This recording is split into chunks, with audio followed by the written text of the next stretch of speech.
Shall we start?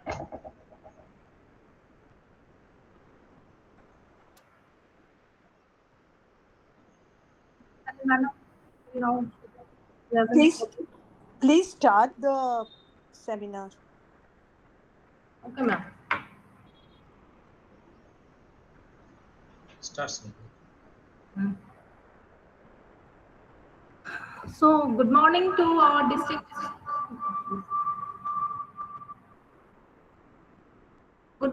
our distinguished dignitaries, esteemed faculty members, scholars, and participants joining us from across the globe. I am honored to serve as the joint convener and your anchor for today's proceedings. We gather here at Rabindra Bharati University to deliberate upon a theme of profound cultural and academic significance, indigenous knowledge system, transformative role of libraries. To begin this auspicious occasion on a harmonious note, I invite Ankita, a talented student from our department of vocal music, to perform the opening song. Ankita, please start. Ankita, are you there? Yes, ma'am. Mm.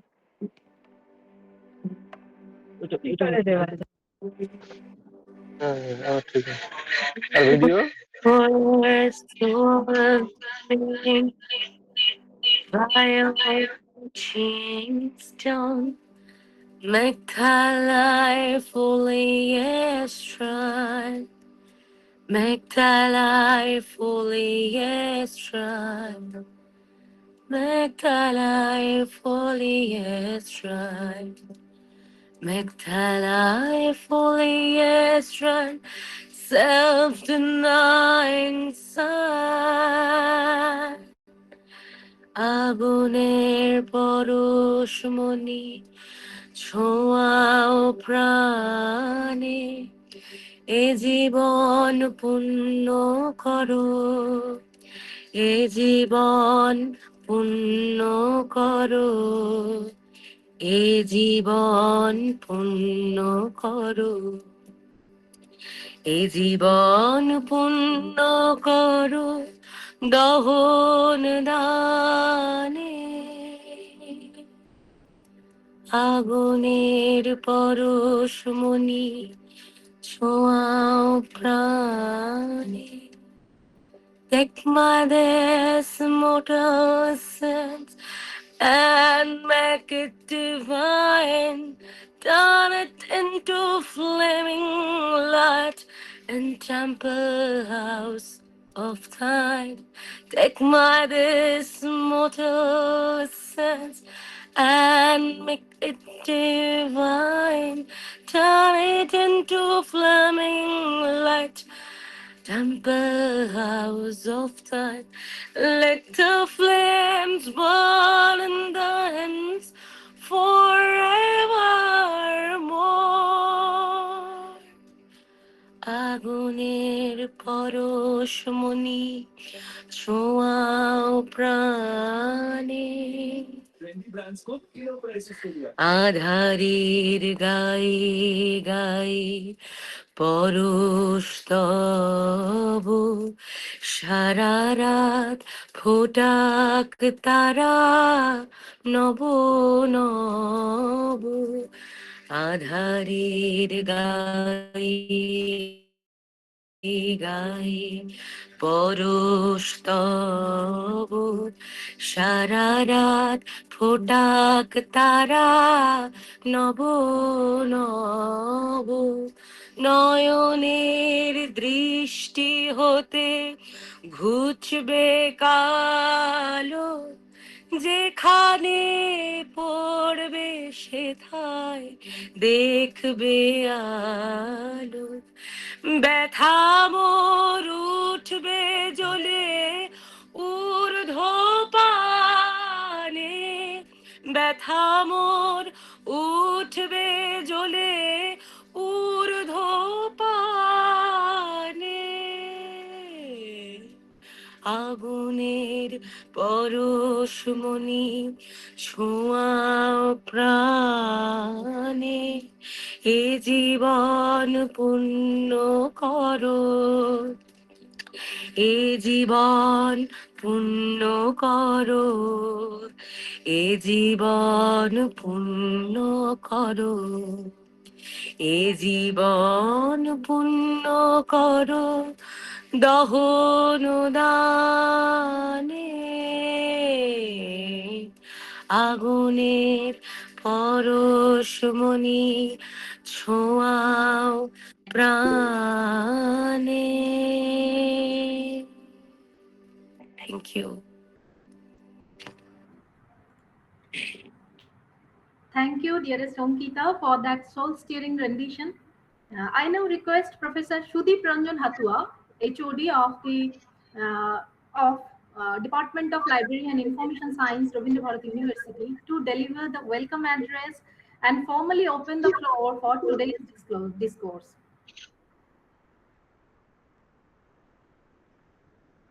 Thank you, Professor Thank you. Hatua. It is Thank now you. my distinct privilege to invite you. Thank you. Am I audible? Am I audible? Yes, sir, you are audible. Thank you. Thank you. Honorable Vice Chancellor, Rabindra Bharati University, respected dignitaries, distinguished guests, esteemed colleagues, and dear participants. A very warm and gracious good morning to all. Though for our esteemed keynote speaker Sally, this hour may well be her bedtime, probably 1:30 at night. On behalf of the Department of Library and Information Science, Rabindra Bharati University, a very warm and hearty welcome to each one of you. As Seminar Director and Head of the Department, it's my privilege and honor to stand before you today to welcome you to this one-day international conference on Indigenous Knowledge System, Transforming Role of Libraries. At the outset, I extend our deepest gratitude and warm welcome to all our esteemed dignitaries virtually present among us. It is a moment of great pride to have our distinguished Honorable Vice Chancellor, Professor Sonali Chakraborty Banerjee, whose visionary leadership and unwavering support have made us workshop possible.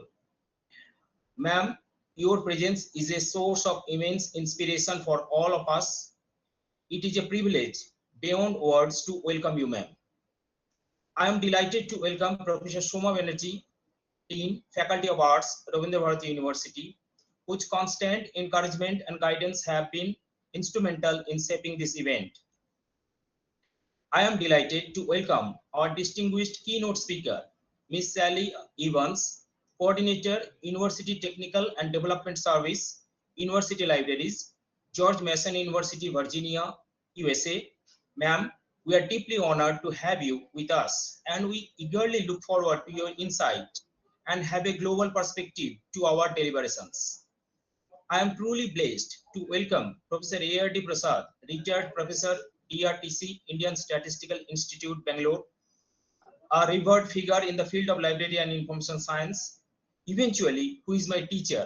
Sir, your wisdom and experience are a treasure, and we are privileged to have you share your expertise with us today. I also extend a warm welcome to Dr. Manoj Kumar Sinha, Professor and Dean, Swami Vivekananda School of Library Science, Assam Central University, Silchar, Assam. I also extend a cordial welcome to all our distinguished session chairs who will so ably guide our deliberations. I make special mention to renowned poet and novelist from Sri Lanka, Sri Disanayake, Professor Arun Kumar Chakraborty of Netaji Subhas Open University, Professor Subarna Kumar Das from Jadavpur University, Professor Parikshit Mandal from the University of Calcutta, and other esteemed colleagues. Welcome is also extended to our esteemed speaker, particularly Dr. Nimai Chand Saha, librarian of Vishwa Bharati University, Santiniketan, and Professor Swapna Banerjee of University of Calcutta, Dr. Somen Mollik of Vidyasagar University, as well as all the participants. Last but not the least, I extend a heartfelt welcome to our enthusiastic participants, students, researchers, and professionals who have joined us from various parts of the country and beyond. Your presence have here reflects a shared commitment to a subject of profound significance. As our time is extremely limited and the Honorable Vice Chancellor is required to attend another very important meeting with the Honorable Governor, and the Dean is graciously waiting, and the keynote speaker has been patiently awaiting us until late into the night, I shall not attempt to summarize this conference at this juncture. The essence of our deliberation will, I am sure, become evident through the discussion held throughout the day. Therefore, in this day-long journey, let us remind ourselves that libraries have the unique potential to the instruments of cultural democracy, places where diverse knowledge systems coexist, learn from each other, and contribute to a more inclusive and sustainable future. I once again welcome you all to this workshop. May the deliberation today be thought-provoking, enriching, and productive. Thank you, and I wish you all a wonderful day ahead. Thank you. Thank you, Professor Hatua. It is now my distinct privilege to invite our Honorable Vice Chancellor, Madam Professor Dr. Sonali Chakraborty Banerjee, to deliver the inaugural address. Her leadership continues to be the driving force behind the academic excellence of this institution. Madam, please. Distinguished guests, esteemed colleagues, and participants joining us from across the globe, a very good morning. It is a moment of profound significance for the Rabindra Bharati University as we gather virtually to inaugurate this international conference on Indigenous knowledge systems, transformative role of libraries, organized by the Department of Library and Information Science in collaboration with our IQSC. This forum addresses a theme that is not just academic, but deeply ethical and cultural. The primary aim of this conference is to critically highlight our theme through a truly multidisciplinary lens. We are moving beyond the traditional silos of information science to recognize that indigenous knowledge lives in the spaces between and across disciplines.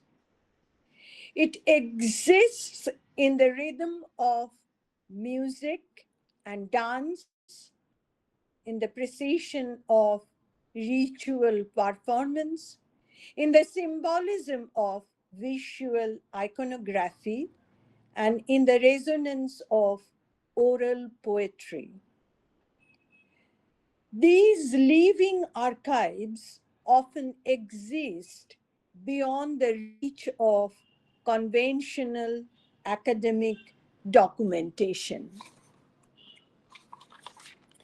Whether we are looking at the intricate manuscript traditions of Indian Sastric traditions or the layered intersections of gender, memory, and resistance found in Arab women's literature, we see knowledge that demands a more nuanced approach to assimilation, translation, and preservation.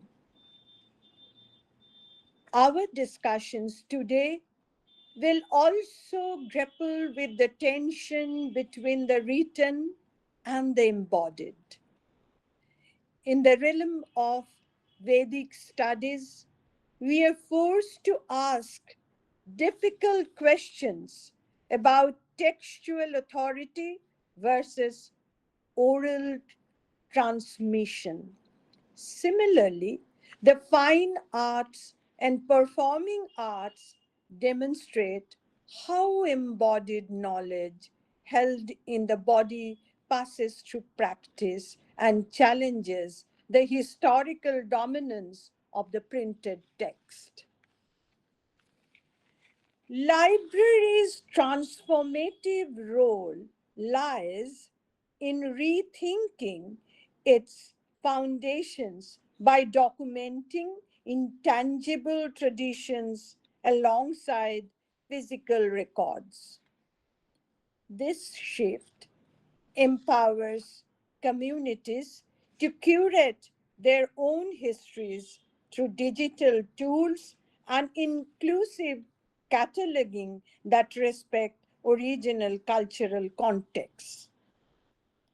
I'm particularly delighted to see the international spirit of this conference with Sally R. Evans from George Mason University and Professor A.R.D. Prasad, former professor from ISI. We have the perfect expertise present here to bridge the gap between local insights and global standards. Rabindra Bharati University has always stood for the synthesis of tradition and modernity, a vision championed by Rabindranath Tagore. By hosting this dialogue, we are trying to ensure that the voices of the past and the marginalized are heard clearly in the technological conversations for the future. I congratulate Professor Shudip Ranjan Hatua and the entire organizing team for curating such a timely intervention. I wish all the participants a day of stimulating and transformative discussion. With these words, I take great pleasure in officially inaugurating this international conference. Thank you. Thank you, Madam. Thank you, Madam Vice Chancellor. I now invite Professor Shoma Banerjee, our Honorable Dean, Faculty of Arts, Rabindra Bharati University, to share her thoughts on the intersection of indigenous heritage and contemporary academic frameworks. Madam, Shoma Madam, please.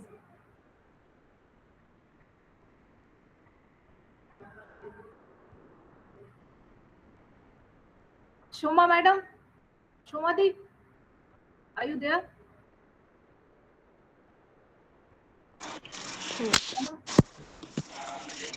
I would like to thank all assembled here for availing the entire university of this very unique exposition of a very, very vital and important factor at the moment. Now, I would say that the word intrigued me, indigenous. And before I go on to it, I would like to thank our esteemed Vice Chancellor, our deans, our guests, Dr. Sally, and also our professor from the IIT. And I would like to say this, since I come from a tribal region myself, my concept of indigenous is vitally located and related to the tribals. And a factor that I find intriguing here, that this is also connected with stories, with storing their knowledge in libraries. The fact is that saving one tribe, that is the Santals of West Bengal and adjacent states, no tribe has a written language. They don't have a written script. So preserving their traditions would again be something of a challenge for the libraries. That is very important. Now, I mean, I would love to now sit back and hear, because there's so much to gather from this. And thank you so much.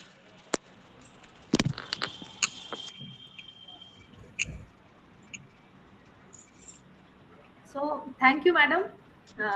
Now, it is the time to start our keynote session.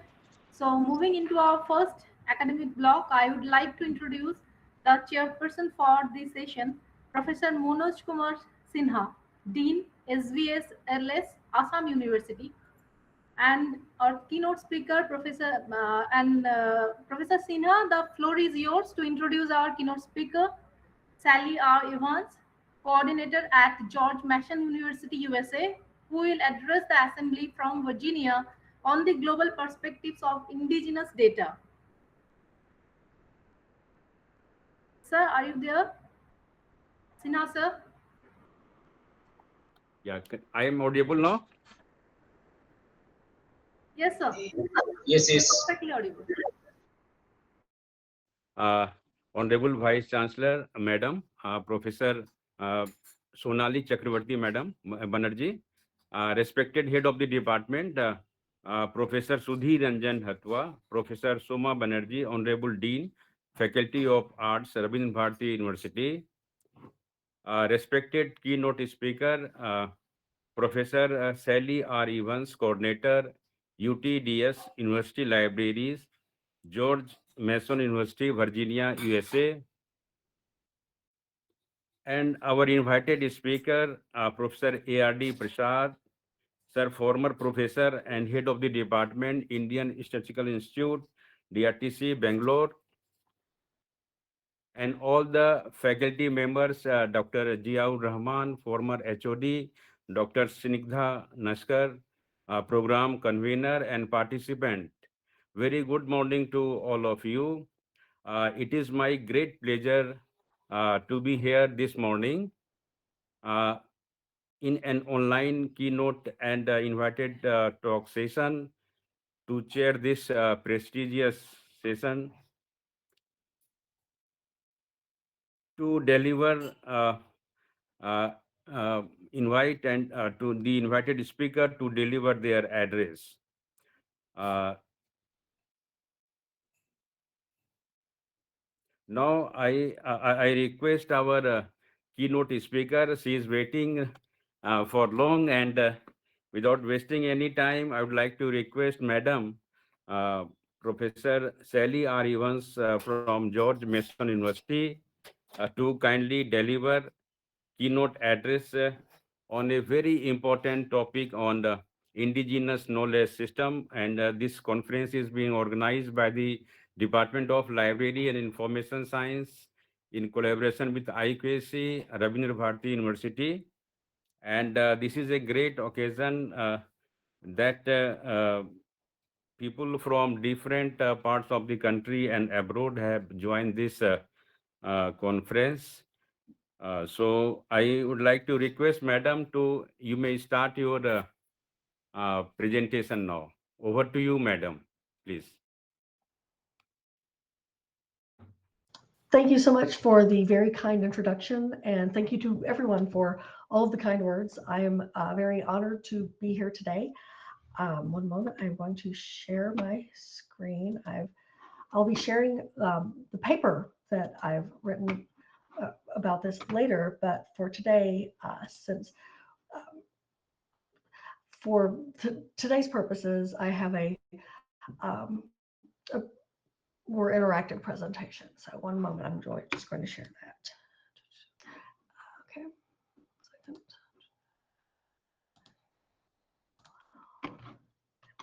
And as I go over this tonight, if anyone has, or morning, it's evening for me.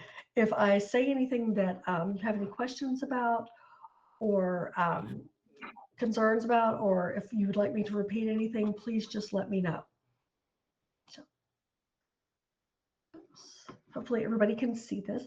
And I unfortunately cannot see the, I can see my screen, but I can't see the side screen. So if anyone has any questions, if you could please just unmute and ask. The screen is coming, Madam. It is visible clearly. Yes. And it is in slideshow mode. You may continue. So you can see the slides. Good. Okay. Yeah. Excellent. All right. So thank you. I appreciate the opportunity to speak to you today. My name is Sally Evans, and I am the coordinator of University Dissertation and Thesis Services at George Mason University. We're located just outside of the capital of the US, outside Washington, D.C. Today, I'm going to be talking to you about Indigenous knowledge systems, the transformative role of libraries. And I wanted to thank everyone at Rabindra Bharati University. I just want to express my most sincere and humble thanks for this opportunity. It's a wonderful honor to be able to share this information with you, and I'm so grateful for the invitation. I would like to thank Dr. Sukanta Kumarpatra for first inviting me to speak, Dr. Snigdha Naskar for assisting with my many questions, and Dr. Shudip Ranjan Hatwa for the very warm welcome.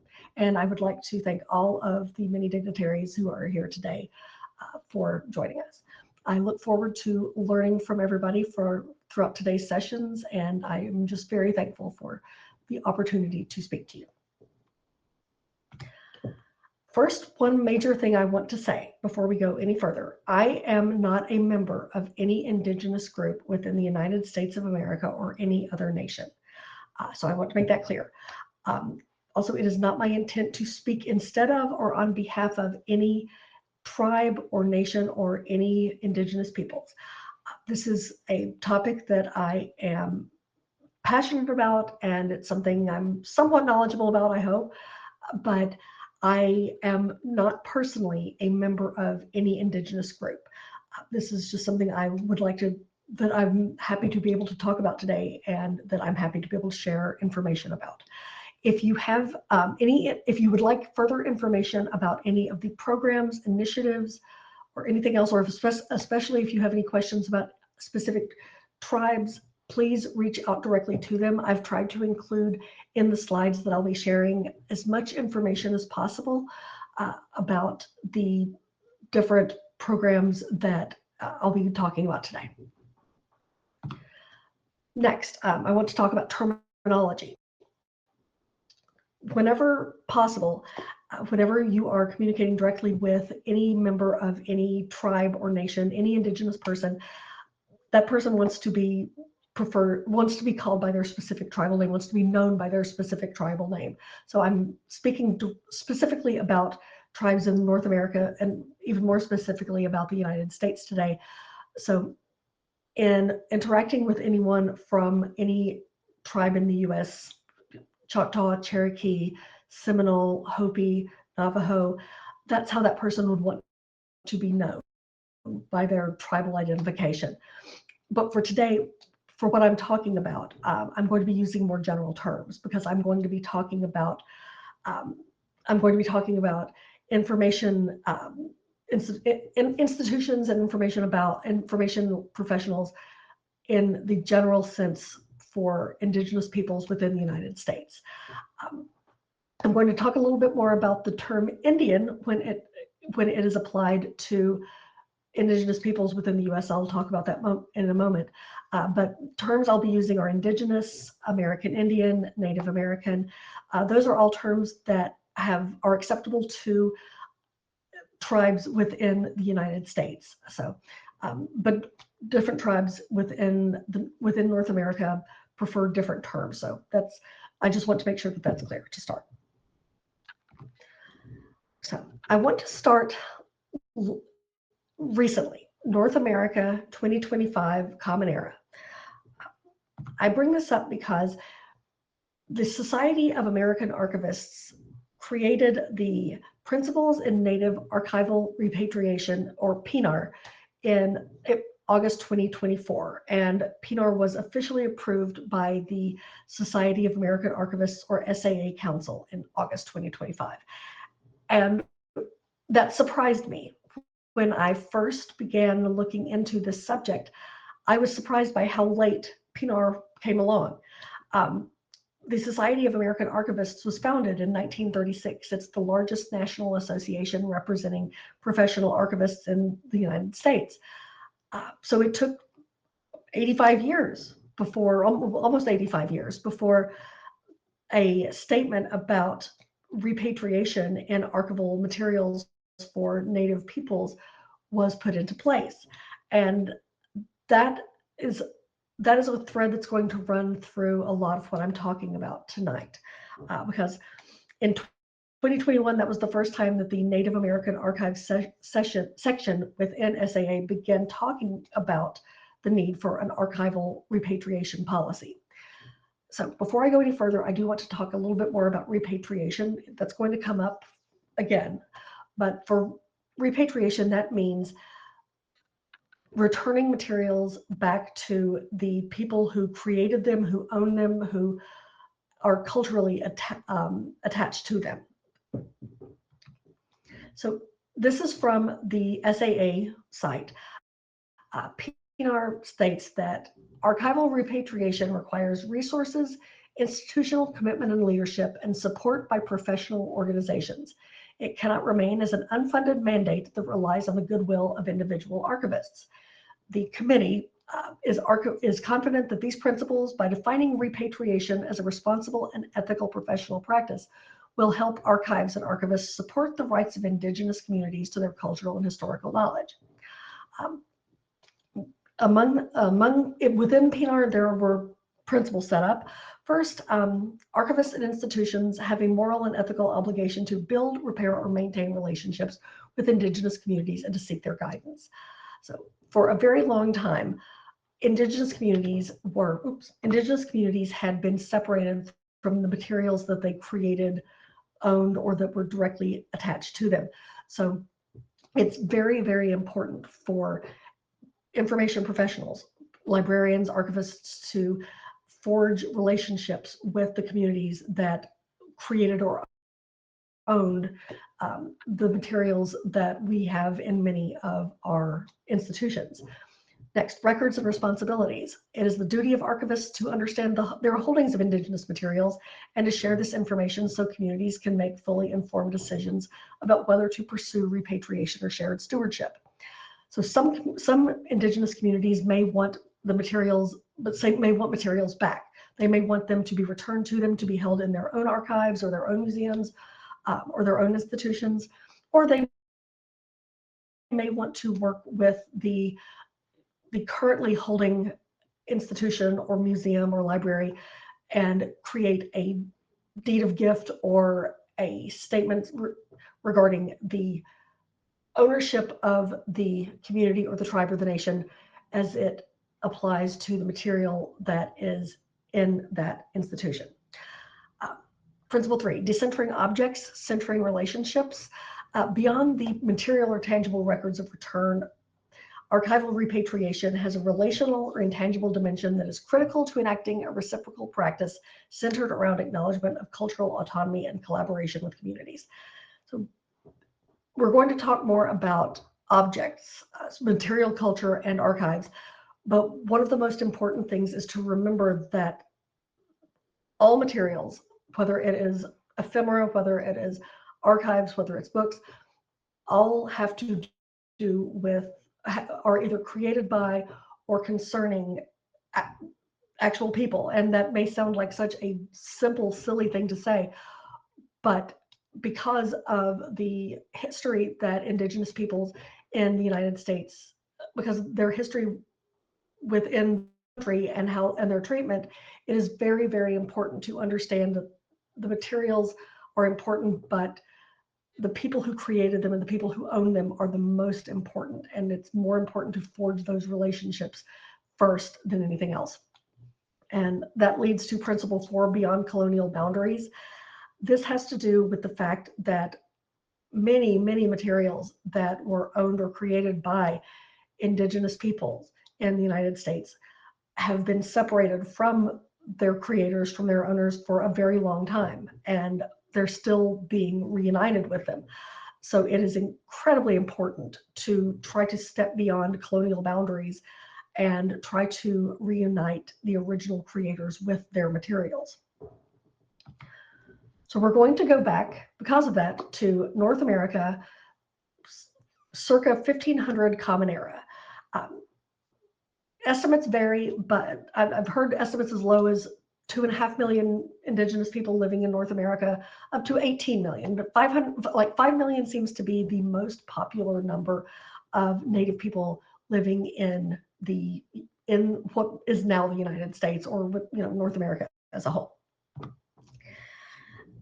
In 1492, Christopher Columbus landed in what is present-day San Salvador. San Salvador was known as Guanahani by the inhabitants of that island, the Taino. And when Columbus landed, he thought it was the East Indies, which he was wrong about. And that's why he called the people that he met there Indians. He just applied this name to a group of people that had no idea that they were being dubbed in this fashion. And so when he returned to Europe to tell the Spanish court and and to once his tales of his exploits and his travels made their way through Europe, the word Indian or Indians, that was what was applied to the people he met in San Salvador, or what is now San Salvador, or Guanahani then. And that was what was applied to the people who lived in North America as a whole for other explorers who arrived on North American soil. So his discovery, and I say discovery has quotes around it because you can't discover something that already exists. But for a very long time in the United States, Columbus was credited with discovering this country, which obviously you can't discover something that's already there. And the fact that it's called the New World, it was called the New World by European colonists who came here because to them it was new. But to the people who'd been living here for tens of thousands of years, it wasn't a new world. But with the arrival of European colonists from England and Spain and Portugal and France and Germany, first they brought disease to the continent that wiped out many, many thousands of people, thousands of indigenous peoples who were already on the continent. Then once the United States actually became a country in 1776, various treaties were forged with many, many different tribes within the United States. But those treaties were quickly violated or voided or ignored by the United States, which caused the land that Native peoples were living on to slowly shrink, and they kept just being removed again and again and again from their ancestral lands.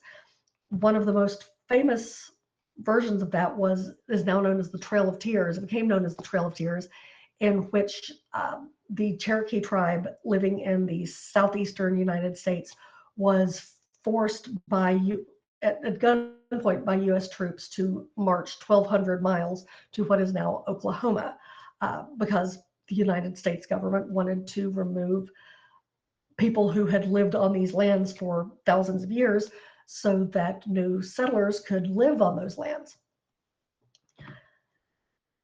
That if we jump forward a few hundred years to 1900 Common Era, fewer than 300,000 indigenous people lived in North America.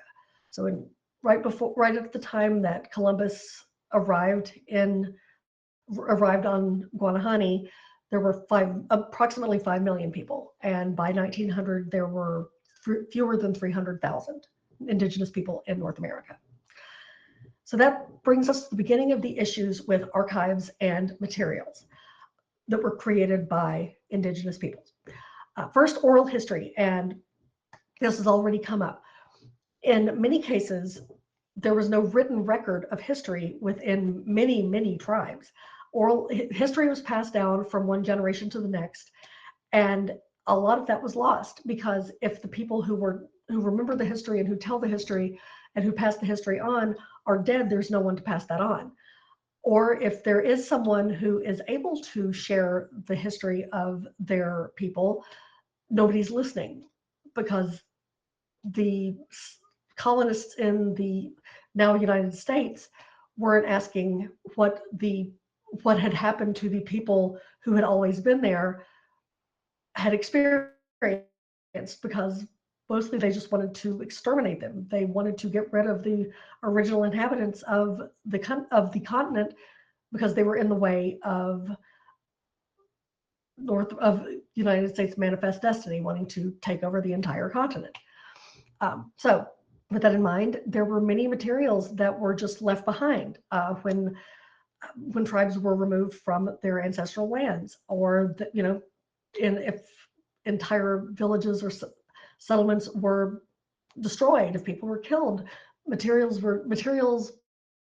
items, everything was left behind.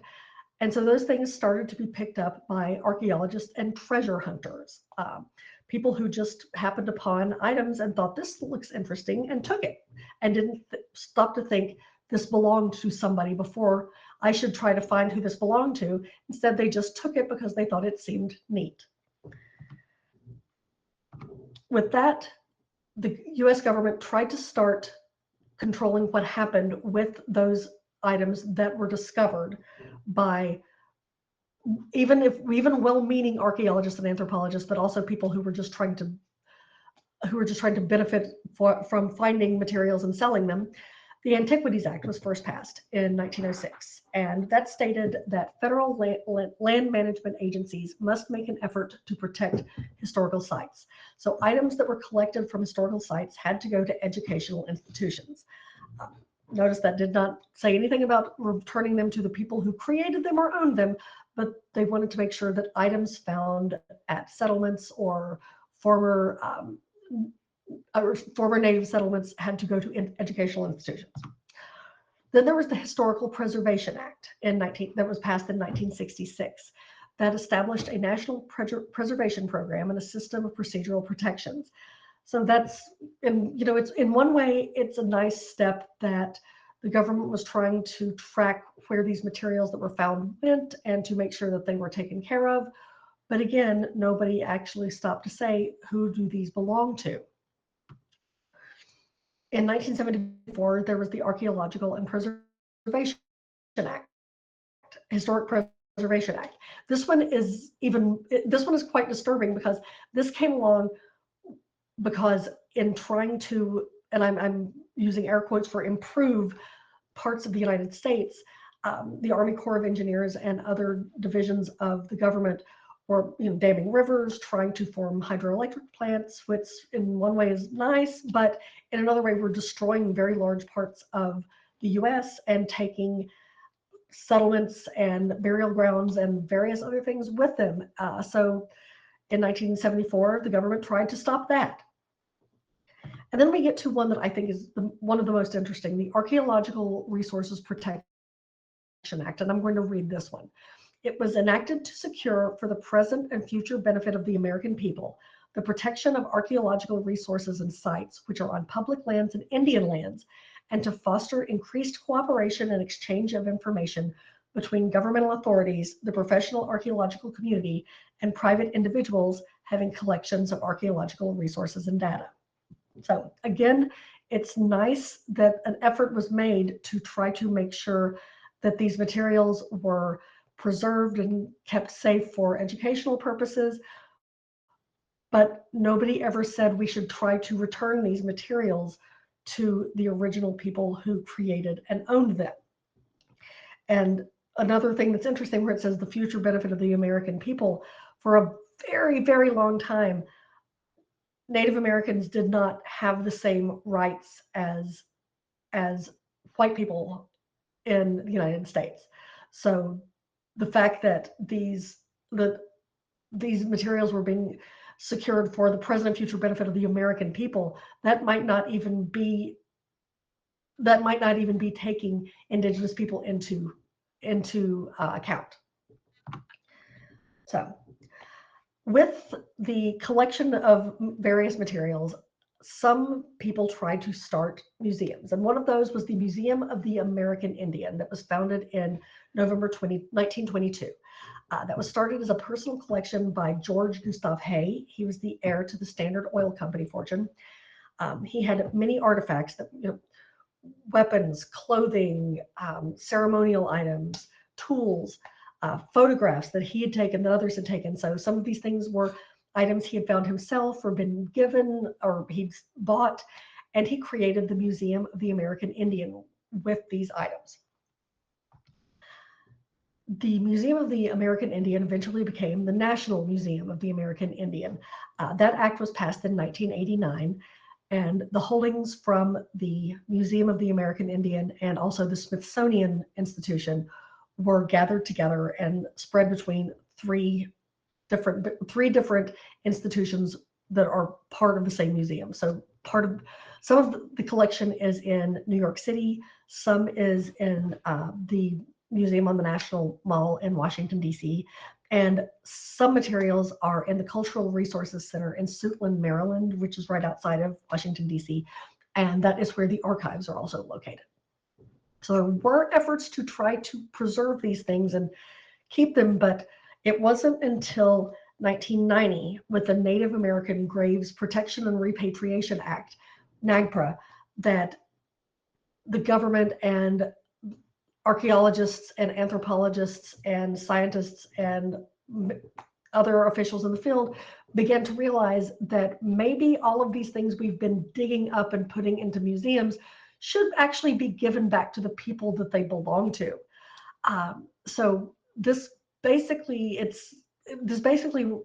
comes down to grave robbing. People had been digging up burial sites, had been digging up ceremonial lands for years and taking items and putting them into museums because they thought that it was important for educational purposes. So at that point with NAGPRA, fortunately, the government realized that these materials should be repatriated or transferred back to the appropriate tribes, nations, or communities. So the government and various federally funded institutions, agencies, and museums began working with Indigenous groups to try to return materials back to them, to make it more clear about what holdings were in museums and libraries and archives. Well, actually, sorry, libraries and archives came later, but within museums and institutions, so that these items could be returned where they belong, which is to their original cultural heritage. But NAGPRA was not perfect. It did not handle archival materials at all. It was only material culture and literally funerary items, human remains. Also, NAGPRA only applied to federal agencies, not individuals and institutions. So if there was an agency or a museum that received federal funding, they were subject to NAGPRA. But if a person just had items that they had collected from a former Native settlement, they didn't have to do anything with it. They didn't have to report it. They didn't have to, try to repatriate it. It was just theirs. Also, NAGPRA only applies to federally recognized tribes. What that means with tribes in the United States, some are federally recognized, but not all. And not everybody who is part of a tribe is in the tribal role. So if someone, and I know people who are Indigenous in the United States who are not members of federally recognized tribes. So even if one of those persons went to a museum and saw an item that they knew belonged to them, maybe they saw some beadwork that they knew was from their family because their great-grandmother always did the same beadwork. If that person is not part of a federally recognized tribe, they would not be able to reclaim that material. And the next thing is burden of proof is substantial. Even if a person is a member of a federally recognized tribe, that doesn't mean that they can get that material back. It's a lot of work to prove that this is ours, this belonged to our tribe, this belonged to our nation, this belonged to our family, in order to get that back. And also, funding for repatriation is not guaranteed. It doesn't happen for free. So in order to get items back, to return it to the tribes where they belong, to the nations where they belong, the Indigenous peoples would have to write grants in order to get those materials returned. So for the strides that NAGPRA made, recognizing that materials needed to be returned to their rightful owners, it's not perfect. As all of this was happening, the American Indian Library Association came into being. It was founded in 1979 because some activists who were part of the American Indian Movement, or AIM, began seeing the very dire differences between educational resources and especially library resources that existed on reservations. And so if you're not familiar with reservations, the reservation system was started in the late 1800s in the US. So when Native Americans were removed from their original homes, many tribes were forced to go onto reservations, which were very specific lands where they had to stay, and they actually had to get permission to leave. So whereas once upon a time they had lived free in North America, they were then forced in the 1800s to live on a very, very small plot of land. So activists in AIM began to call attention to the huge disparity between library cultural informational services that existed on reservations as opposed to materials that were found in the rest in the schools throughout the rest of the United States. And they began working with the White House Pre-Conference on Indian Library and Information Services to improve funding, training, and technical assistance for libraries that were on or near reservations, and to try to increase holdings and improve holdings there, and also to try to expand outreach to what's PWI, or primarily white institutions, reaching out to say, this is what, we need to improve what we have on our reservations because what we have is not serving our population. So if we come up to North America in 2005, Common Era, at that point, 4.5 million Indigenous people lived in the United States, which is about 1.5% of the total population.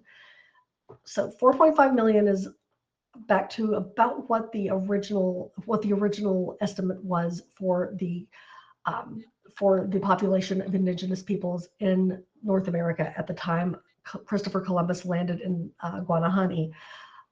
But that's sad that once upon a time the entire continent was populated by various tribes, and that shrunk to 1.5% of the entire population. And this leads us to what began happening in the early 2000s into the mid 2000s.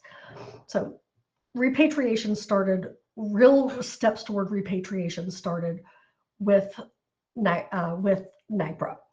But it doesn't cover archival materials or documents. And once attention began to turn to libraries and archival materials and documents and books, there was a need to make sure that those materials were treated with respect and that the owners and creators of them were treated with respect, but also trying to balance what we as information professionals want to do. We want to share information. We want to make sure that people have access to information. So you have to walk a fine line between respecting the owners and creators of the original material and making that material available for outreach to other people and education for other people. And in an effort to try to bridge that gap, the Protocols for Native American Archival Materials was created in April 2006. That was when a group of 19 Indigenous and non-Indigenous information professionals, archivists, librarians, historians, etc., met to try to identify best professional practices for the care and use of Indigenous archival materials held by non-tribal organizations. So for all of the institutions and libraries and museums that held materials outside of reservations, how could they best treat those materials? So one major thing, first, librarians and archivists were informed they should become very aware of all of the issues surrounding the collection, ownership, preservation, handling, access, and use of physical and digital American Indian archival resources held in tribal and non-tribal repositories. So if a librarian or an archivist worked at an institution that had materials that were owned or created by an Indigenous group, make sure you understand what those are. Next, talk to the members of that Indigenous community to make sure that you understand what these materials are, that you are sure that these materials were collected fairly and legally, that they should be part of your collection, and make sure that you know whether that the Indigenous community wants that, whether they want those materials back or not, whether they want to talk about stewardship or repatriation. Suggestions that were given to Indigenous communities were mostly about outreach. Make sure Indigenous communities just, decided that it was important to make sure that libraries and archives were aware of who could speak on their behalf, which representatives of the tribe or the nation could speak on their behalf to say, yes, we want this, no, you can keep that. Volunteer to teach workshops, to teach classes, to consult on the materials that are held within archives and libraries, to say, you shouldn't have this, we should have this back. This material should not be available to anybody beyond our tribe. When working with our colleagues within libraries and archives, we should insist on cross-cultural training and information within information science programs and courses at all levels, making sure that there are courses that at the very least are multicultural educational courses, but if possible to concentrate on creating courses that focus specifically on Indigenous materials. We should also work to make sure that our institutions have materials that are not just about Indigenous groups, but also by Indigenous groups. We should constantly make sure that we know what our holdings are, that we know that they're there legally, we know that we attain them legally, and that we are working with Indigenous communities to make sure that they know what we have, and that they are aware of any agreements that are already in place to hold those materials. And one of the big things is this agreement or parity between libraries and archives and Indigenous groups. It may take a really long time to read. Madam, yes. Sorry to interrupt. Yes. Please conclude, because another speaker is waiting. Pardon me, I'm sorry.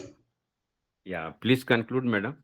Oh, okay, yes, okay. So basically, we need, the biggest thing is for us to make sure that within libraries and archives, that we are always reaching out to Indigenous groups and making sure that they know what materials we have, and that we are caring for them in the best way possible. So thank you.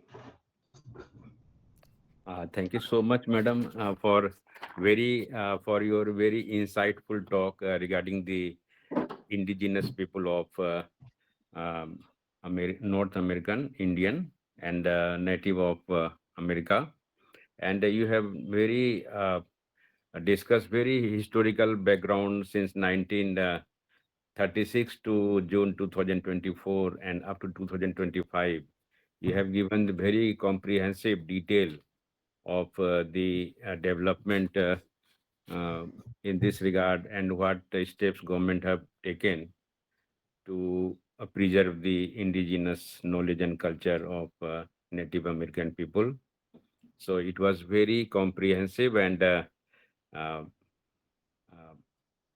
it is not possible right now to summarize the detail, but you have covered almost all points, right from acts to different act like Antiquities Act June 8, 906, Historical Perspective Act October 15, 1966, Archaeological and Historical Preservation Act May 24, 1974, Archaeological Resources Protocol Act October 31st, 1979, then Museum of American India. Many things you have discussed in detail regarding the Nagpara and challenges of Nagpara and protocols for Native American archival materials, protocol building awareness and relationship. And you have rightly given a recommendation for librarian and archivist. So it is very wonderful talk, madam, from your side, and we are very thankful to you for your insightful talk. Thank you so much, madam, Thank for you. giving your time. And I don't know if we have time for any questions, but if we do, wonderful. And if I not, think any question, a couple of questions we may take if you have. Otherwise, we will go for next speaker, and after that, we may have some question answer session. Okay, ma'am. thank you. Thank you so much. I appreciate Okay. the opportunity to speak with you. Thank you. Okay. Thank you so much, ma'am. Now, our next speaker is very renowned, our professor A.R.D. Prasad, sir, from Indian Institute, Mystical Institute, Bangalore. And sir is well known and very prolific writer and speaker. And all we from library professional, we know him, and many time we also meet with each other. So Professor A.R.D. Prasad has a long experience in uh, data science and semantic web study, and a lot of contribution in the field of library and information science. So I would be happy to invite Professor A.R.D. Prasad, sir, to kindly deliver your uh, talk, sir. Over to you, sir, please. Oh, thank you very much for a brief introduction, but I would like to thank Rabindra Bharati University for giving me the opportunity to talk my fellow librarians. And also I thank Professor Sudeep Hatwa and Dr. Snigdha Naskar for making it possible. So this presentation is more about the I really am not sure how long this may take a, a long time, but again, Sir, you may take your own time, sir. no. At least I should keep the time. Anyhow, this is metadata schema about the manuscripts. You know, actually, the originally it was started sometime about 25 years back during Vajpayee's government as a national mission for manuscripts. That time, they identified about 5 million documents in various formats like talapatras, then copper plates and birch bark, so many other things. But again, unfortunately, in the last 25 years, the digitization was a bit around 50,000 out of 50 lakhs. Okay, that means it was at a very, very slow pace. In fact, I had many arguments with the Ministry of Culture, with the joint secretaries and all. Why don't you, whatever you scan, why don't you put it on the internet? And they were talking about copyright laws, which shocked me. If Kalidasa's work, how can the library holding it will have the copyright? These and besides, all these libraries were under the Ministry of Culture, where they can easily pass a government order. Yeah, make them available. We are going to put it on the net. Okay, anyhow, there are many, many arguments. But unfortunately, recently, again, the government has announced, of course, changed its name from National Mission for Manuscripts to, Jnana Bharatam. So they held a conference on that, and I was asked to talk about the manuscripts. And what I found is their emphasis, all unfortunately, the people in the right place were emphasizing more on the digitization, but not publishing it. Publishing it, I think digitization is essential, but even more essential is when you, after all, we digitize to store it, and we know the famous librarians, again, that is storing and disseminating information. That is more important than simple digitization. So This presentation is more about, that is the context in which I am going to talk. We know that ancient India has a rich collection of Vedas, Buddhist Tripitakas, Jain Agamas, Upanishads, astronomy, medicine, and literature. Okay, we had a wide variety of ancient literature. Okay, Gnana Bharatam, formerly known as National Mission. This is an attempt to, actually, my presentation is more about discoverability. Once it is digitized, perhaps even OCR'd, and I visited one of the Jain places where they have really put a lot of effort in digitization and OCRing it also in mostly Devanagari script.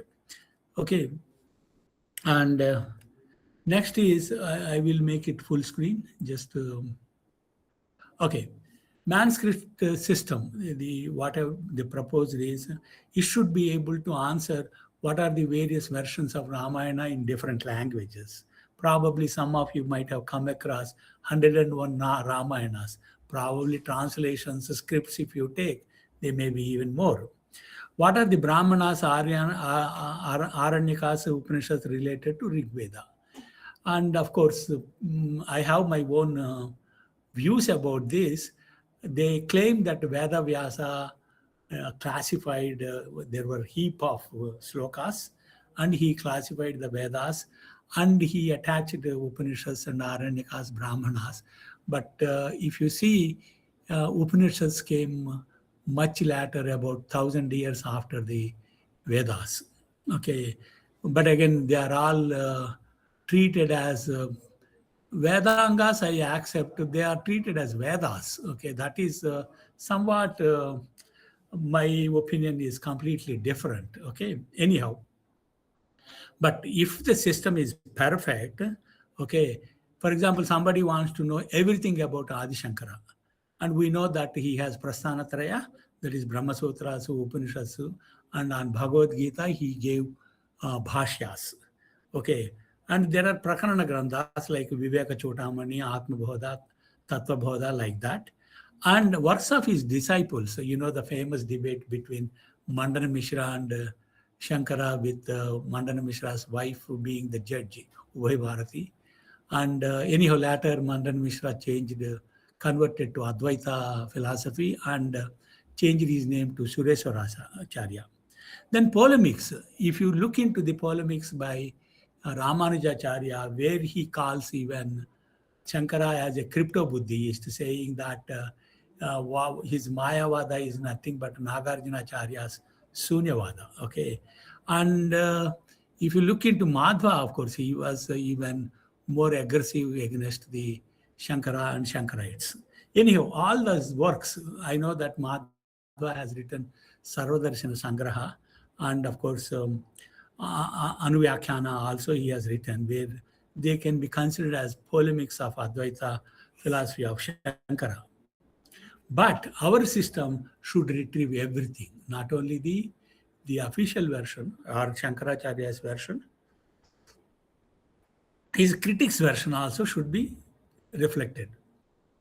Okay, the challenges with manuscripts. First thing is, we know the diversity of scripts, languages, and some of them are archaic.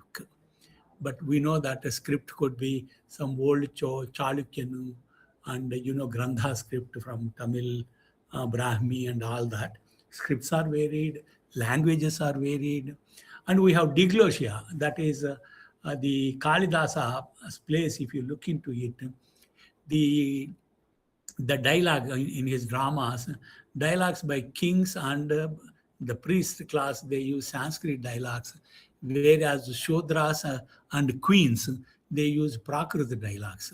We know that the times were completely different. Okay, and you have diverse genres like we have Vedic hymns, Puranas, mathematical treatises, Aryabhatta, medical texts, and all that.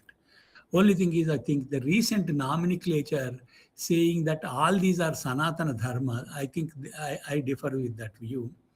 Yeah, because I consider medical and astronomical, they do not belong to any particular religion. They are ancient science of India. That's it. Then colonial record. We know that when the entire Asiatic society in various places, especially I praise the contribution of John Prinsep and also archaeological great people like Alexander Cunningham, Marshall, all these people contributed a lot to for the understanding of ancient India. Okay, why metadata? Okay, we have the data like the the books, texts in various languages and other things. What is the purpose of metadata? Metadata is a powerful discovery tool. As I have been telling that digitization is one aspect, but discovery is another aspect. Dublin Core is considered as the most lowest common denominator, but we know that different subjects or domains, we require more than a Dublin Core. So what we say is metadata should address complex relations between documents. So my emphasis is trying to identify the relations between documents. Probably those, I think, as I'm talking to library community, they must have seen, for example, nowadays BibFrame, which also identifies, tries to put links, are basically derived from the concept of linked open data. Okay, for example, Namami, which is the National Mission for Manuscripts, they have a metadata scheme, but I am trying to enrich a little more to make it much more comprehensive in discovery. Okay, we know the categories of metadata items. We know many of us know metadata. We have descriptive, structural, administrative, technical, preservation. But here my emphasis is relational and linking. That is how the documents are linked to each other. Just as Shankara's documents, if you see, we have to put links, the polemics by Ramanujacharya or Madhvacharya or his disciples or his own. And we know that Shankara Bhashyas were translated into various languages and written in various scripts. Okay. The other day I was thinking, I know that Buddhist Tripitakas were first time put into writing in Alavihara of Sri Lanka. I had the fortune of visiting that place. But later I got a doubt in what script they might have written. Then I found that they have used old Sinhala script. I know one interesting story also. You must have heard the great Sanskrit poet Bhasa. Everybody referred him, but we never got his treatises that he has written. Finally, we found in Kerala, the book is in Sanskrit, but the script is Malayalam script. Okay, I know that even Telugu people also learn Sanskrit through Telugu script, not Devanagari. Okay, anyhow, these are some of the cultural and contextual and legal, of course. We know descriptive metadata means title, author, title, commentator. Of course, you know that Shankara Bhashya, and subject to language, primary and secondary language, Sanskrit or Tamil commentary. Script also, it could be Devanagari and Grantha. I can tell one interesting story. When I was in Thailand, I told, I know your alphabets. They asked me how. Yeah, your vowels are I, E, one consonants are Kaka, Gaga. How come you know? Yeah, your Tamil script is derived from old Granthi script, which is a Tamil Brahmi kind, okay? That is though the language is not related to any of the Indo-European or Indian other families. That is the case with Khmer of Cambodia also. Okay, they also have adopted same thing. And of course, a lot of vocabulary went in, but not the language. They don't belong to any of the 4 Indian language groups. We have other groups like Dravidian and Australasian and Tibeto-Burmese. Okay, these are the 4 main groups. Yeah, I mean, I have a little interest in reading about the languages. And presently, I am helping the Tamil Nadu government to create a repository of tribal endangered languages of Tamil Nadu. Okay.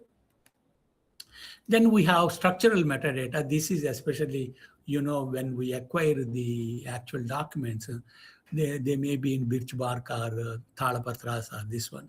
Then you require the folio number, bundle, page sequence, any illustrations. Some of them have wonderful illustrations. And in the margin, somebody might have colophon would be there, parts and sections. Okay. Then administrative metadata, manuscript number, provenance, that is acquired from Kerala temple in 1800, like that. That is ownership history. Location, Oriental Research Institute of Mysore. And recently I happened to visit Bhandarkar Oriental Research Institute, Bori, okay, which was somewhat destroyed by some kind of bygones. Okay, cataloging source, acquisition data, and funding organizations. Technical metadata, of course, this is very important because whatever you try to store it in finally in digital format, what is the file format, resolution, which software was used, so that in future you want to convert the data or migrate the data to another format. Here we strongly recommend open formats. Okay, like MPEG is an open, JPEG is an open format. If you use them, even tomorrow, down 20 years, if they are not popular, you can convert them or migrate them to another format which is more popular at the time. Preservation, of course, this is very important for manuscripts because what is the physical condition? Is it fragile or insect damaged? Okay. And is it palm leaf or what time? Dimensions, conservation history, storage conditions, and preservation events. Okay. Yeah, this is the one which I am trying to emphasize. Captures the relationship of the metadata. Metadata should identify the relation between this document and the whole gamut of other documents, whether they are internally loaded or external links. For example, when I visited Göttingen Library in Germany, the librarian pulled a book which I think listed all the ancient literature available across European libraries. I thought in India we don't have that, but again, this is an amazing feat. Of course, the librarian told it was prepared by his predecessor, okay? But on the whole, it's a wonderful idea. So how do we put links? Okay, is a commentary, okay, of this one, is a copy of that, is part of a larger work, has translation, okay, it may have translation in various languages, quoted in, so this was quoted by somebody. Usually, you know that much of the Sanskrit literature, first they put Kalidasa's Stuti, okay. Unfortunately, they don't mention Ashwagosha because for a long time there was a debate because their both styles were somewhat similar. And many people tried to prove Ashwagosha imitated the style of Kalidasa. Later we found Ashwagosha belongs around 2nd century Common Era and Kalidasa belongs about 5th century Common, at least 300-400 years difference was there. But everybody, of course, Stuti they do for Kalidasa because the other guy was a Buddhist. Okay, I mean, I know my pastime is reading history and history of literature. I don't know the languages, but I read the history of our literature, okay? Related affiliation and all that. Then linking.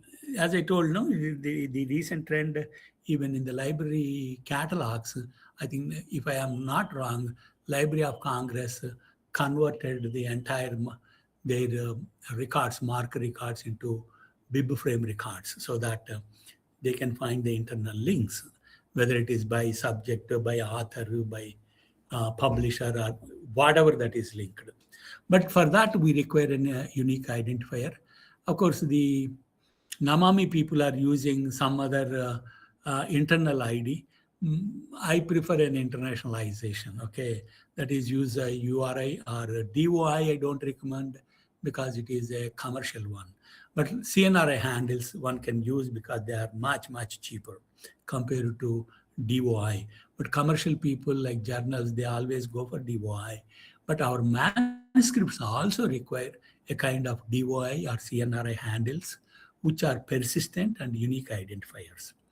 External resource URL, okay, then API endpoint. If somebody wants to write programs, if you give the API endpoint, you can write programs in Python or any language that is. Cultural and contextual metadata, okay, cultural significance used in the Jain temple ceremonies, okay. For example, everybody has rituals. Though, for example, Buddha also never entertained culture, rituals, but later Buddhists have entered a lot of rituals. They entered. Once I met some monk in Sri Lanka. He was tying one black thread. I said, "What for?" "Oh, this brings good fortune." I don't think that is what original Buddha ever thought of. Okay, because karma theory has no compromises on or absolution using threads and other things. It doesn't absolve anything. Okay, historical context, when it was written during Chola dynasty, ownership taken by British, taken to British Museum. Nowadays, often we hear, "Oh, Britishers have taken, we have to get it back." But if you look at the other side of the coin, you find because British, it is preserved. But in India, we do not know whether they would have been preserved. For example, in Discovery of Discovery of India by Nehru, he says by opening up Mohenjo-daro and the Indus, this one, probably we left them to vagaries of the nature. Whereas Chinese terracotta army, it is fully covered and preserved. Of course, Mohenjo-daro, Harappa, presently in Pakistan, but the Indian one, Lothal or Rocky Gadi and all that are exposed to the vagaries of the nature. Okay, access restrictions, whether you have any restrictions, because some kind of cultural, legal, or ethical things, no. But you know that unfortunately, ancient India, they did not allow other communities to access these. Relevance of the manuscripts. Okay, rights and legal. Normally, somehow I don't prefer much of the copyright laws are framed in favor of the industry, publishing industry, not in favor of the authors. This is my complaint about copyright laws. By default, of course, it goes with the author. Transfer of copyright laws should be abandoned. Okay, that is my philosophy. Anyhow, so my proposed metadata schema, it borrows a lot from Namami metadata, of course, Dublin Core initiative, and text encoding initiative, and there is International Committee for Documentation. Okay, you know that the CI doc is, I think, some French or some other word, then conceptual reference model. Okay, authority files. Of course, we all know that even Library of Congress maintains more than 10 authority files. So I don't go much into detail about this one. Authority files are definitely required because vocabulary-wise, no language can beat English, because as they tortured and ruled many countries, they absorbed also a lot of vocabulary. In fact, in my MA days, I came across a book called Indian Words in English, like Bazaru, Indra, okay, Pandit, all these words. And even from Telugu also Bandicoot or Jaggernaut from Orissa, which is Jagannath. Interesting book, okay. But again, the problem with Roman script is phonetically it is a very, very weak script, unlike many of the Indian language scripts, which are derived mostly from Brahmi. We don't have ambiguity in pronunciation. Ka means ka. Ka is there. We put a different this one. Okay. And in fact, Telugu, to learn Sanskrit, they added some 4 or 5 characters in Telugu script. Okay. Of course, nowadays the trend is different, leaving that. Only Tamil has problem. It has fewer characters. Ka and Ga is has only one character. That means Kanti, Gandhi spelling looks alike. Only in the context you have to pronounce correctly. That way, phonetically, a little language is rich, ancient, and less, more purity retained from the onslaught of Sanskrit. But again, Roman script, or you may call it Latin script, are phonetically weak. That's the reason, one of the reasons for authority files. And of course, there are other reasons. If some author gets married, the first last name changes to her husband's name, like that. So standardized controlled vocabulary unique identifiers. Okay, these can be expressed as ontologies. See, you might have observed nowadays ontologies and metadata are used somewhat interchangeably. When, of course, as a librarian, for me, classification is different from metadata. But again, what I realized with these ontologies, the approach is completely different. For every word, like in a thesaurus case, and has a unique ID, first thing is. And like in a thesaurus, it shows narrower term, broader terms. But thesaurus has one weakness. It tells narrower terms, but what kind of relation between the term and the narrower term. For example, we know as librarians, we can get array of, if we take characteristic array of sub-isolates. But sometimes it could be whole path relation or genus species relation. But in entities, we don't make the relation explicit. So and so is a part of so and so, or this document is a part of another document. It could be symmetrical also. That document hosts these documents. That relation, if you make it explicit, then you can apply inference engines. That means that is the major difference between ontology and thesaurus. Also, we have multilingual thesauri, okay? But again, we have the ontology, if you take the word, it can have metadata. That is, what is the word? What are its narrower terms? What are its broader terms? Or in other languages, what it is called? All these are nothing but the metadata about a word or a term, okay? So that way, you can say a mix of both ontologies and metadata, okay? Now, these can be expressed as ontologies having metadata for each element. Okay, advantages of authority files: disambiguation, because it could be spelling variation or anything. Standardization of metadata, okay. Then support multilingual and multi-script metadata, okay.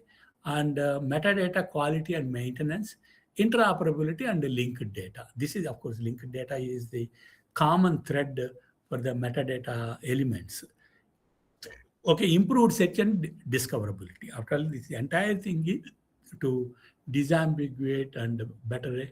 Even if I use some Bengali word for rice, it should retrieve anything related to rice in other languages, which is the case with multilingual thesauri.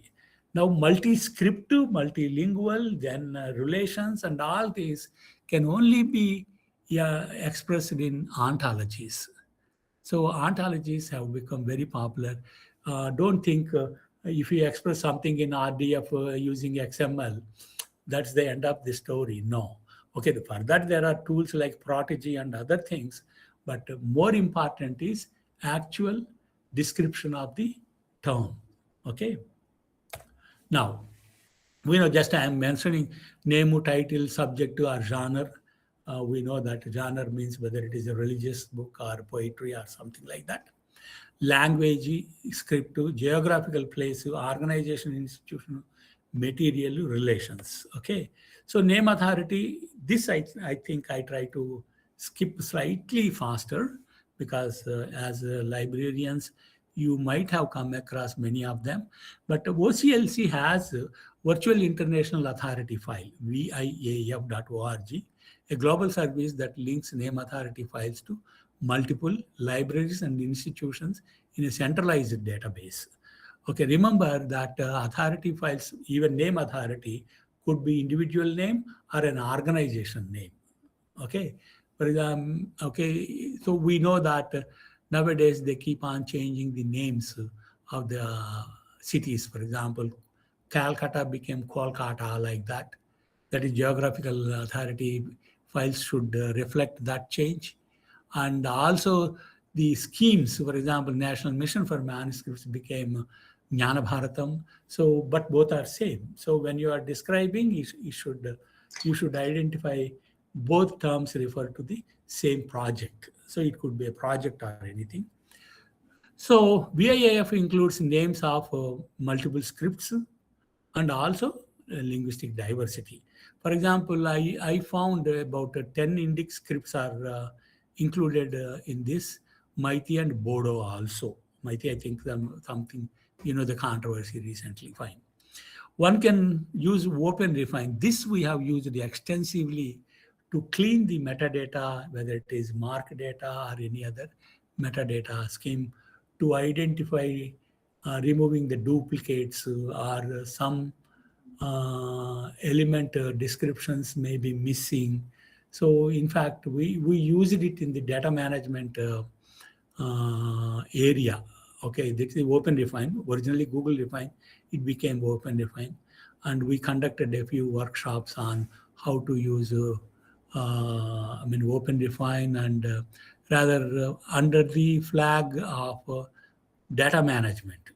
Okay, now, so there is something called reconciliation. Okay, for example, I have a name, but I connect it to Wikipedia so that you know that the spell checkers of word processors have minimal words.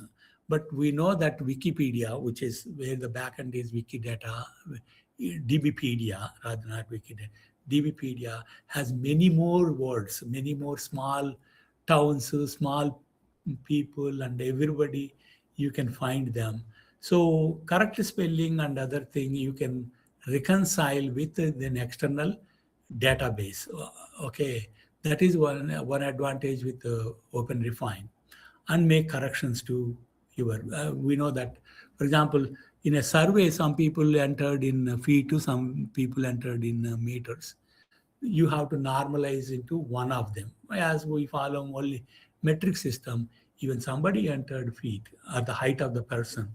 I think CM is a better choice, but mostly Indians are used to fit 6 inches or 7 inches, like that. Support for low resource languages, languages with minimal literature. Okay, but like Santali, Maithili, may be they are very low resource. Finding out documents in that also is very, very difficult. And you can have ORCID or Scopr ID, but I prefer ORCID because it's an open researcher IDs. And uh, VIAF, another advantage, it includes historical presence.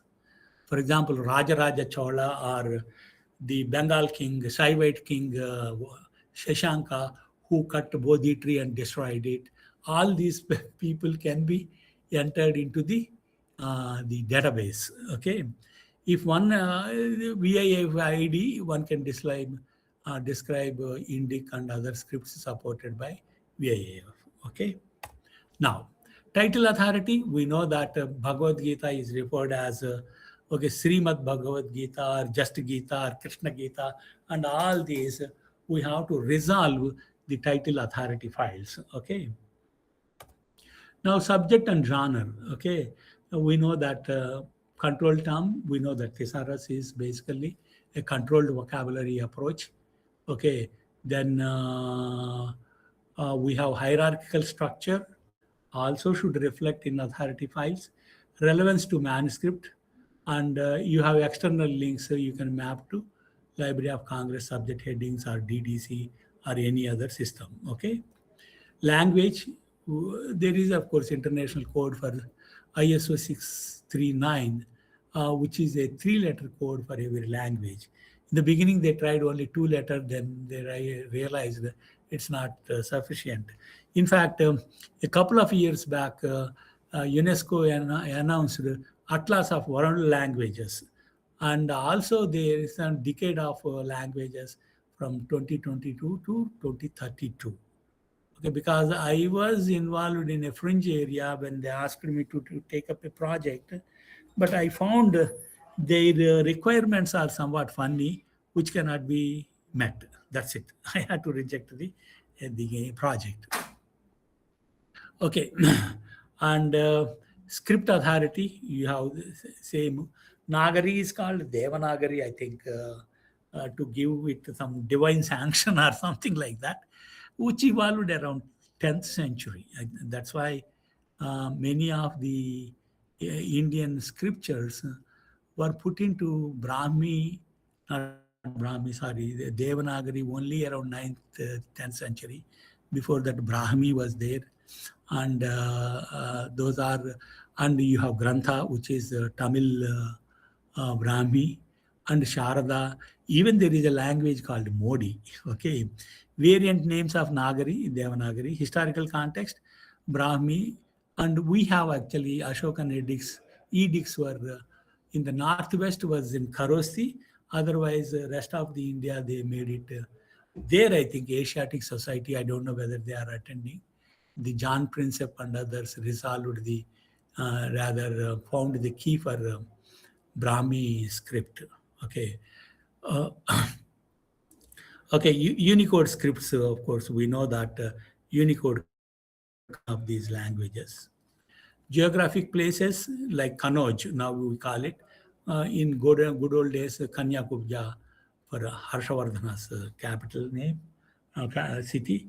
Connections with all this would be there. And organizational institution authority. So you may say BORI, that is Bhandarkar Open Oriental Research Institute. Then international standard identifier for libraries. ISIL is there. I know many libraries in India also got ISIL number for their libraries. Relevance to manuscripts, of course, they can identify from which library a particular document in birch bark is acquired or accessed. Okay. Material authority, again, we know that palm leaves, birch bark, which are nothing but Bhojpatra. These are also, we have to enter in the metadata. So which authority file, whether we want to use birch bark or Bhojpatra has to be decided. And relational authority, this is, I think, the most complex one, which I believe my proposal system heavily based on these relations. Standardized terms for relational type is a commentary of, is a copy of, is a part of, has relation, translation, and quoted in so on so. Okay. And you can use RDF URI or anything, universal resource identifier. I prefer, of course, the standard CNRI handles rather than DOI. And relevance of the manuscripts, that is Sanskrit text with multiple regional commentaries. Okay, but I identified much more than Namami, so that much more exhaustive retrieval can be achieved without much noise also to acquire more precision in the retrieval. Is part of, has part to, is version of, has version. These are symmetrical relations. Okay, the ones that is there. In the semantic web technology, completely it is non-hierarchical, but established relations between various terms. Okay, has version, is format of, has format, is referenced by references, is replaced by replaces, requires, is required by, like that. But again, if you want more specific, that is, you want to achieve more granularity in the relations, and you know that some of them are bidirectional, or you may call it symmetric.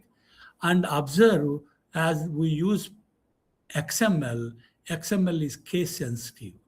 That means mostly these people use camelback notation. That is, you can say is copy, that is C is a capital, okay, has copy, C is capital again. Like that camelback notation we say, because up and down, small letters, capital letters and all that. Okay, now there is an exhaustive list.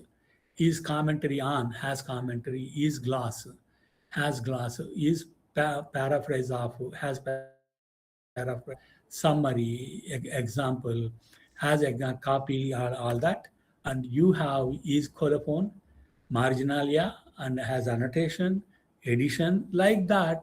I have identified a plethora of relations between documents, and which so that if you have the links between the documents, you can in the retrieval, if I say no, I want all the translations of some tripitakas in various script, means you have to have these relations in place, then only you can retrieve.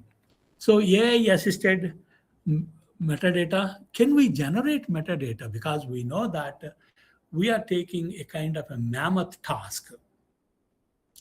Okay, from unstructured data, we know that the data mining, text mining, all these efforts are towards identifying whatever we want, whether key term, subject, or anything, from the document. But now with the AI tools, they must have taken, of course, the results of data mining and text mining research fields. But we know that we can, to a large extent, we can get structured data out of unstructured data. We know that database management systems can handle structured data, but we know that continuous text, unstructured, only humans could understand. But again, nowadays, many of the AI tools, I will give an example. That is, we know that if you write TOEFL or any other exam or English comprehension, they give some 2 paragraphs. Out of that, they ask you questions, some 10 questions. If you understood these 2 paragraphs correctly, you can give the answers also correctly, okay, for all the 10 questions. This is English comprehension. But nowadays, AI models can do that. For example, you take Notebook LM from Gemini, I think a branch of it, can do that. Okay, that means we know that Turing test, you might have heard in artificial intelligence, because in the 1990s, I introduced that as a specialization in DRTC until we changed the syllabus and we dropped. By then, AI went on to the back burner. Nobody talked. But all of a sudden in 2022, that there is a huge revival of AI using different techniques. Because my thesis is mostly related to Noam Chomsky's transformational grammars and other things, taking cue from Professor Bhattacharya's work. Okay, so automatic summarization of document. For example, this Jnanabharatam 35 pages I wrote. They asked me to create an abstract. I asked some AI tool 35 pages. It prepared, and of course we have to counter check. AI has one problem, hallucination effect. The problem is AI programs are programmed in such a way, it doesn't say, I do not know. It tells something which might be completely fictitious. Okay, nothing to do with the actual reality. For example, if you ask, I want all the works of Ranganathan, it may generate 100. Take it, some 80 could be false. Okay, generative AI has this problem. So you have to counter check until, I think now everybody is talking about agentic AI, whether we can ask these agents to verify the answers. I think until then, of course, AI in the last 1-2 years has taken big strides, but still it has a long way to mature. Okay, until then, you have to take the AI results with jokingly I say, not with a pinch of salt, but with a bag of salt. Okay, but on the whole, still it is amazing and helpful in many ways. Okay, duplicate detection via semantic analysis. You know that plagiarism software really cannot identify whether the idea is copied. Okay, it can only identify the sentences. See, it uses Levestein distance algorithm. Some 4 words or 3 words together, you consider it as a plagiarism, or 6 words together, you consider a plagiarism. That is more on the sentence structure, not on the semantic level. But in future, I think AI may be helpful and may make this plagiarism software more powerful in identifying the similarity in the meaning, not in the structure of the sentences. Okay, actually, there is a big question many people ask. Now, publishers also are telling authors are submitting AI generated text. If you ask my opinion, yes, they can accept that for the simple reason for non-native English speakers, we may write grammatically correct, but expressions are not in tune with the native English speakers. In fact, I don't know whether you agree with me. Some people from West, they used to complain that Ranganathan's some of his works are very difficult to understand. But I did not find any grammatical mistakes in Ranganathan's Prolegomena or Elements of Classification or any of his works.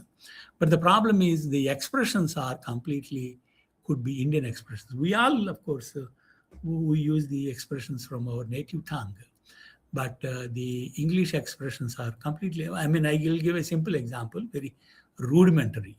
Okay, I think if we translate in Indian languages, we say rain is coming, but the expression is it is raining. Raining is not grammatically incorrect. Okay, but usually the native speakers say it's raining snow.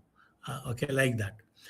So duplicate detection, AI-based reviewer. So I feel as long as the idea is new, okay, let AI take care of the language. Okay, language is, in fact, I always find when we interview students to DRTC on interviews, I have to find, okay, this boy is or girl is weak in English, but knows the subject. How do I discriminate is a big challenge. Okay, they are finding it difficult to express in English. But for example, there are some people who talk very fluently, especially city-born guys. But again, subject knowledge may be very, very shaky.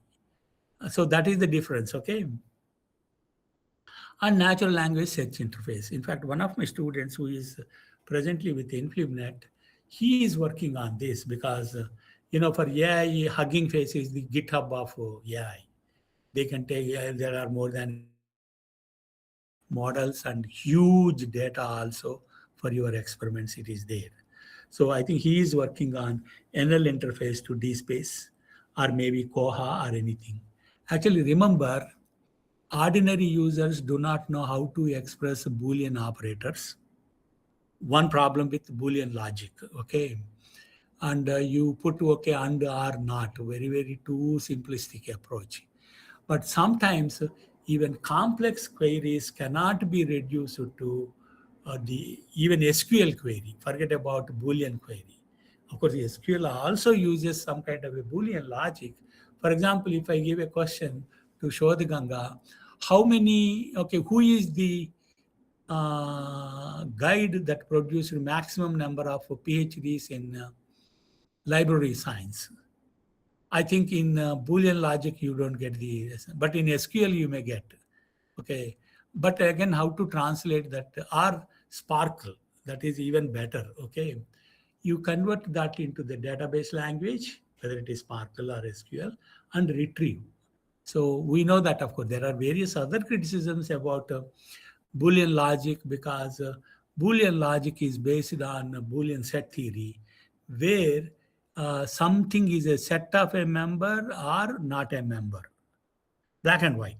For example, do you support the present government? In some ways I support, in some policies I don't support. Then where do you put him? Put him as a supporter or those who oppose him? A Boolean cannot answer this, or it doesn't allow you to express about you. Okay, because in real world many things are fuzzy. That's why fuzzy logic is being applied, but it is mostly applied for spell checking. Okay, anyhow, that is one area, another area. And how do you generate metadata out of unstructured data? Because when you have huge data set, okay, then this becomes very essential. We know that even OCR also uses context. For example, S and 5 may look alike, okay, or D and CL may look alike. If there is a little gap, it becomes C and L, not D. Okay, so like that, of course, Indic OCR AI for Bharat is being generated, and of course, Anuvadini, Bhashini, and all these are some of the products in Indian scenario which are competing with each other and which have their own advantages and disadvantages. Okay, external resource tools, Open Refine, Sparkle language, and AI-based text summarization. As I told you, I can use some Gemini or ChatGPT or Quen, or even Perplexity is there, Grok is there. I use a lot of AI tools. Okay, some are good in some. For example, when I tried to create a Gantt chart, I found the European model, Mistral, that was better than others. Okay, so everybody has its advantages and disadvantages. And AI identifying, encoding various relations. So as I told you, this is the crux of my, or you may say the burden of my song is that is how to identify relations. Okay, so whether AI can take, but if it is expressed in some kind of knowledge graphs, because we experimented various data models, because we know that the traditional relational database systems have their huge disadvantages. In fact, it's a misnomer. It doesn't talk about relations. Relation between two tables only. For that, it is called relational database. No, the relations should be at the element level. So if you take I think modern, there are many models for NoSQL databases. And we tried with knowledge graphs, okay, with Neo4j and other things, where you can express your thesaurus and other things much easier. Okay, then connect repository metadata to external resources like this one, web crawling and scraping. Okay, and you can go to a web page and try to get the metadata out of it, linked open data, authority file matching, and all this. So NL search interface, as I told already, I think how to you, for example, in Koha also, for example, I want books by authors. Some can be explained easily. Author on our books or publications of a particular author when he worked in ISI or Rabindra Bharati University. Okay, these are somewhat complex, but I think NL searches translating into SQL or no Sparkle kind of a thing, they can retrieve this data. I think here you observe for a long time, for example, Google, I think now Google days are numbered. That's why he incorporated Gemini in Google. When you make a search, first Gemini gives the answer, then followed by other URLs. Because now we know that good old days, when I make a search, it retrieves 2 lakhs. And we don't find many things relevant even. And nobody goes more than 2-3 pages. I always say, if nobody goes more than 3 pages, rest of 97 pages are as good as not retrieved. That means recall is high, but precision it lacks. There, I think AI tools score much better. But again, still, as I told you, you have to be cautious with its generative AI kind of a thing. Okay. Queries AI can, which manuscripts are different regional versions of Ramayana, Tamil translations that exist for the Sanskrit epics, manuscripts are commentaries of Vedic, this one, and 18th century copies of older originals, and surviving fragments of Panchatantra.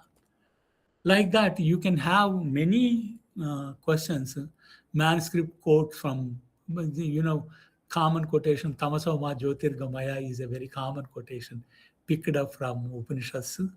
And Advaita positions, okay, I always say the beggars use in their songs mostly Advaita philosophy, okay. And what texts, which manuscripts refute Advaita position. So you can have n number, but the basic question is you have to structure the entire database, not a relational database, okay. Ambiguity inquiries still, of course, that's why AI people also keep on talking about one should be familiar with prompt engineering. So how to ask a question also makes a lot of difference. And another also, people, for example, many of the AI tools can do translation. Some people complain, no, this is not a good translation. But do you know that even humans, if you give to 3 4 humans, some may do a good job and some may do a weaker job. So if that AI translation is better than a weaker human translator, or that is acceptable, okay, just because it is a machine generated, you don't have to distrust it. So metadata incompleteness, complex multilingual challenges, and software contenders. You can use DSpace Glam. I think that is more this one. Or Islander. Islander claims that it is based on semantic web technology. Omeka for data cleaning, Open Refine. There are many AI tools. Okay, thank you. With that, I think I managed the time.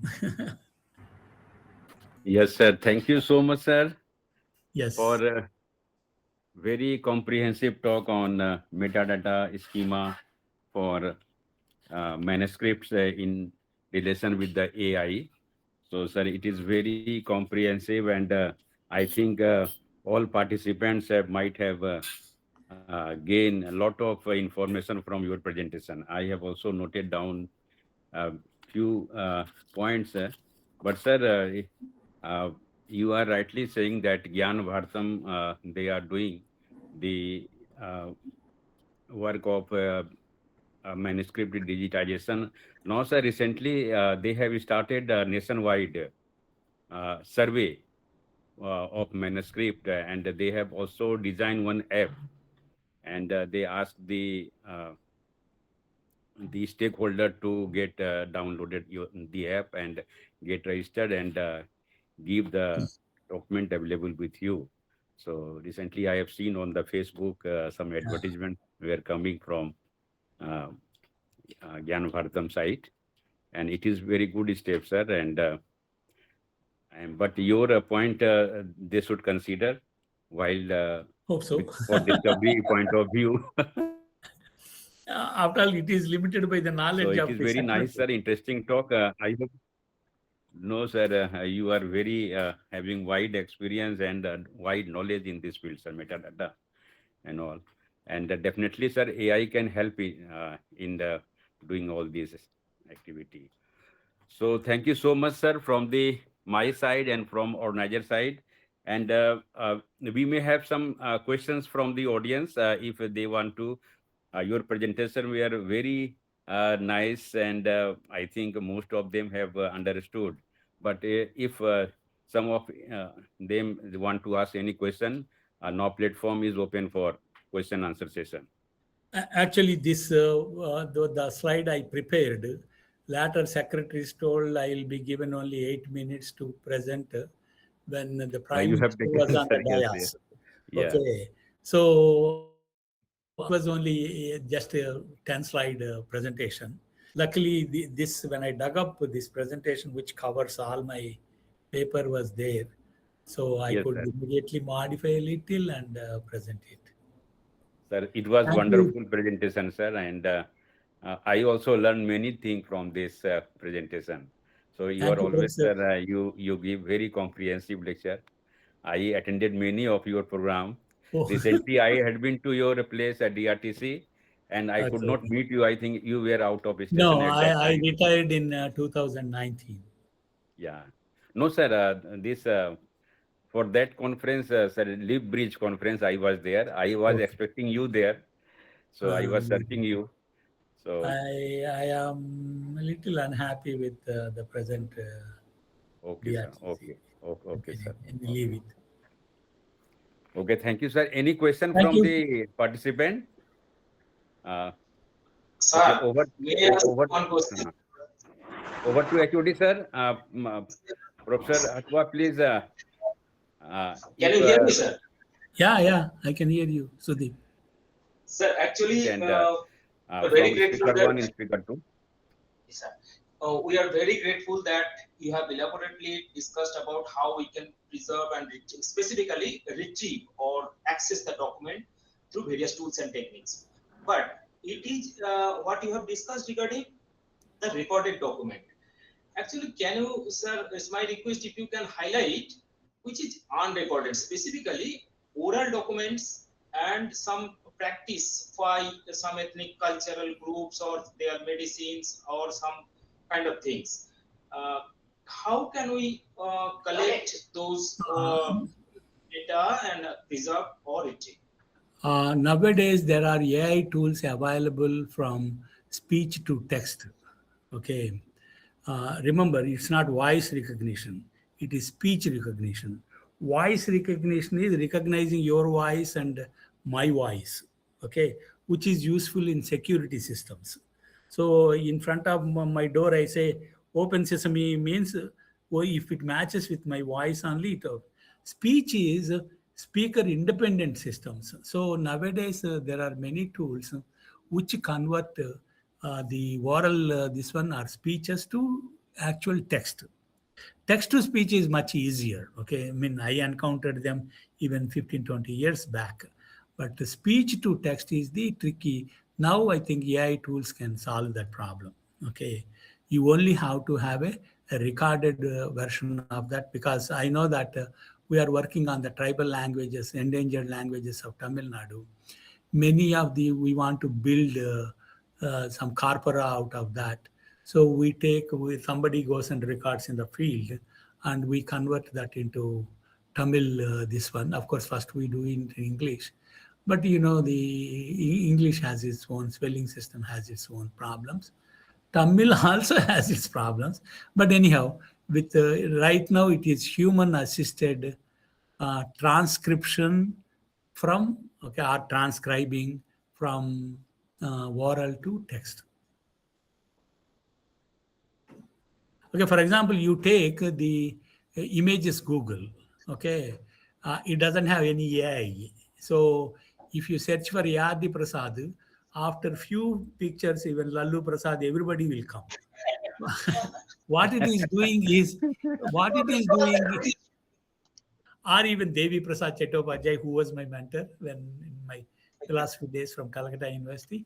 But again, if you look, actually what they do indexing is the text around the image they index and retrieve, which is a poor method.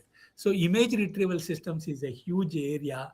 I think now we have some progress in that area. Not we means the scientific community has some progress on how to recognize images. Information mashup. That is the.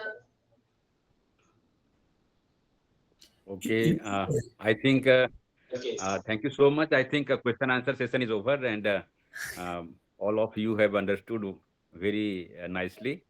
So I am very much thankful to the members of the organizing committee, Professor Sudhir Ranjan Hatwa sir and his team for giving me this opportunity. It was a nice session, very comprehensive. Two eminent speakers have spoken on this occasion. So thank you so much, sir. Thank you. It has started the tune of the conference. So finally, I And would like to thank Rabindra Bharati University and you, Professor Manoj Kumar Sinha, and then Snigdha, and of course, above all, my student Sudeep Hatwa. Thank you very much. And also thank you the so much. participants, I only wish them a bright career in future. Thank you, sir. Actually, in this plenary session, we should go for a formal vote of thanks. but we have merged the inauguration session with the plenary session. We have invited two invited speech in this session, coming 1.5 hours. One is Professor Swapna Banerjee, another is Professor Dr. Nimai Chand Saha from Bharati University. After that, we will make a formal vote of thanks. So thank you, sir, for joining us in this conference with a very short notice in this busy schedule. We are very delighted and grateful to you, sir. Thank you. Thank you. Thank you all. Thank you, sir. Thank you so much, sir. Now, sir, should I leave now? Yes, I also exit, okay, because I have other work Yes. to do. Okay, sir. Thank you so much, sir, for giving me this opportunity. Okay, sir. Okay, Namaskar, sir. sir. Next time we will Wonderful time. physical Yes. mode. We'll Yes, have a sir. great lunch. Today we cannot provide. Yeah. Anyway, there is Yeah. there is Due. It is due now. Some other time. Some other time. Yes, sir. Okay. There is your provision for ordering your lunch through Swiggy or Zomato, but we have a lunch together. That's why we have postponed that planning, sir. Okay. Okay. Thank you, sir. Thank you so much. Okay. Thank you. Bye. Thank you. Bye, Thank you, sir. Samhati. Thank you, Snigdha ji, and all. Okay. Bye. Yes, Bye. sir, I am here too. Okay. I see you. Okay, then bye. Have a good day, sir.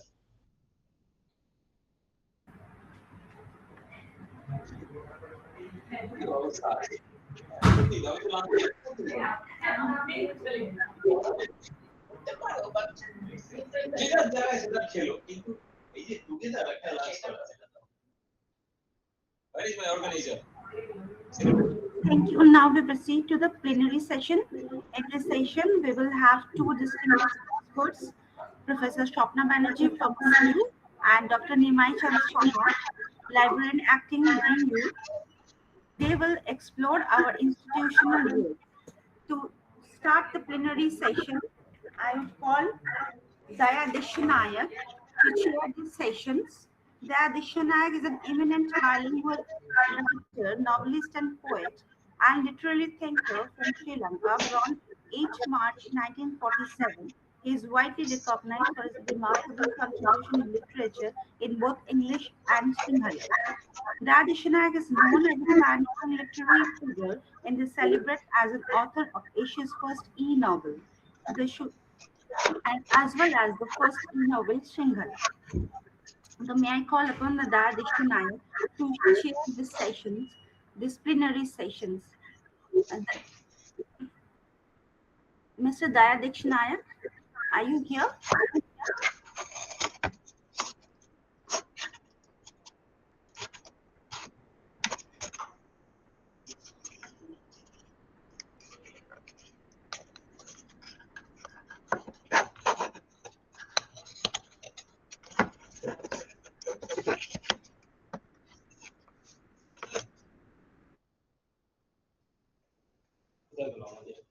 দয়া দিশনায়কে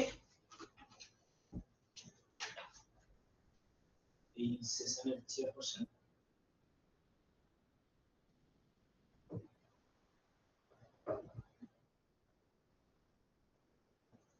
speaker বাবু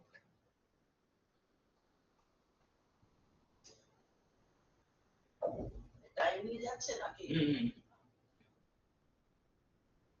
একদম time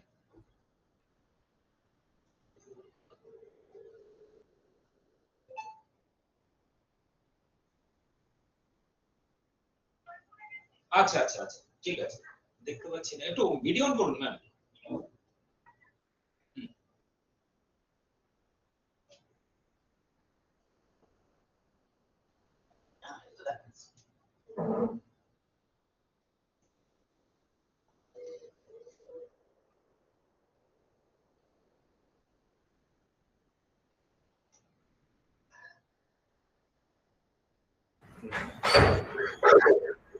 Good afternoon, ma'am.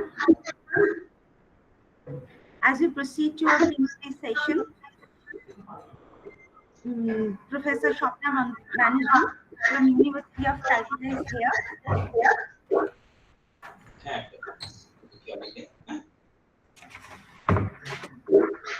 Good afternoon, ma'am. Am I audible? হ্যাঁ হ্যাঁ এই time Dr. Swapna Banerjee is a lecturer in Department of Library and Information at University of Calcutta. She is a highly respected academician and researcher known for her valuable contribution in the field of library information science. Her area for specialization include knowledge organization, information processing, retrieval and classification, presentation, conservation, and information management. He's coming from a very good background as a chemistry in botany, and he's completed his PhD from University of Calcutta. He built a strong reputation through her teaching and research and academic leadership.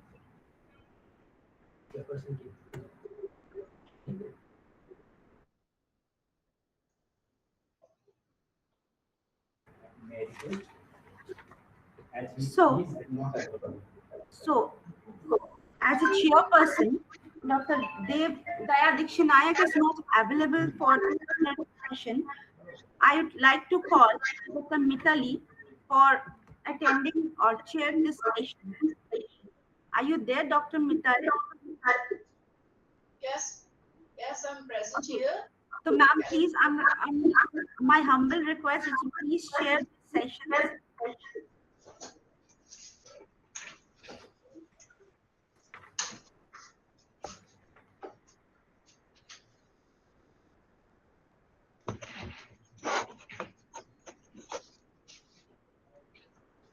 Ma'am, in this session, we will have two distinguished experts, Professor Swapna Banerjee from University of Calcutta and Dr. Nimai Chand Shaha, librarian acting from Vishwabharat University. It's all up to you, ma'am. Please share the session. Very good afternoon to Nimai. He is Dr. Swapna Banerjee. She is from Calcutta University. Now she will enlighten us about today's topic, and we'll be very happy to be present here and able to listen your learned talks. Please start. Very good morning to all of you. To all the participants, a very good morning. I'm very happy to have been invited here in the International Conference on Indigenous Knowledge Systems, Transformative Role of Libraries. I would like to first pay my thanks to Honorable Vice Chancellor Madam, to the head of the department, Professor Shudeep, to the organizers of this seminar, and also to the convener. And also to Mitali Di, she's my senior in the university. Thank you, Mitali Di, for chairing this session also. Okay. So, so I have not prepared any slides because it was a very short notice I got. So let me just present my some vision of this indigenous knowledge orally. Now, first of all is indigenous knowledge. It's a very good topic which they have chosen, the university, because it's the topic of the day. Now, first, what is an indigenous knowledge? When we say of indigenous knowledge, it is the knowledge developed by the local people of a given environment that has been passed down over generations through oral tradition, kinship, network, communal connection, social groups for the precious management of resources and judicious management of resources on which their daily sustenance depends. Now, oral tradition, I uttered 4 words: oral tradition, kinship network, communal connection, and social groups. Now, when we say of oral tradition, we know very well that is the verbal communication which is being passed from generation to generation, from the seniors of the community to the junior levels, and from days immortal. It's a very, very important medium of communication. Kinship network. What is kinship network? This is the interconnected web of social relationships based on blood, marriage, or adoption, acting as an extended family system that provides support, resources, and social structure.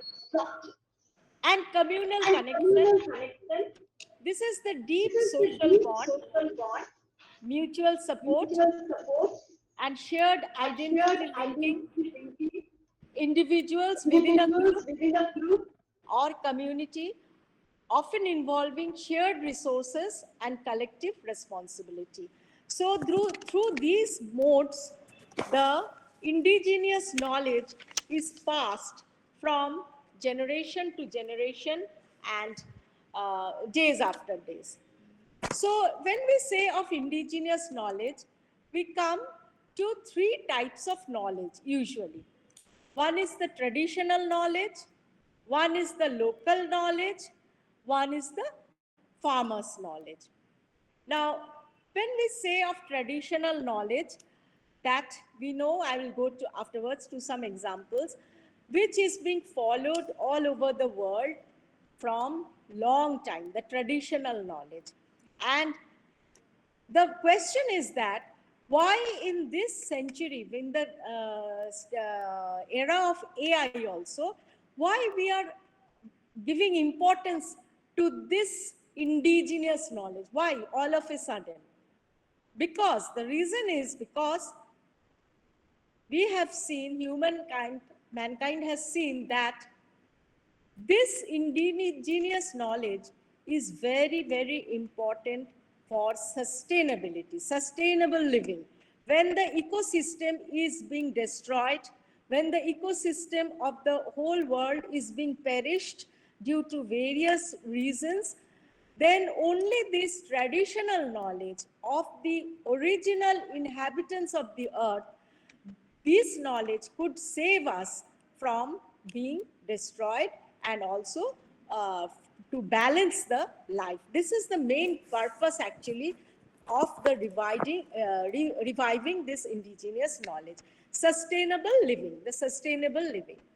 Now, when we say of indigenous knowledge, we find there are two types. One is in the people's memories and activities, and one is that is outside formal education.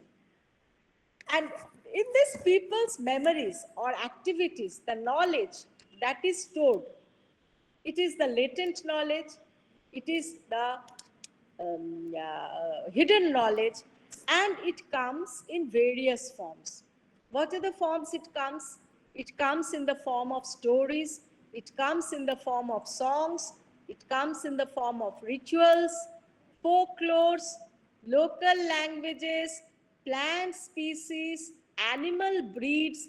In many type of ways, this memories or activities, this knowledge is stored and it is passed down from generation to generation.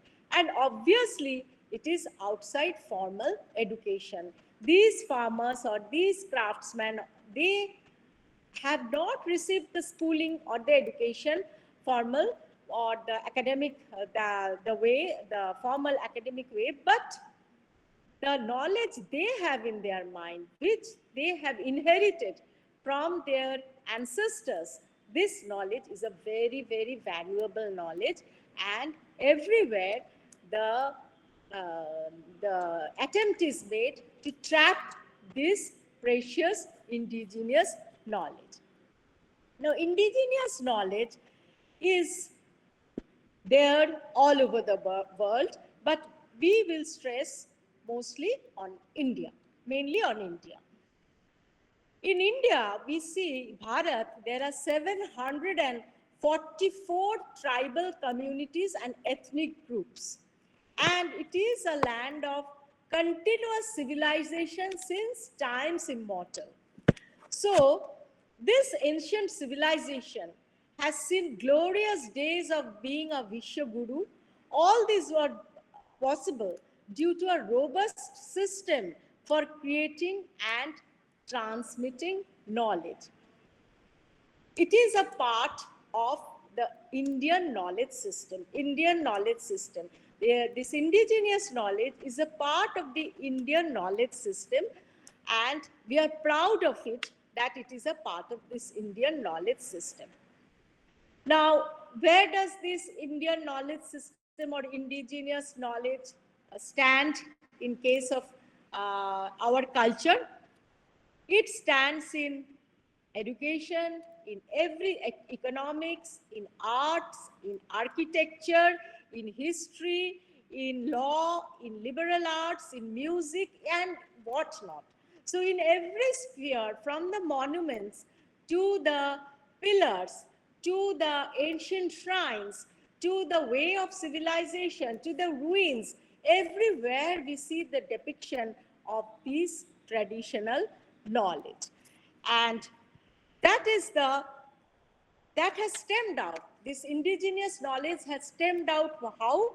From deep experience, from observation, from experimentation, and from rigorous analysis. This indigenous knowledge has stemmed out in this thing. Now, let me just give some examples, though we know many of us, but still let me just give some examples of this indigenous knowledge, especially in case of India. Many of you may have, our participants may be coming from the villages or from some rural area, and you may be already conversant with this knowledge, but some important indigenous knowledge which we should know of India are, suppose, number one is that the interconnected water bodies to store excess water, rainwater during the Chola period. That was a very innovative scientific thing. Then the word zoopharmacognosy, number two, zoopharmacognosy. This word was coined in 1993, but there it was prevalent in Atharva Veda, this word, and it was told, or it was written by Charak and Shusrut long back. Number three, we see in Arunachal Pradesh, a tribe, Apatami tribes, the rice fish farming. It is a very special type of farming. In Rajasthan, we see Johards, the tribe, they store rainwater for harvesting. They use a special type of mechanism to store rainwater for harvesting. For crop storage all over India, we find the use of neem leaves. In Maharashtra, there is a tribe, Devrai, who protect the patches of forest. By their own means, they protect the patches of forest, their local communities, and this they do to protect biodiversity. Then we find in Assam, traditional homes built with bamboo or mud, which are climate resilient, and they can withstand earthquakes, they can withstand any type of natural disasters. Using medicinal plants like Andrographis paniculata for treating illness is another important part of indigenous knowledge. In fact, the Sautals, the Kurmis, the Bhims, the Totos, all types of indigenous communities, they use medicinal plants. They know medicinal plants very well than the so-called doctors, nowadays allopathic doctors. So their way of using these indigenous plants is a very miracle for treating various serious type of illness. Then Kalari Payattam, this is the oldest martial arts of the world. And this martial arts was displayed, why? That is to develop physical fitness, self-defense, or discipline. This was there. In Kerala, we find cooking methods like arakalu, preserves flavor. So these are only just some examples. There are a lot of examples. If we go to dig out these examples, it will be innumerable. We have in India storehouse, a treasure house of these types of indigenous knowledge, which have not been explored till date. Many of these which have not been explored till date. Now, who does this? These indigenous people, who does these things? The people of these, who are in custodians of this indigenous knowledge, these people or population, they live in close proximity with the ecosystem. They live in close proximity with nature, with ecosystem. They belong to tribal societies, indigenous communities, marginalized groups, rural women, and they treat forests or they treat natural resources like their mother or father. The forest and natural resources, they form an integral part of their existence and cosmology. And often we find that these indigenous people, they worship nature. So nature or the protection of nature is very, very important to them, much more important than us, I believe. So they are the torch bearers, they are the torch bearers. We are only following them. In fact, we are destroying nature.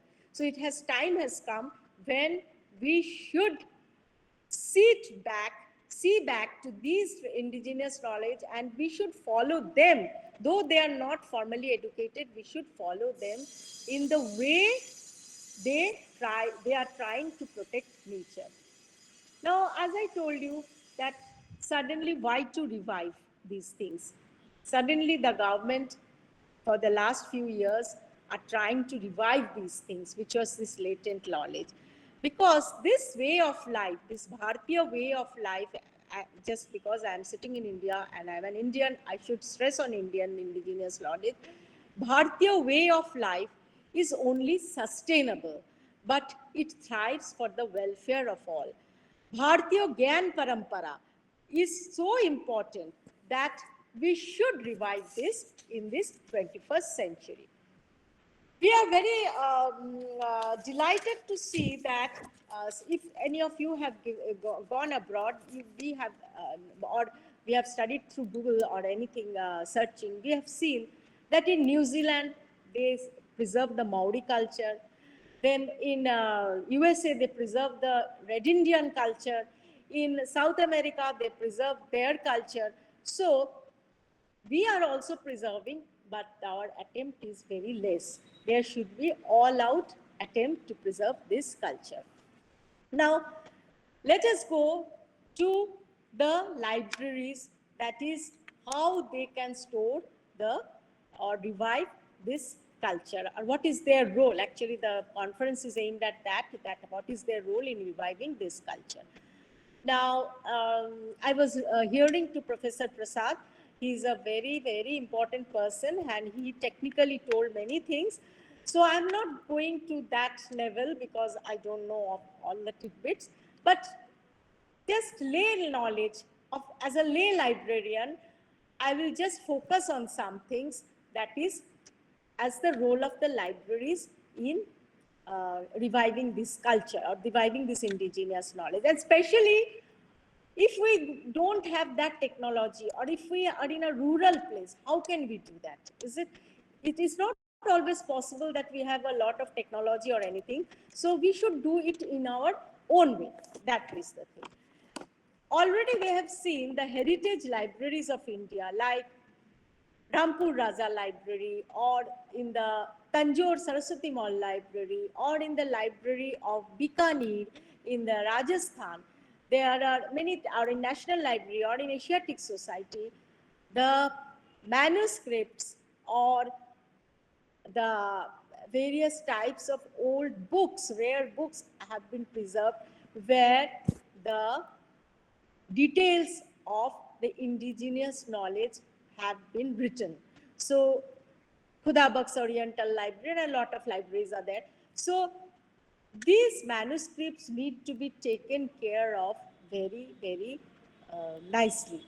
And we should be careful that these manuscripts are not lost at all, because these are memories. These are memories written down. Then the IGNCA, the Indira Gandhi National Center for Arts, they are doing a tremendous work. They are also conserving the museum oriented things, the treasure and house. They can be called that they are the treasure house of these memories. The memory institutions, the archives, the museums, they have to adopt this technology or these things to revive this indigenous knowledge. And every library must have a corner. You know, the NAC visits are there, or the special visits are there, or if you want your library to hold a high position in the country or in your institution, there should be a corner where the books or the traditional materials of the indigenous people should be showcased there. So library, nowadays the definition of library has changed. The library is not only a resources of books, it is a resources of multiple type of things. Non-book materials are also there. And by the term non-book materials, we don't not only understand CDs and videos and all those things, but we also understand the hunting weapons, the fly-catching weapons, the ways to the traditional, the measures to protect the flowers, if there is any, then the shields made of canes, etc. These showcases must be collected from the local indigenous people and must be stored there. So it should be a type of showcase, a show corner, indigenous corner. It should be termed as indigenous corner, as we have an archives corner in all many libraries. So there should be a corner for these marginalized groups, indigenous corner, where people can come, especially in the public libraries. It is very much needed, where people can come and see these things, and side by side we should have a documentary stating the use of this. There should be a video or audio already. There should be a video or audio concomitant with these type of things, or that is, when they are looking at those things, they can turn on the audio or turn on the video and can see the way they are doing it. So exhibits, the exhibits should be very, very, very prominent, and the libraries can easily do that. It is a part of local history collection, you can say. Local history collection work of the libraries is a very important thing, and the libraries can obviously do that, the local history collection, where the things of the indigenous people can be showcased. And of course, the translation of their written documents, translation of their memories, or the transliteration of the books, transliteration of those things that are already there. So that is obviously there. So one thing is to keep the resources of the pertaining to the indigenous people in your library.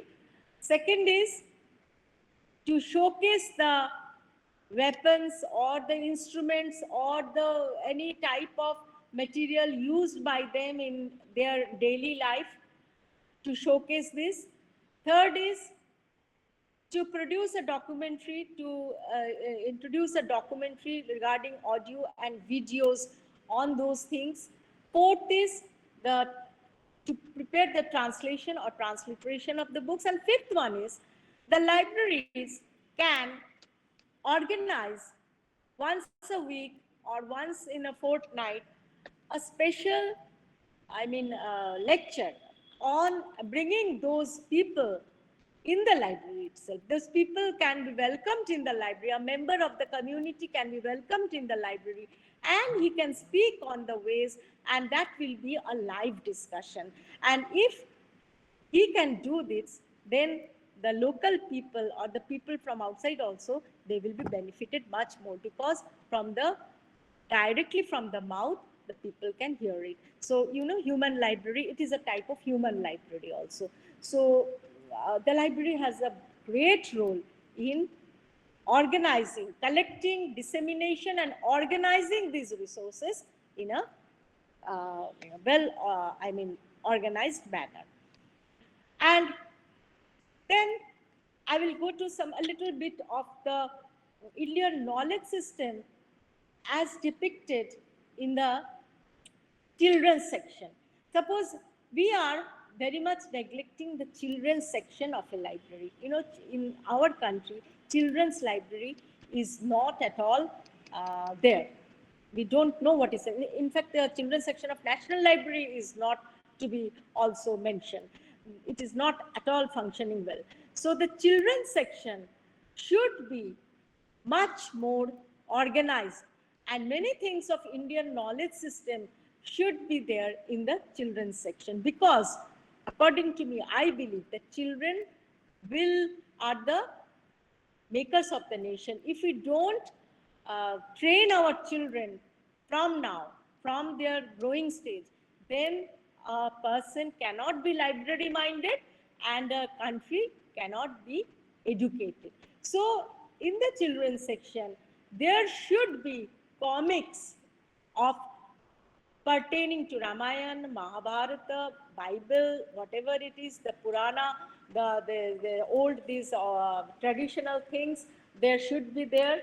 Then there should be picture books, activity books. There should be books on culture and ethics, historical fictions, and also there should be a depiction of these characters in video streaming also. There should be a session of storytelling, focus on storytelling focus. There should be the picture books on Indian architecture, Indian art, etc. Then only the children can come to know of this tradition, and when they grow up, they will have a love for our country, for the integrity of the country, for the culture of the country.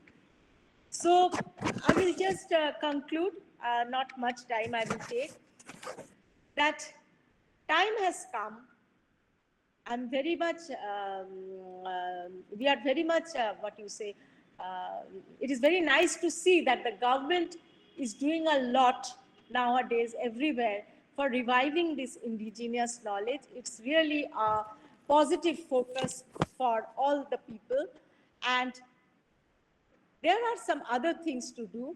That is, we should encourage multilingual and multidisciplinary approaches to revive this indigenous knowledge.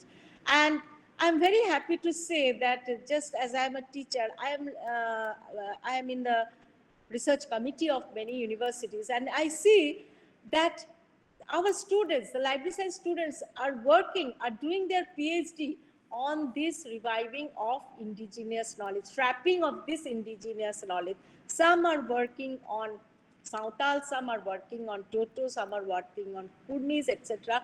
And it's very nice that they are not just sticking to the traditional classification, cataloging, or the very modern AI networking, but they are going to take up, and they are already focusing on the interdisciplinary approaches.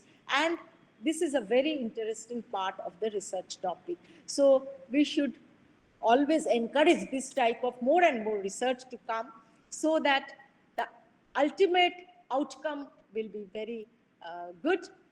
Then integrating the indigenous knowledge or Indian knowledge system with formal education system. Already in the NEP it has come, but more and more integrating this indigenous knowledge, the techniques, the technologies of indigenous knowledge must be integrated into the formal education system. And it should be integrated not only theoretically, but it should be there in the practical mode. That they must have a hands-on training. Then only the people can be more and more efficient, or they may be knowing. then we should create the learning resources. More and more learning resources are to be created, are to be, are to be made, and in modular form it should be made, in the digital form it should be made, so that it can reach each and every part of the country. The faculty should be trained in that, and there should be teaching opportunities also in the colleges and the universities in this traditional indigenous knowledge of these things. Already we are seeing that many old languages have become extinct or on the verge of extinction. But those rudimentary languages which are left, this should be taught in the universities and the colleges. In fact, from the schools it should be taught as a third language also. Then only we can revive those languages, we can revive this indigenous culture. So there is a lot of things to do. Let us all march together to do all this. Thank you. Thank you, Shapna, for your enlightened knowledge about the indigenous knowledge and how it will be incorporated in library and how it will be helpful to strengthen our society with this knowledge. So she told that how the custodians of this knowledge can transmit the knowledge to their next generation, to their heir, and ultimately to the society whole. So, what is the indigenous knowledge? If I asked to anyone, the people said, "ये तो हमारा जाना ही है, এগুলো তো আমরা সব জানি, কেন জানি, কিভাবে জানি, এবং সেটা কিভাবে কাজ করে, how it will be helpful for our sustainability." What Shapna saying, the question of sustainability, it is very important. We know after the death of one man, many information has lost. We are telling all the time.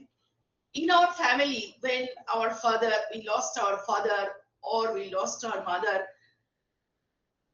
once we said, "Oh, ito to Baba janto." This kind of knowledge from our parental side, from our relations side, from our village side has to be written. But it is a matter of my misfortune. We are actually not history minded. India was from the very beginning, from its civilization, was not history minded. Our history has been started in the hand of Phayen and Meghasthani, so we know this. But we have many knowledge. It is the time to be taken in our daily practice. So thank you, Shapna, for your innovative representation in this seminar. Thank you all. Now I am requesting Nimai as the librarian, acting librarian of the Vishwa Bharati University. They all are much younger than me. That is why I am calling in their name. Don't mind. They are very much younger than me. Please start, Nimai, with your valuable notes.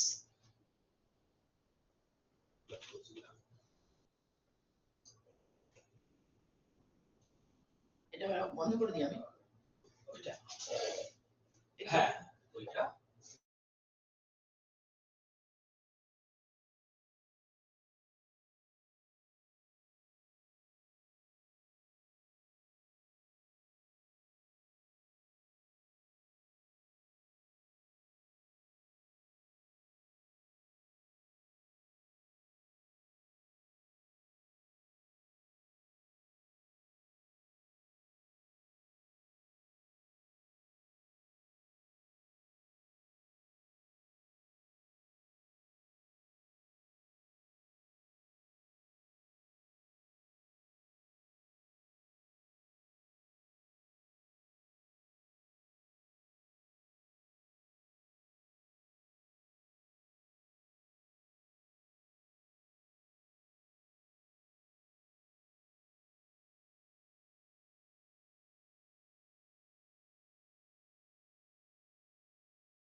Ma'am, Nitali ma'am, Nimaisha is joining shortly.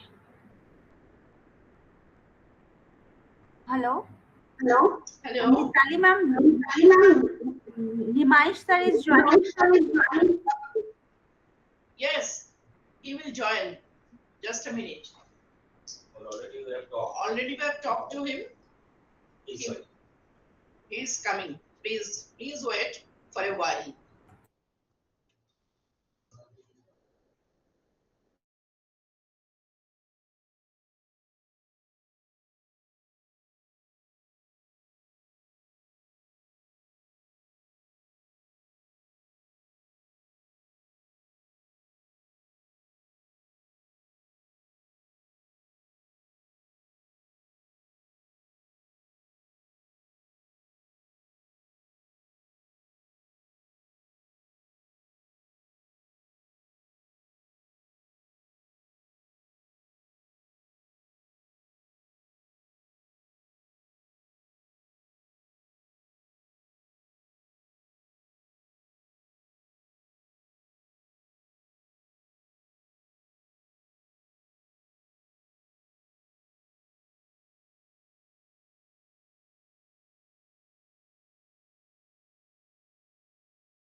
Welcome, Mr.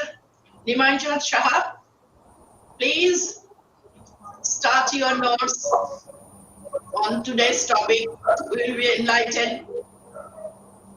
How are you, Didi?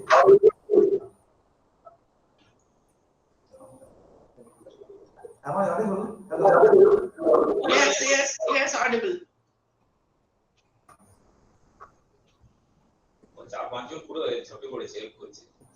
Okay. খুব চেষ্টা করলো কিন্তু কিছুতেই librarian করলো না, খুব খারাপ এটা। খুব potential.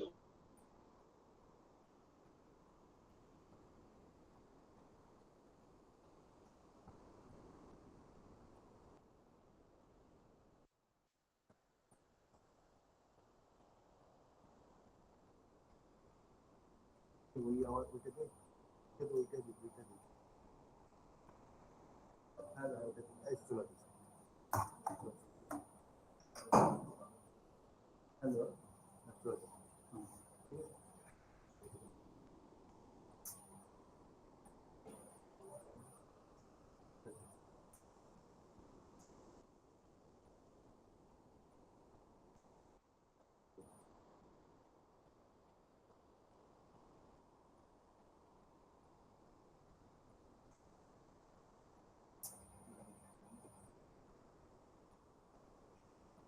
Hello. I hope I am audible to you all.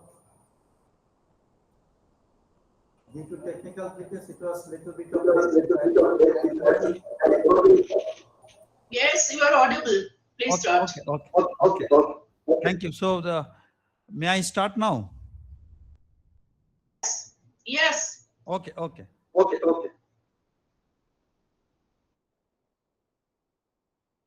Let me share my before to go through the slide, let me say some courtesy line before to start.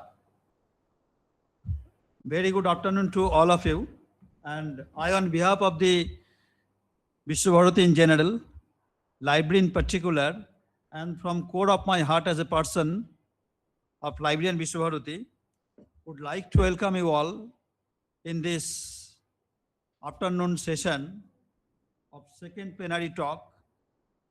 And the theme of the seminar, international seminar conference, that is Indigenous Knowledge System, Transformative Role of Libraries, right? And I am really grateful to the organizers, right from the HOD of Department of Library and Information Science, Rabindra University, faculty members, particularly my friendly Professor Sudipda, brotherly Dr. Ziaur Rahman, and another my friendly colleague, Dr. Snigdha Naskar, who are supposed to be carrying me in spite of having a 5-6 minute late. And the topic has been, rather theme of the international conference has been designed very judiciously. I must say the word judiciously, because the indigenous knowledge system, transformative role of libraries. And I guess many people from in and out India, right from the participants and resource persons, may highlight the some of the part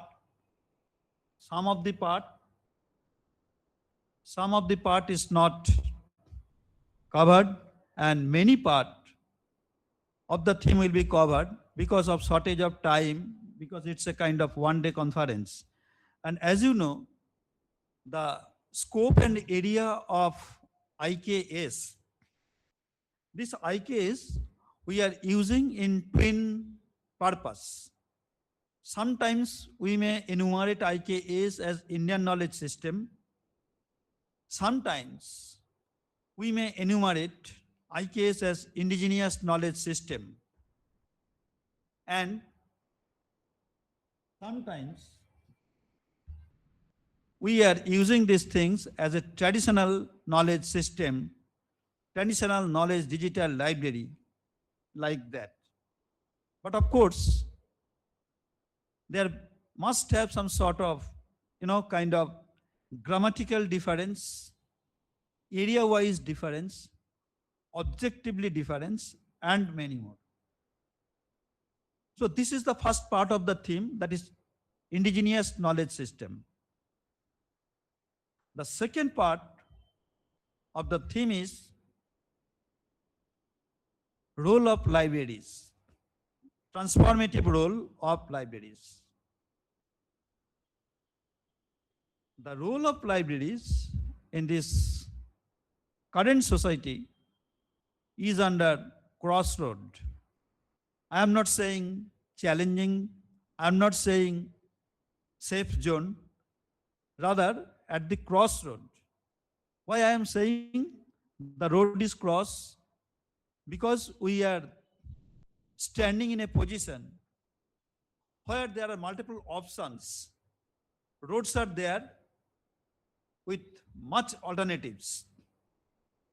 It's the duty of the librarian, it's the duty of the information manager, it's the duty of the knowledge manager, it's the duty of the library professionals, it's the duty of the library staff to find out the right alternative, to disseminate the right pieces of information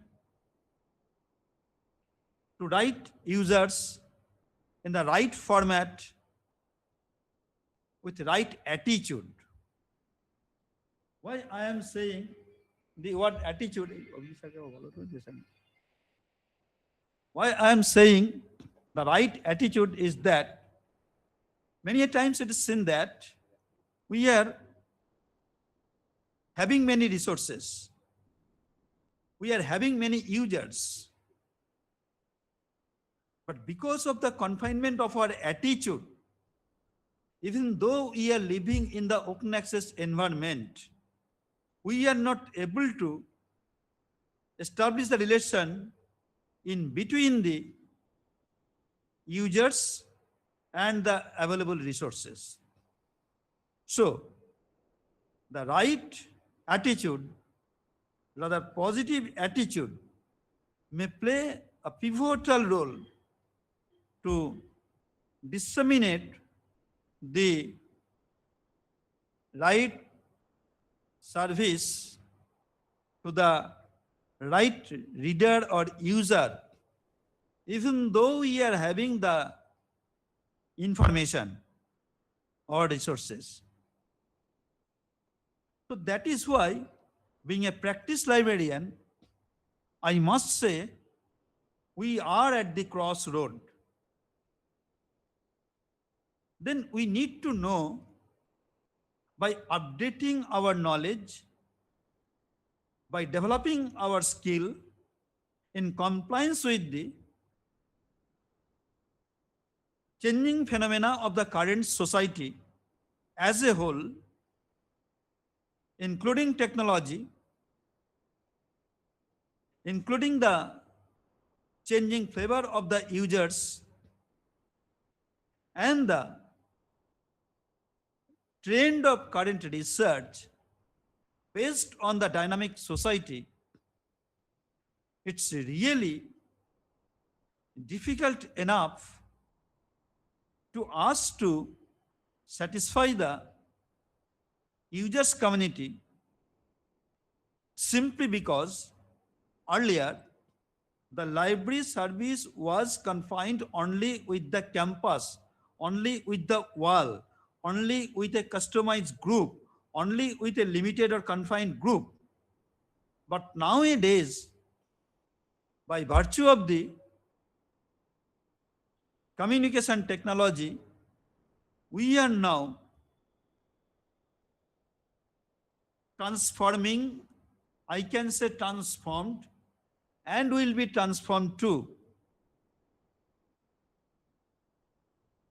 to trying to disseminate our knowledge across the world, means from local to global.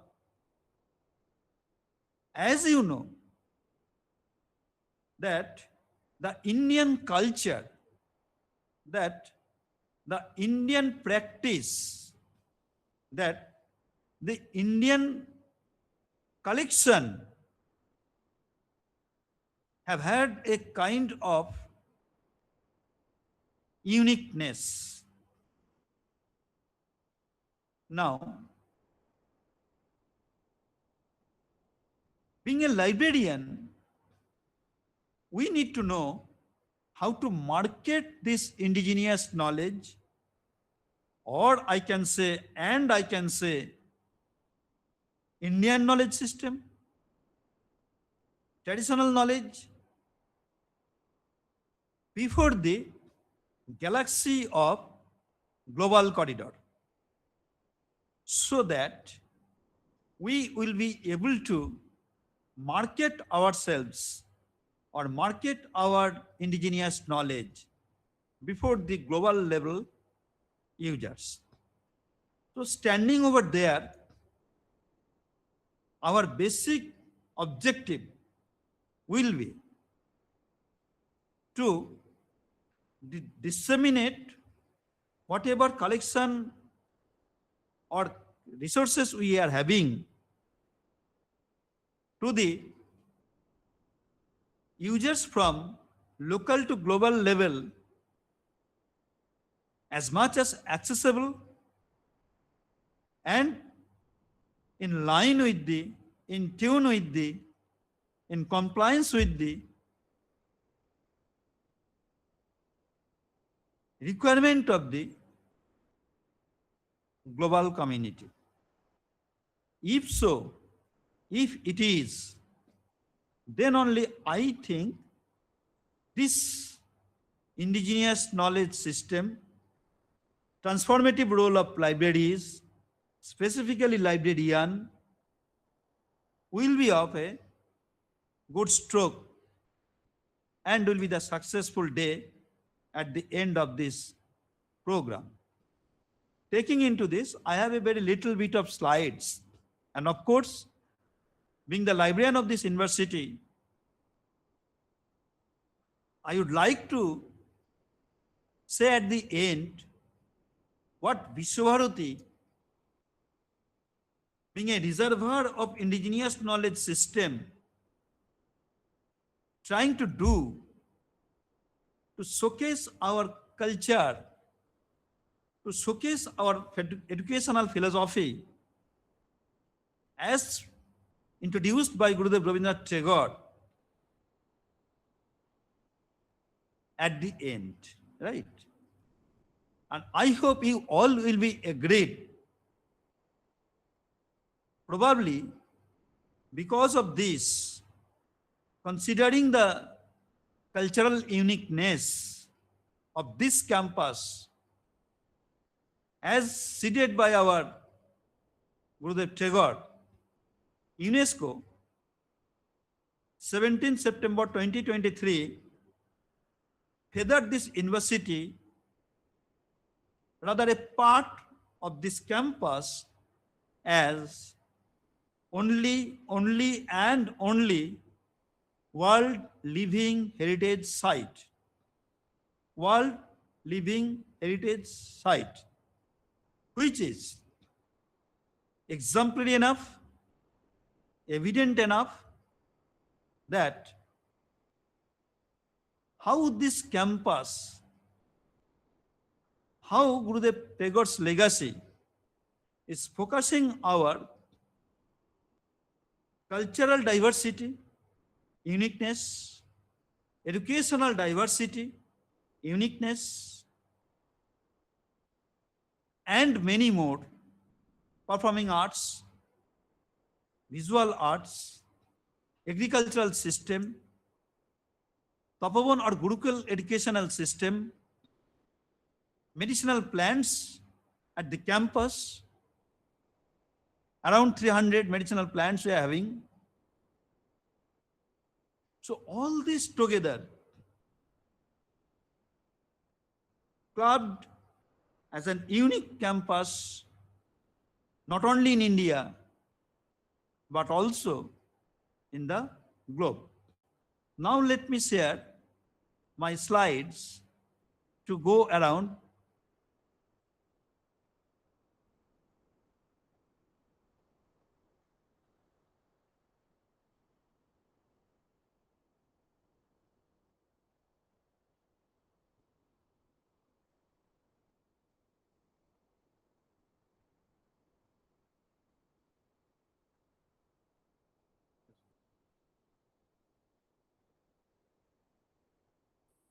Yes, I hope my screen is visible to you all. Yes, sir. Okay. See, so before going to slide by slide, again, let me allow to extend my deep regards to the organizing committee, right from the head and all the faculty members, all the members of the organizing committee, to give me a chance to be part of this seminar. I do not consider myself as a resource person.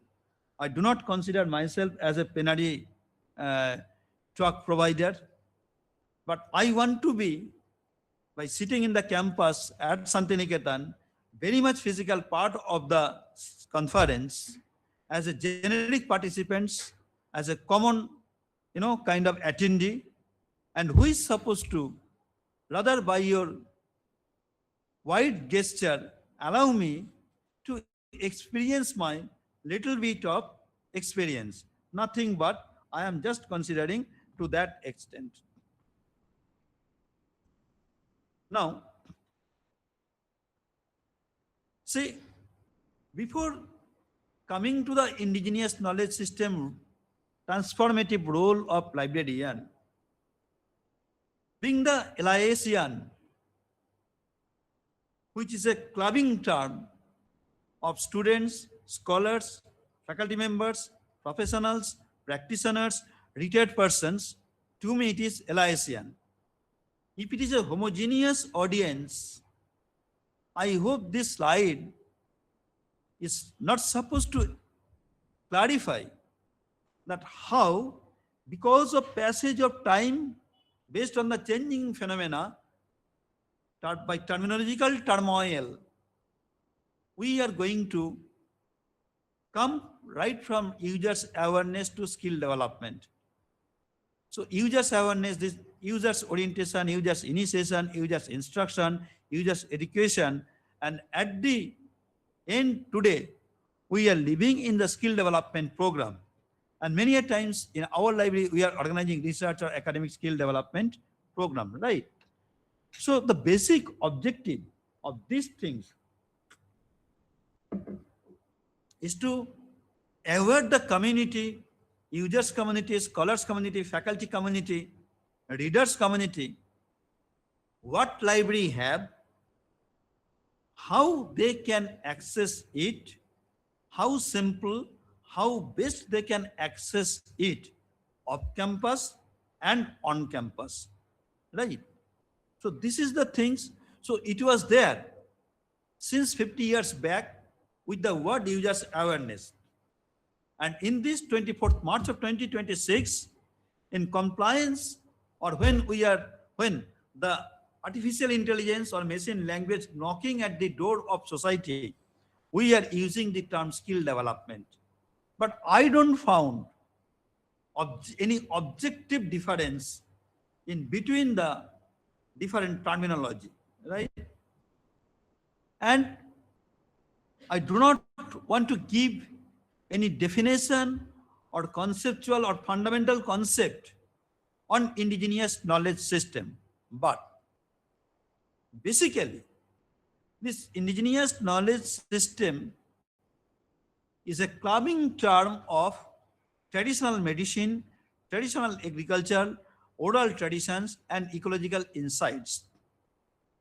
And we, being the librarian or the library, act as key custodians, transitioning from mere repositories to active partner in collecting, preserving, documenting, disseminating this tacit and explicit knowledge through digitization, since it's a kind of homogeneous audience. I do not suppose to clarify the distinction in between digitization and digitalization. I hope the all Eliasian is clear enough about the distinction in between the digitization and digitalization. So that is why I am using and praising the term digitalization and digitization, then community engagement and specialized archival practices with open mind. That is why one human brain picture I have been encapsulated with this slide to justify that our mind should be opened, that our attitude should be opened, because many a times I found that we are teaching open access culture, open access software, open access resources, open source software like that, with confined mindset, narrow attitude like that. So before coming to the indigenous knowledge society or system, one must have, be it user, be it policymaker, be it library professionals, everyone needs to be open mindset and open attitude. And that should be flexible, that should be compromising, and that should be adjustable. Then only we will be able to reach out in a state of understanding, where the transformative role of libraries will be established, will be implemented, will be executed with positive fashion, with constructive fashion to develop the society, to go ahead with the community, by the community, for the community. And that is how this open mindset is the prerequisite, not only for the library, but also for the entire society. Now, to me, the current society is again, to me, encircled with the two letters of the English alphabet, that is C and D. If we are able to capture the C and D, I hope our transformative role will be explored, executed, understand, everything will be clear. What is that? Nothing new. That is communication, coordination, cooperation, then classification, cataloging, contact, digitization, dissemination, digital literacy, documentation, and finally to stop with the development. So, if we understand the philology of every word, right from communication, contact, cooperation, coordination, classification, cataloging, community, digitalization, dissemination, digital literacy, documentation, and development, then I think our basic purpose as a society member will be established.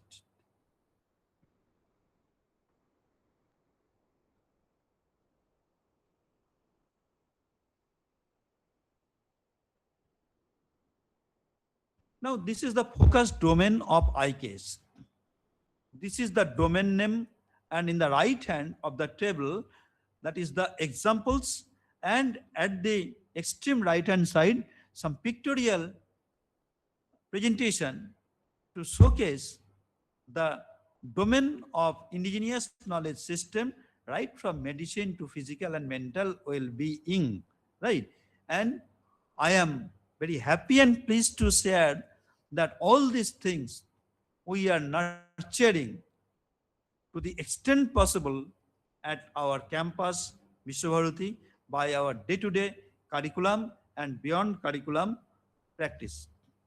This is the another thing where we are standing to make our Atmanirbhar Bharat. Now, why indigenous knowledge system matter more than ever now? Here, we make the discussion little more flexible.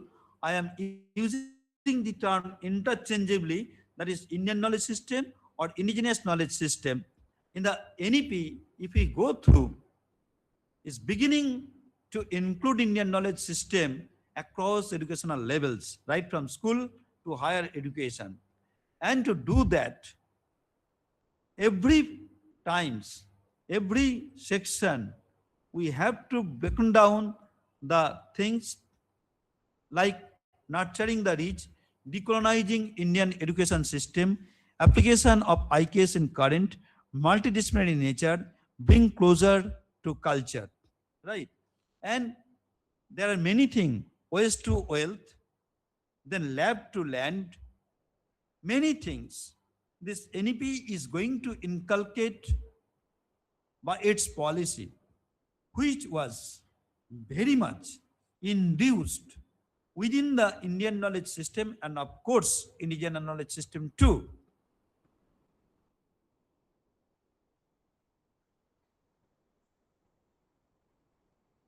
Now, the new education policy, that is holistic education, the basic part of Indian rich culture, then cultural contextualization, different states having a different cultural diversity and uniformity, then enhancing critical thinking, complementary strengths, and ethical frameworks. I hope I am about to hitting my scheduled time. I will finish by another 3 to 5 minutes. I will not take much time. So sustainable development goals and Indian knowledge system, that is again the sustainable development goals 6, 12, 15 and 13 is very much addressing the indigenous knowledge system and a part of Indian knowledge system too. And this is the Indian knowledge system in agri-food system, that how this indigenous knowledge system help us to agricultural food system based on our traditional culture and practices, right?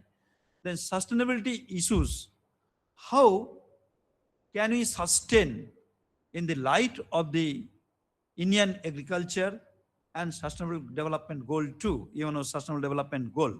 That is water scarcity and depletion, soil degradation and fertility loss, climate change and impact, biodiversity and loss, inefficient input usage, and then fragmented landholding and many things, kind of conversion or transformation of agrarian land to industrial land or residential land, like that. Then role of different components of plant protection in indigenous knowledge system or Indian traditional practices. That is tulsi to salt, all these things, what kind of tulsi we are using, that is control the blast of rice and insects of sapota and guava, like that. Even in our day-to-day life practice, we are using many plants to control our kind of injury, right? So that is a different issue, and I'm not a medical or Ayush expert, so I do not encroach beyond my discipline.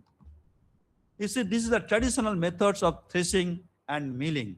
How are we doing? And most of these things, particularly this traditional practice, these things now instinct in nature. So it's very soon after the advent of the machine culture and mechanization. So these traditional practices is under evaporation, is under extinction. So now it's a kind of heritage culture. Now it's a matter of heritage showcase. You see, most of we are, kind of friendly with this picture.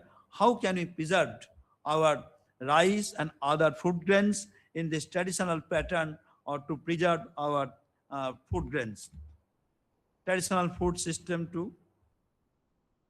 Then Tagore's philosophical foundation at Bharati. Learning from nature as classroom. As you know, till today, our school's education is under sky, right? And that's a practice of Brahma Vidyalaya was the root.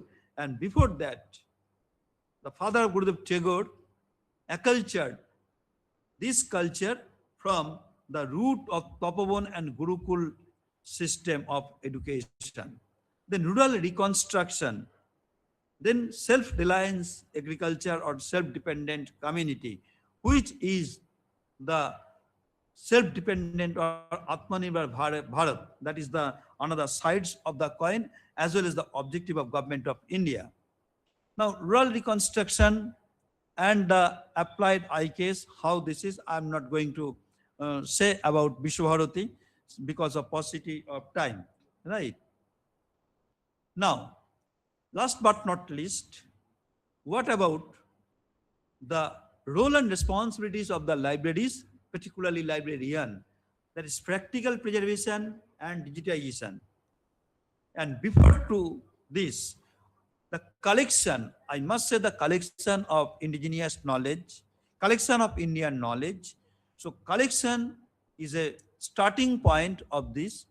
Then after collection, we need to know how to digitize or digitalize of the fragile material. Then digital repositories, that is traditional knowledge digital library, and the National Digital Library of India is the reservoir of our digital repositories and one of the leading digital repositories of the globe. And then multimedia archiving too. So once we able to collect and digitize and digitalize to preserve our rich Indian heritage and resources, we need to have this three things. And at the back end, the role of the libraries and the role of the librarian and its team is having a kind of invaluable role to do the things. Then community engagement and collaboration. During collection of the resources from the community or society, we need to make them counsel, right? We need to make them understand why we are going to collect, why we are going to transform from one form to digital form, from one form to another form. So if we are not able to make them understand, or if we are not able to take the community into our confidence, the entire mission will be failure. So co-curation of collections, then living archives, cultural programs and oral histories, then ethical management and access, indigenous data sovereignty, ethical cataloging, intellectual property rights, as well as digital rights management, as you know, then educational and research support, integrating IKS into education, then only the basic purpose will be executed, and then research facilitation will be the other objective, unless otherwise we are able to offer this indigenous knowledge for research input, then how can we get the better output from the research society? And once we are not able to have a quality output, the entire mission will be vogue, right? Then the key challenges and future directions: resource constraint, technological gaps, capacity building, societal understanding, lack of communication gap, and finally to me, the mental framework and the attitude of the societal people, including librarian, including its team, professional colleagues, political leaders, government, policymakers, authority, administrator, A to Z, I mean all the living body, I must take into consider as a stakeholder. So everybody, it is very challenging task to make the society to take into the confidence, because once something take into a different kind of connotation, the entire purpose will be derailed. And to me, the library is basically liberty in yielding accurate information and resource through bona fide road. LIBRARY.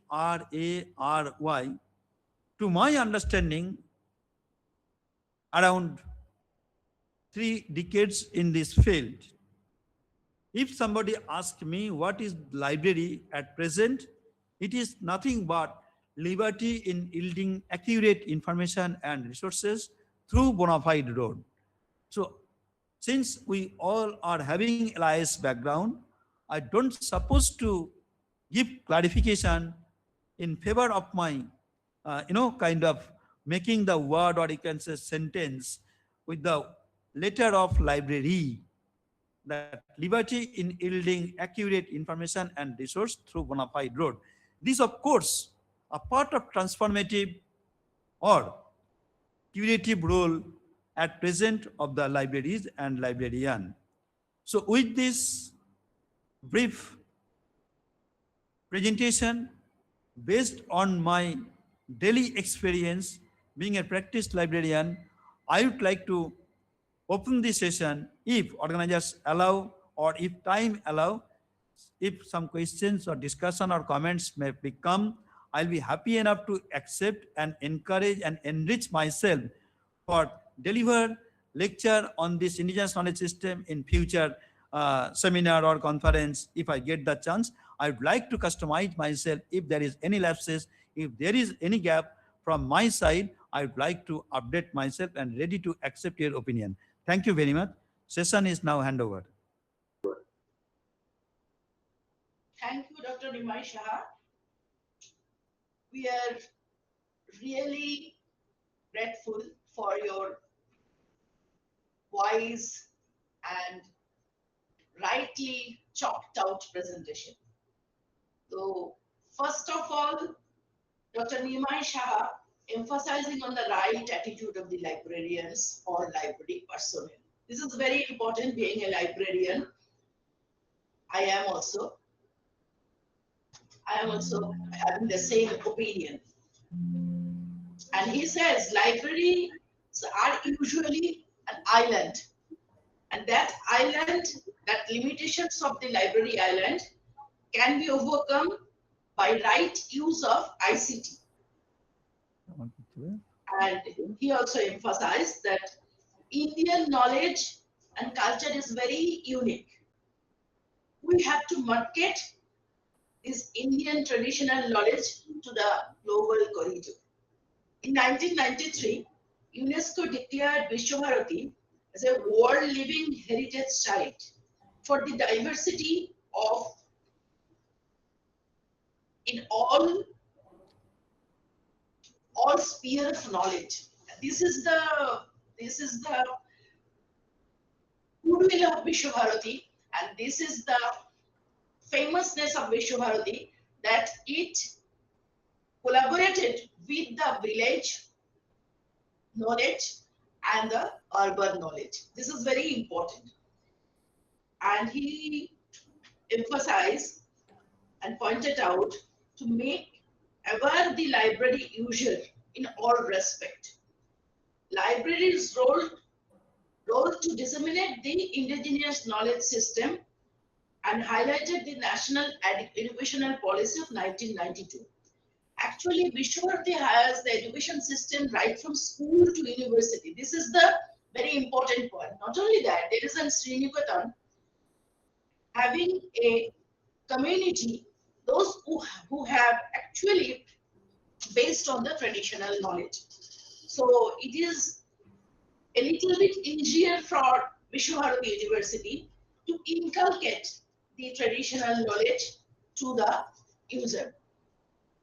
And lastly, he described the library as which provides the liberty to disseminate the information to the public in a right way. Thank you, Nimai, for your enlightened talk. And we will really grateful to you that we have tried your best to make this seminar, international seminar, rightly fruitful. Thank you all. Thank you, Didi. Thank you, Didi. Please extend your blessings for my future journey. Your blessings is my delicacy. Thank you. Arun sir also on the board. Thank you. Please. Thank you, and distinguished guests, Honorable Vice Chancellor, respected deans, coordinated IQAC, eminent speakers from India and abroad, and my dear colleagues and participants. As we conclude this intellectually enriching day, it is my privilege to propose a formal vote of thanks on behalf of the Department of Library and Information Science and the IQAC of Rabindra Bharati University. Before I formally conclude the proceedings, I wish to take a moment to offer my sincere and humble apologies to Dr. Devabrata Das, IQAC. Regrettably, due to a technical oversight on my part, I failed to acknowledge his presence during our inaugural session today. Though he was with us virtually, I missed the opportunity to formally welcome him, and for this lapse, I seek his kind pardon. We remain deeply grateful for his constant guidance and for the vital collaborative support of the IQAC in making this conference possible. First and foremost, we express our profound gratitude to our Honorable Vice Chancellor, Professor Dr. Sonali Chakraborty Banerjee, Madam. Madam, your visionary leadership and unwavering support have been the cornerstone of this international endeavor. Your presence in the inaugural session set a high academic standard for the deliberation that followed. We also extend our sincere thanks to Professor Shoma Banerjee, Madam, Honorable Dean, Faculty of Arts, for her constant encouragement and for highlighting the vital link between the humanities and indigenous preservation. We are deeply indebted to our keynote speaker, Ms. Sally R. Evans, from George Mason University, USA. Despite the geographical distance and time difference, your insight into the global landscape of indigenous data provided a foundational framework for this conference. Thank you, madam. Our heartfelt thanks go to Professor A.R.D. Prasad sir for his masterly discourse on the technical dimensions and tips and bits of knowledge management, and to our plenary speaker, Professor Shopna Banerjee madam. Thank you, madam, and Dr. Nimai Chand Shaha for bridging the gap between library science theory and institutional practices. Thank you, Nimaida. A conference of this magnitude relies heavily on its moderators, so we thank our distinguished session chairs, Professor Manoj Kumar Sinha and Mitali Bhattacharya madam. We are really thankful to you. Our next session is waiting, so we're just entering into the next session.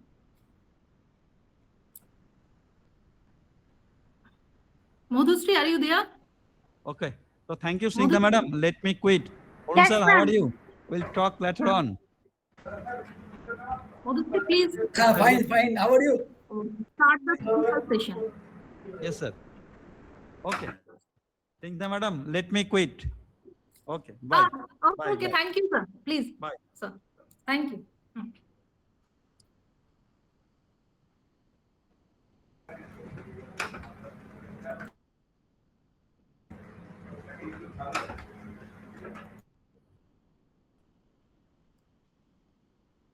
Madhusri, are you Now there? we are in transitions to presentation of the research paper. Within 38 paper to be presented today, we have organized two concurrent track, actually two parallel sessions.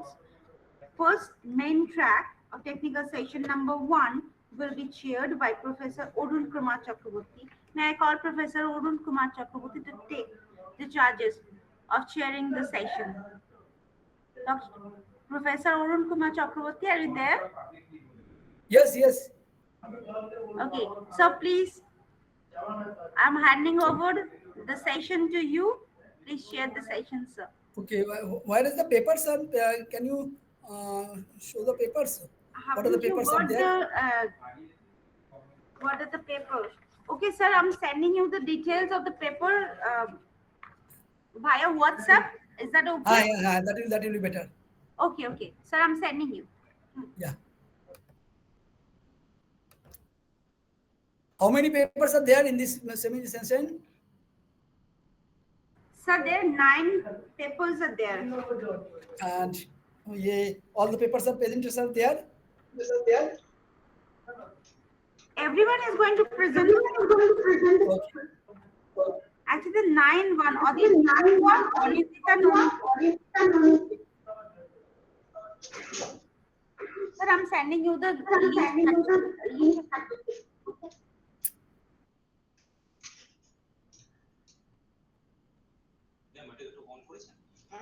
Madhusri, আমাদের parallel session. Please introduce another. Yes, sir. This session is parallel. Parallel session 1. Italy madam কেমন আছেন?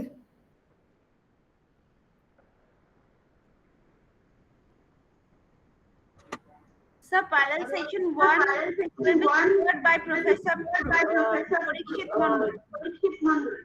সুদীপ কেমন আছো? পেপারটা কিন্তু বাকি আছে। এসব করছি আর কি। আপনাকে আমি এটা দিয়ে দিয়েছি। এই সেশনে আপনার লিস্টটা হোয়াটসঅ্যাপে দিয়েছি। আচ্ছা। হ্যাঁ, presenter list. Thank you, sir.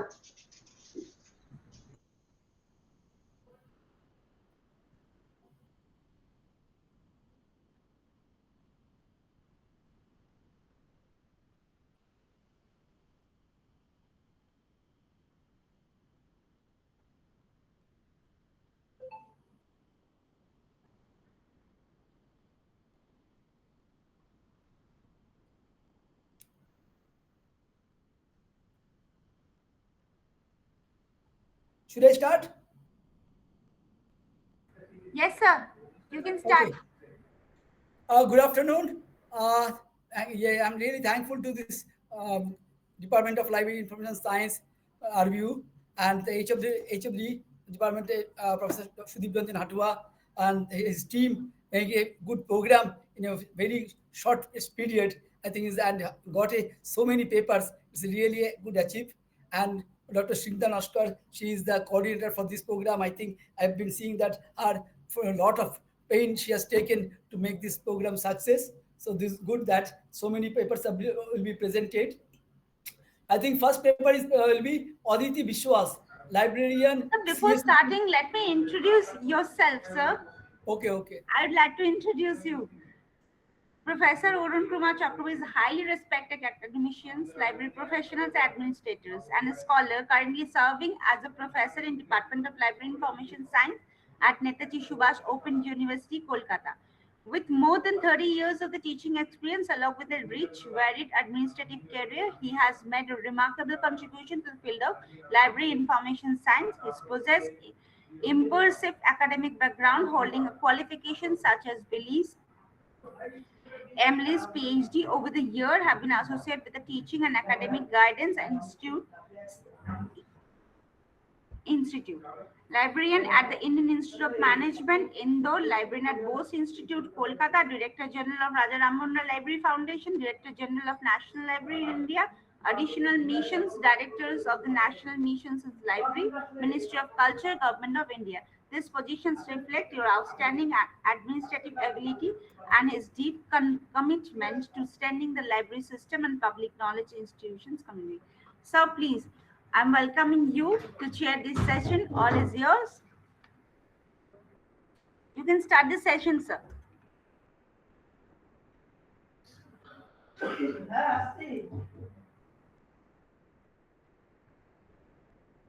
Professor Arun Kumar Chakravarti, are you there?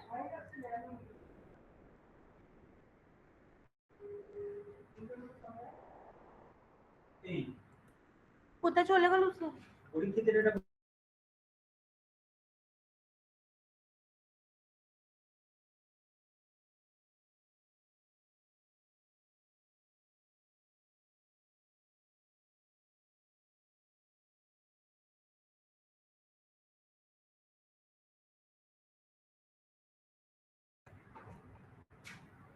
Professor Chakravarti, are you there?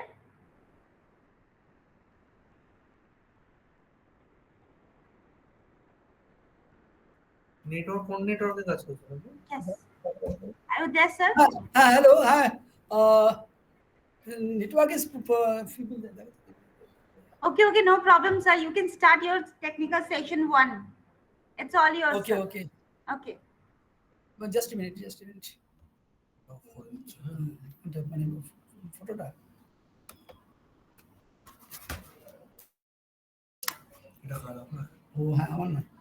So the first paper is by Aditi Biswas. I think today's program is on indigenous library systems, and all of you know that indigenous knowledge systems and the library is the I think the entire custodian of the Indian knowledge systems by the library. I feel that. So it is a good for to make a good progress in this IKS programs. So that way the authority have decided fantastic concept for bringing out this kind of seminar. So I will not take so much time. So I will request Anindita Nandi. She is there. Librarian CSCP Pune. Is she there? Anindita Nandi? Yes, sir, I'm there. Good afternoon, sir. Make your presentation, please. She is librarian CACP, and I think your paper is redesigning the role of libraries and preserved in the indigenous knowledge systems. Please take your. Hello, sir. I am Anindita Nandi. Actually, hello. Can I audible? Yes. Hello. Yes, you are audible. Oh, thank God. Namaste, sir. Good afternoon, everyone. I am Aditi from Maharashtra.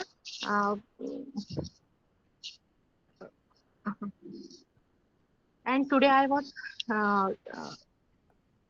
I want to address a critical turning point in our profession, redesigning the role of librarian as a represerver of Indian knowledge system. We often think of libraries as a neutral warehouses for data, but the reality is much more complex. Indigenous knowledge systems represent a rich repository of cultural, ecological, and intellectual traditional development through generation of lived experience. The system of not just information, they reflect deep-rooted philosophies and worldviews that we have sustained communities across time. They embodied practical knowledge that the inseparable from the people who live it. However, we are currently navigating rapidly evolving the digital where things knowledge faces threefold threats: marginalization, misrepresentation, and commoditization. My research avenue for the fundamental redesigning of our professional identity. We must transition from being passive consolidation from created material to be, becoming active material. This means people position the librarians as the agent who interpreted and present the traditional within contemporary society while safeguarding their inherent authenticity. To understand we why we meet must redesigning our role, we have to look at the unique nature of this knowledge system. Unlike Western scientific traditional, which are often siloed and data heavy, indigenous knowledge is intersectional, is involves oral transmission, community ownership, and interseparable relationship with the ecology and spirituality is a living, breathing system of knowledge. But today, this knowledge is being located in a new and dangerous environment in academic community and digital spaces. We are seeing immense pressure from the artificial intelligence and algorithm conventions. We are living in what I call a dopamine induced critical culture on platform like TikTok, Instagram, and YouTube. The genuinity of the is knowledge is often compromised for the sake of it. Who is the spaces? The goal is engagement or not authenticity.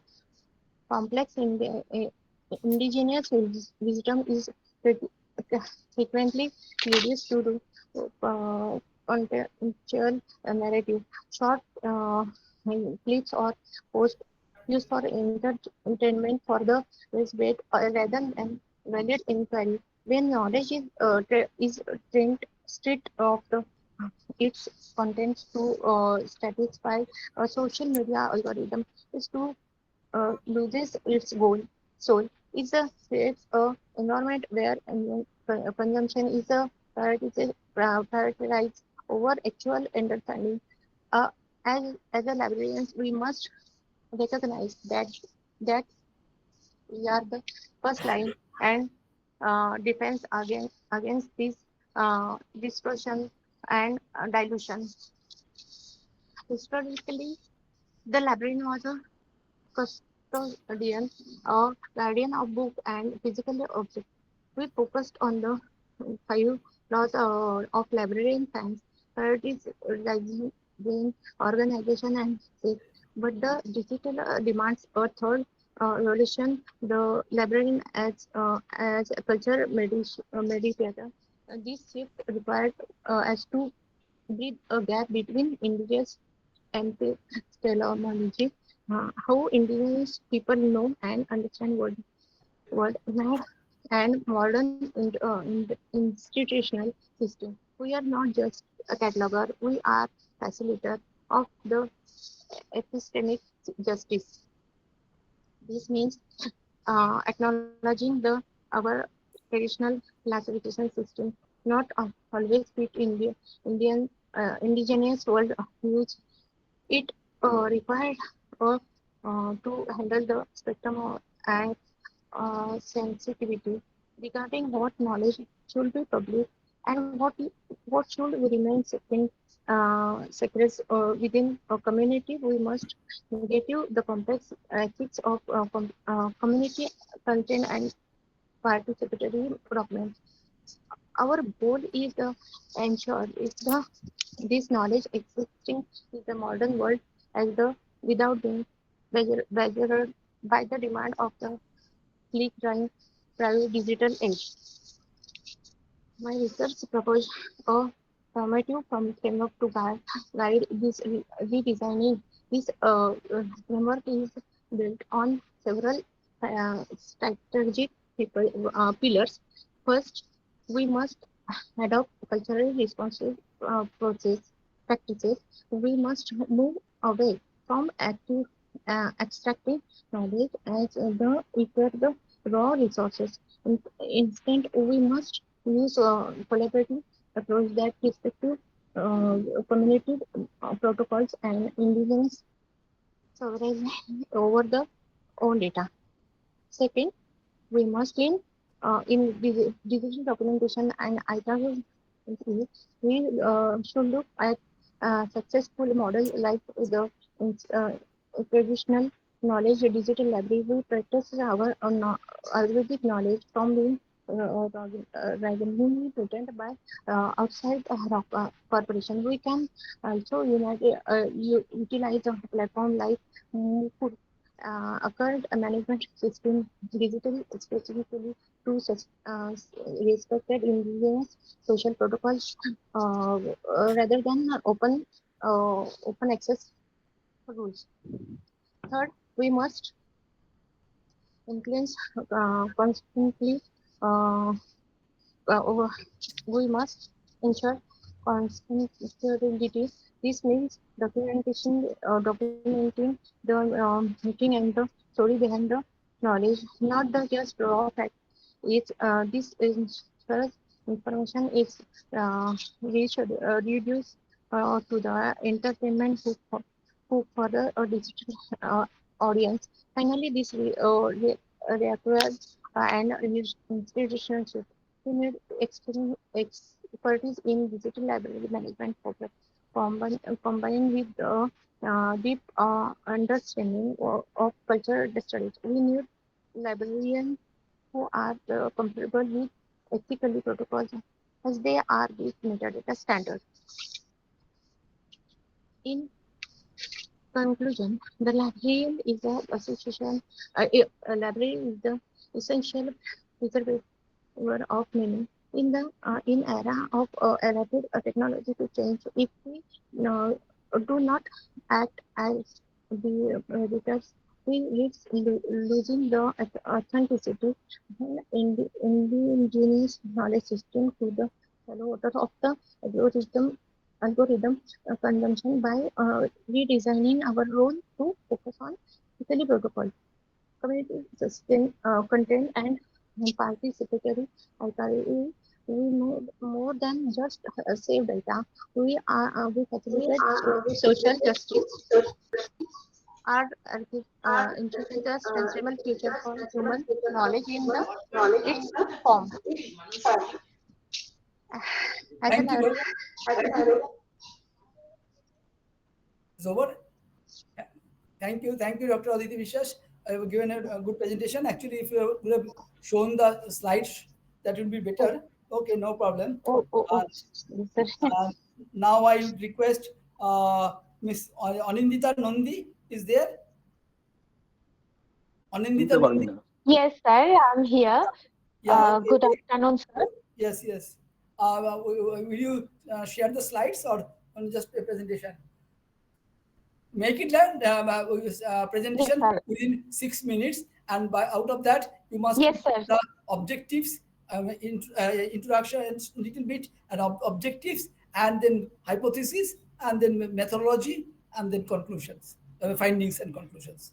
Okay. Okay, sir. Okay. Okay, sir. Sir, I'm trying to share my screen.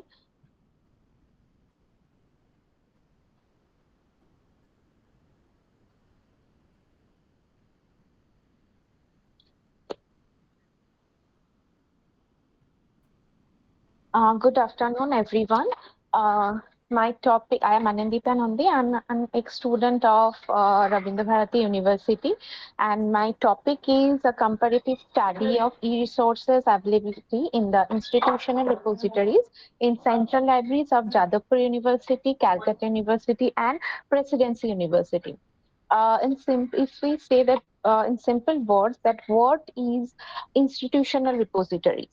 That repositories means is a digital archive that collects, preserves, and disseminates the intellectual output and research which produced by members of an organization such as university and or any research organization.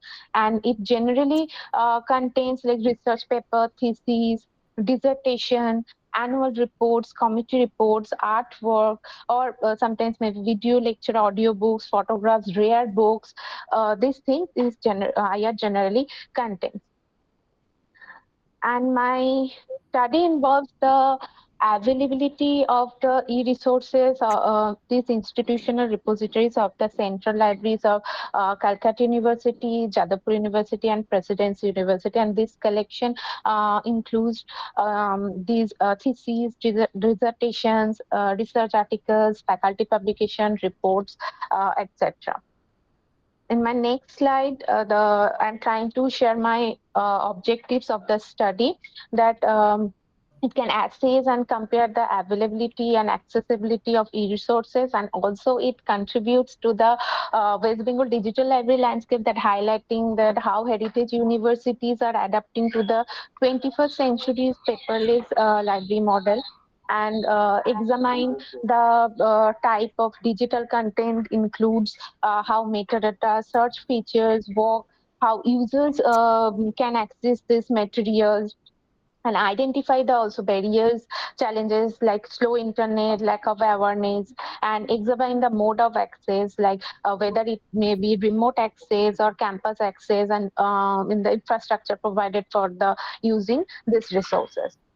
My methodology is that I have collected the data for the present study for visiting the website of the three libraries, and by taking relevant articles and scholarly sources. In my next slide, I'm trying to show the what data I have find. That you have seen that we can see that the Presidency University, the oldest university among all the universities, and it often says digital access to the off-campus online services, and it has some database like Brookways, uh, Cambridge, Quest, Cambridge, online books, and it also has new gen live automation software, and they have also the extensive collection in art, science, and social science, and some specialized departmental library digital access. And in the and the Calcutta University Library also holds the 50,000, more than 50,000 ebooks and 7,000 e-journals available in their websites, and they have the top subscription like IEEE journals, SVR, and their digital collection is extensive full text PhD thesis via Shodh Ganga. Next, University library. That the University library also holds over 13,000 journals and 8,151 ebooks, and they have also the repository of large number of question papers, which since the year of 2018, and they also have the large number of admission test question paper and all the department wise question paper available in their website. The University of Calcutta has rare book of collection and reach of old Bengali journals, and also have the full text theses according to the subject. Both the institution, the Calcutta University and the Jadavpur University, have stored the annual reports, and the Jadavpur University has the special section for Braille students, which provide some audio books here. I am trying to show you that some 136 around 136 audio books are available in the Jadavpur University digital repositories. In my next slides, I'm trying to showing that the University of Calcutta holds old question paper since 1891, and they have and it's totally free access, and they have and also another section of treasure document, which includes painting and rare document. It is restricted access, uh, and and uh, and University of Calcutta also holds the annual report.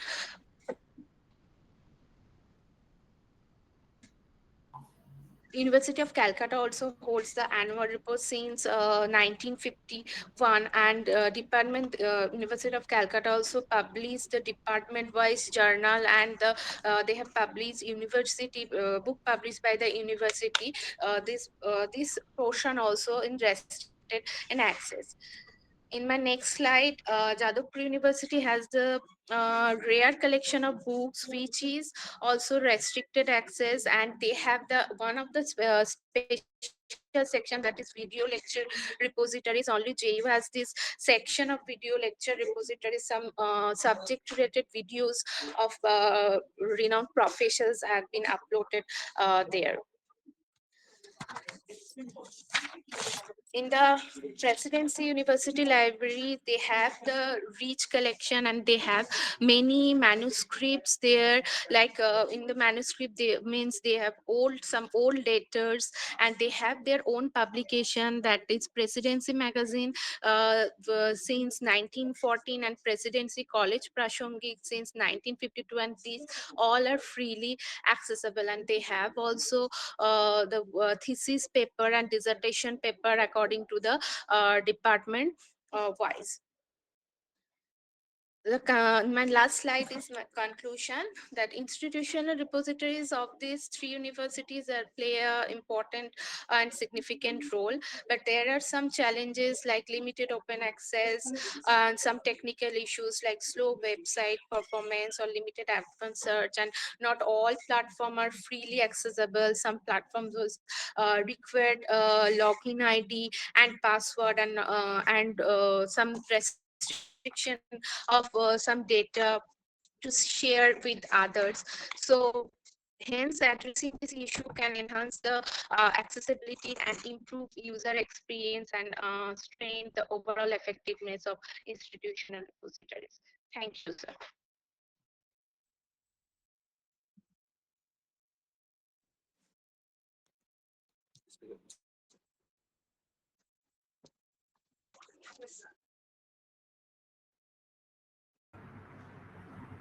So your microphone is muted. Thank you, Dr. Anindita Nandi. You have a good presentation. I think you have given a good overview of the study of this the three libraries, three important libraries. So now I will request Miss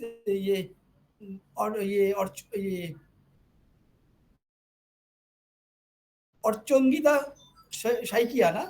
That is Orchongita Shaikia. She is there. Yes, Archana Gita Saikia. Archana Gita Saikia. Okay, Archana Gita Saikia. Yes. Sorry, Archana Gita Saikia. She is the assistant librarian, KC Das Commerce College, Chhattisgarh, Guwahati. Okay, so please make your presentation.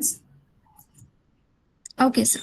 I would like to present my You PPT. also please presentation within 5 to 6 minutes. Okay. Mainly just talk about Okay, sir. your objectives and the methodology and findings, conclusions. Okay. Okay, sir.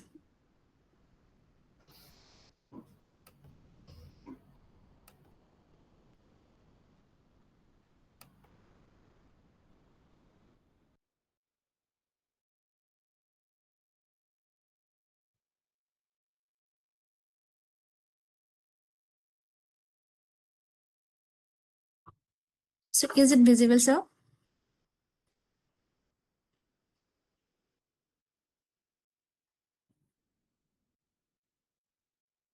Hello?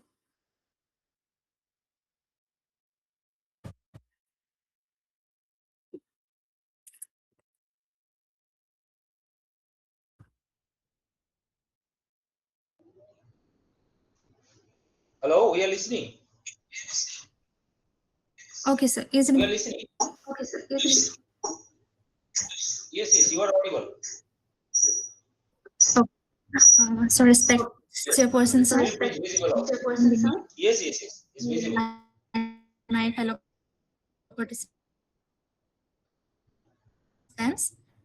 In my paper on the topic Open Access to Preserved Manuscripts, Significance, Threats, and the Role of Libraries in Preservation and Deterioration.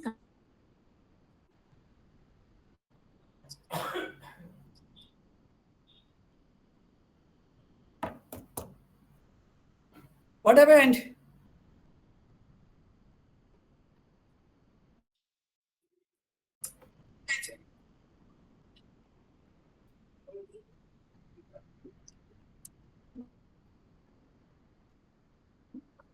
So, records that preserve original knowledge and traditions. However, they are fragile and irreplaceable. With the rise of open access and digitization, these manuscripts are now more accessible to the resources and the public worldwide. But sometimes it creates a challenge that how do we provide access while still protecting these delicate materials? And this study explores that balance.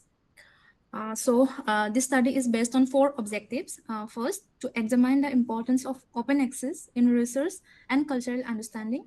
Second, to identify major threats to manuscript preservation. Third, to analyze the role of libraries in preservation and access. And finally, to suggest strategies for balancing open access with long-term preservation. Uh, the study is based on a qualitative and descriptive research approach. The data has been collected from secondary sources such as books, journals, journal articles, reports, and online resources that focused on manuscript preservation and open access and library practices. Yes, sir? আচ্ছা আচ্ছা আচ্ছা আমাকে ওই দুটো চোখের ওষুধ দুটো দিতে বলেছিলাম ঠিক আছে ঠিক আছে ঠিক আছে ঠিক আছে Am I audible, sir? Yes, yes.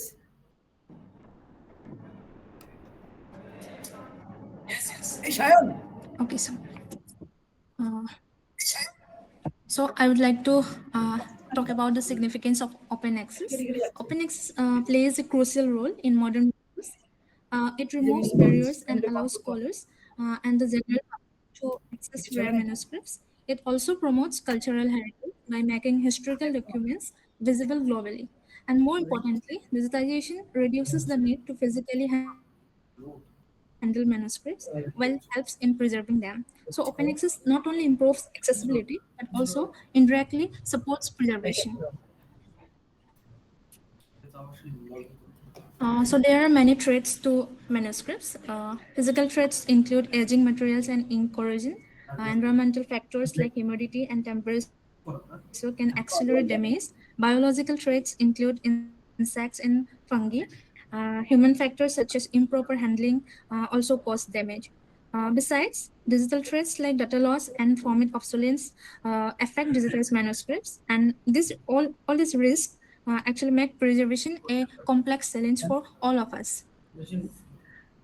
Then there is an important distinction between physical and digital risks. Physical damage is often permanent, for example, fading ink or brittle pages.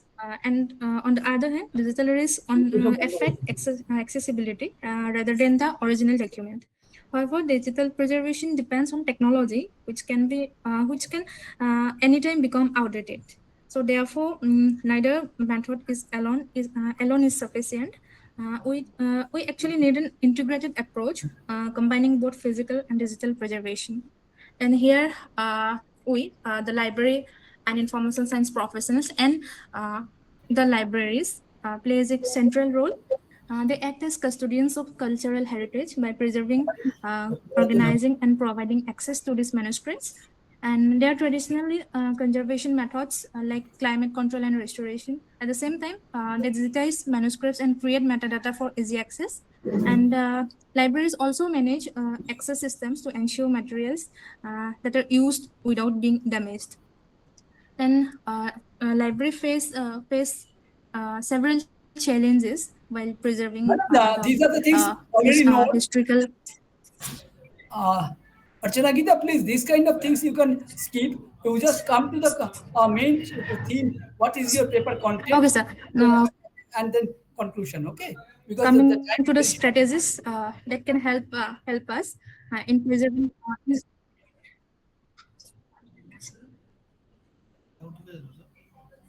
Okay.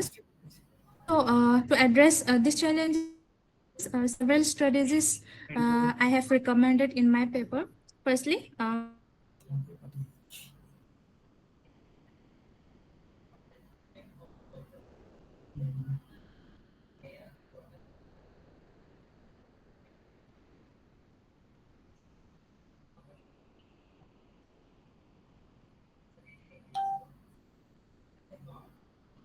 to problem. Second, digital preservation techniques like backups and format migration among libraries, institutions, and the government can strengthen cultural and intellectual assets. While open access improves visibility and research opportunities, it must be balanced with preservation. And here, libraries play a key role in achieving this balance through both traditional and digital methods. As preserving manuscripts is not just a technical task, it is a cultural responsibility for future generations. Therefore, we need a sustainable approach that requires policy support, funding, collaboration, and technological integration. Thank you. Thank you, Dr. Shaikia. Thank you for a very good presentation. I think now we should call Ashish Sharma and Snigdha Naskar. So Ashish will be Thank you, sir. Yeah. Good afternoon, sir. Good afternoon, madam. Good afternoon, everybody. I am Ashish Sharma. With my co-author, Madam Snigdha. The title, I am sharing my screen to show about it. Yeah.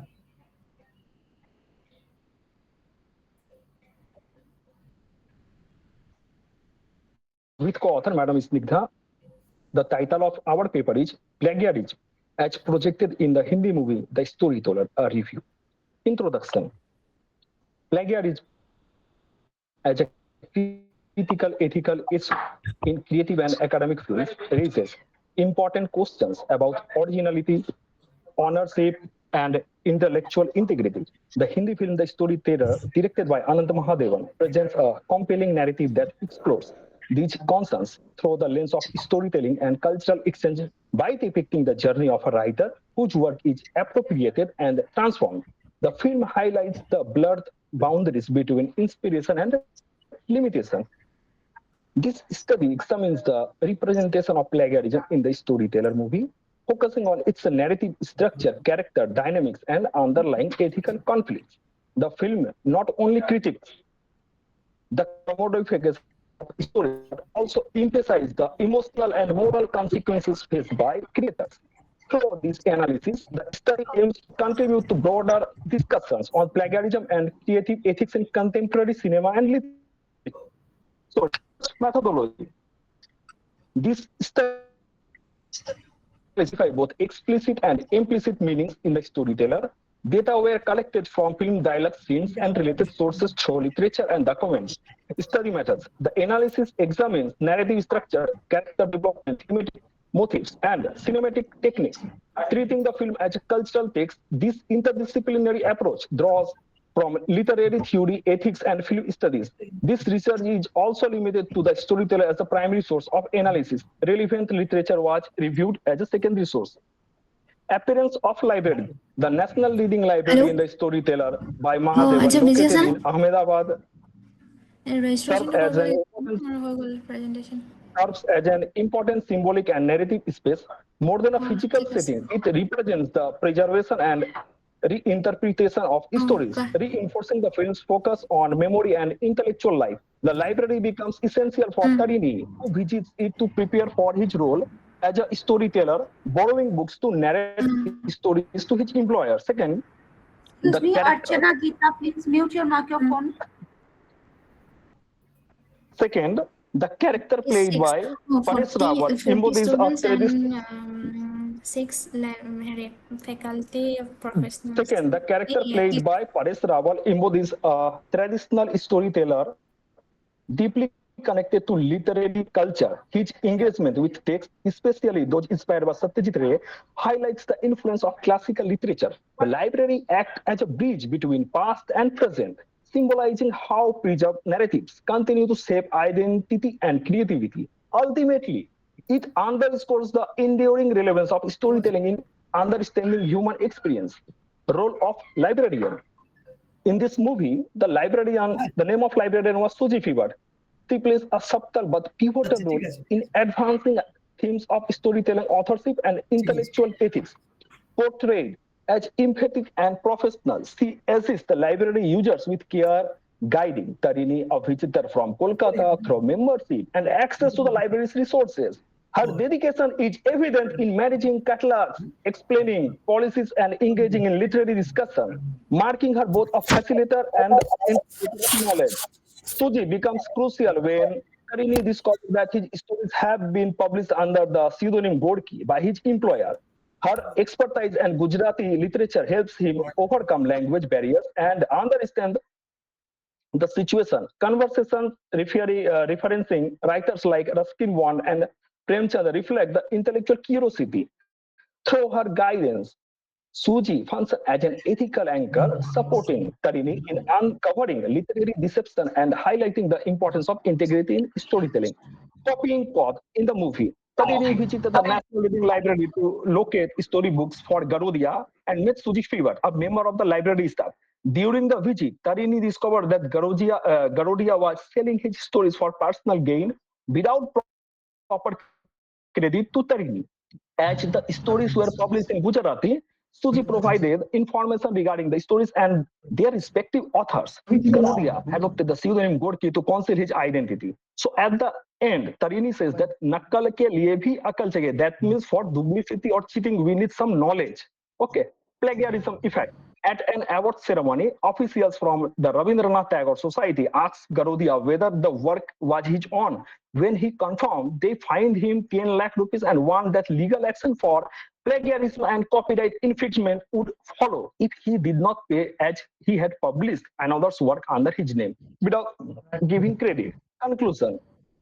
The film takes a strong stand against plagiarism and explores themes of originality, authorship, and the ethics of storytelling. The movie is useful for scholars, students, authors, creators, and writers. It presents a clear case of plagiarism and copyright violation. By showing plagiarism as a complex issue, the film encourages viewers to rethink simple ethical judgments and consider the broader structural and psychological factors that influence creative work in today's digital age where information is easy to access and copy. The theme in the storyteller becomes even more relevant. The movie addresses current issues such as content piracy, intellectual property laws, and the ethical challenges posed by digital media. Thank you, sir. Thank you, madam. Thank you, everybody. Thank you, Dr. Ashish. Thank you. Very good. Good paper. As very, very contemporary issues. You have Sir, actually, I am not Dr. Ashish, sir. I am pursuing, sir. Okay, that's okay. Good. And then now. Thank you, sir. Thank you, sir. Now there is Biman Boral and Nivedita Bhattacharya. Biman Boral is there. Biman Boral or Nivedita Bhattacharya? Biman Boral is there? Mr. Biman Boral is there? No? Okay, next time you'll. Then Chanchal Mahata? Chanchal Mahata? Yes, sir. Yeah, Yes, sir. Who is talking? Biman or Chanchal? Chanchal or Biman? Who is there? Chanchal okay. Mahata, sir. Yes, present your paper. Your PhD scholar, Okay, university. With Sushmita Chakraborty. Okay. Yes, sir. Okay. Please present your paper. Very briefly, give your highlights and Yes, all. sir.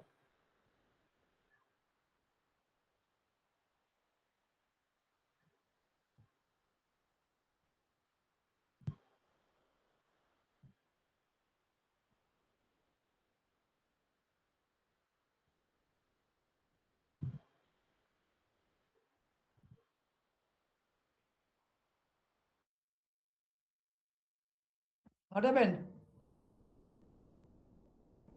Chanchal Mehta, you are It was very mute. poor. Unmute yourself. Yes, tell. Network is very poor. Okay, no problem. You just tell your objectives and then and methodology and conclusion. Just tell. Not Okay, need sir. not to share. Okay. Okay, sir. Good afternoon, sir. Actually, my topic is the providing service and overview of the library assistance for the definable user. Um Introduction part is the term of services with respect. Library paradigm means resource activities program, etc. provided by libraries to enable user to meet their information needs. The core services that libraries offer can be classified into various kinds of significant categories such as circulation or lending service, reading room service, reference services, bibliography and literary services, abstraction indexing services, translation services, information analysis and consolidation services. That is definition is definable persons. The concept of the definable is more the sensitive modern term than those as disabled, handicapped, challenges, or special needs. The term is frequently used to emphasize how people with mental or physical disability still possess unique potential and ability. Uh, the United Nations define disability as a broad umbrella term that can be conceived two parts. Disabilities are long-term physical, mental, intellectual, or sensory impairment which in interaction with the various attitudinal and environmental barriers hinder full effective participation in a society. That is some of the types of disability. Number one is the physical disability, sensory disabilities, categories including vision impairment, hearing impairment, and sensory processing issues. Thirdly, orthopedic impairment, and fourth, emotionally disability and mental health. The second type is assistive technology, service for people with learning disability for user expresses difficult reading, writing, or process writing the content. Uh, Libraries can provide specialized software, improve the comprehensive and learning, such as Porchwell 3000 WYNN and takes help reading the write of a skill reading and vocabulary support and word prediction. And secondly, service for the individual of the partially vision loss. The library may assist the individual with the low vision of the provide mixer, textile tool, audio and magnificent text such as JAWS, NVDA, narrator, and voice over chromovox, etc. And thirdly, service of the blind user. Libraries with assistive technology, specialized format, staff support, making the information reading material accessible to the blind and visually impairment. Blind patrons require advanced tools, convert printed of the screen text into the audio and braille. That is JAWS Pro, Magic Pro, OBR, optical braille recognition. Service for the people with the hearing and speech disability. Libraries can support deep and speech impairment user by the offering information visual text based format. A deep patron watch Mr. Mehta, instructional please video sign conclude, language. conclude in your findings and conclude, please. Okay. Okay, sir.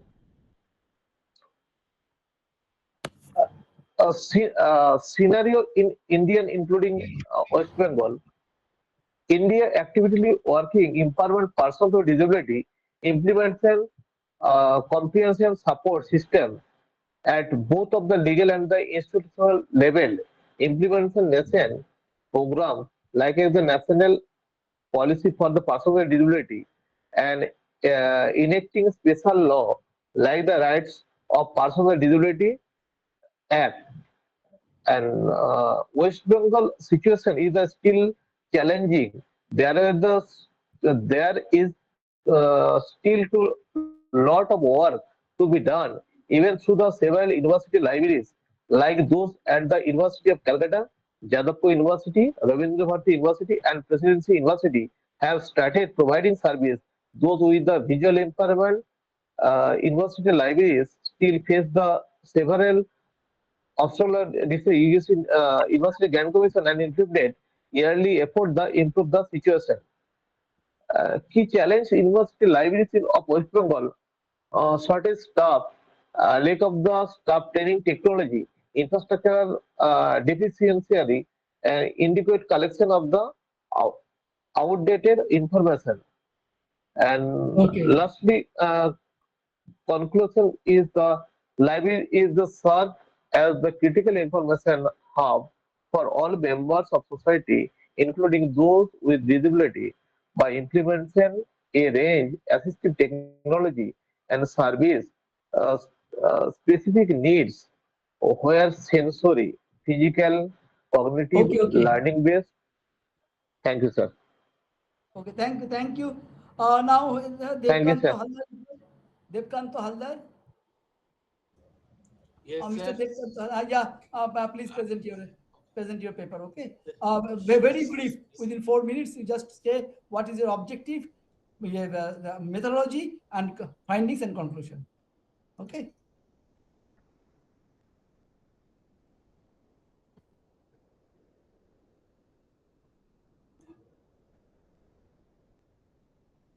Start.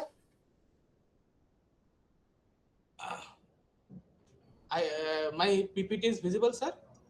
No, no, no, not.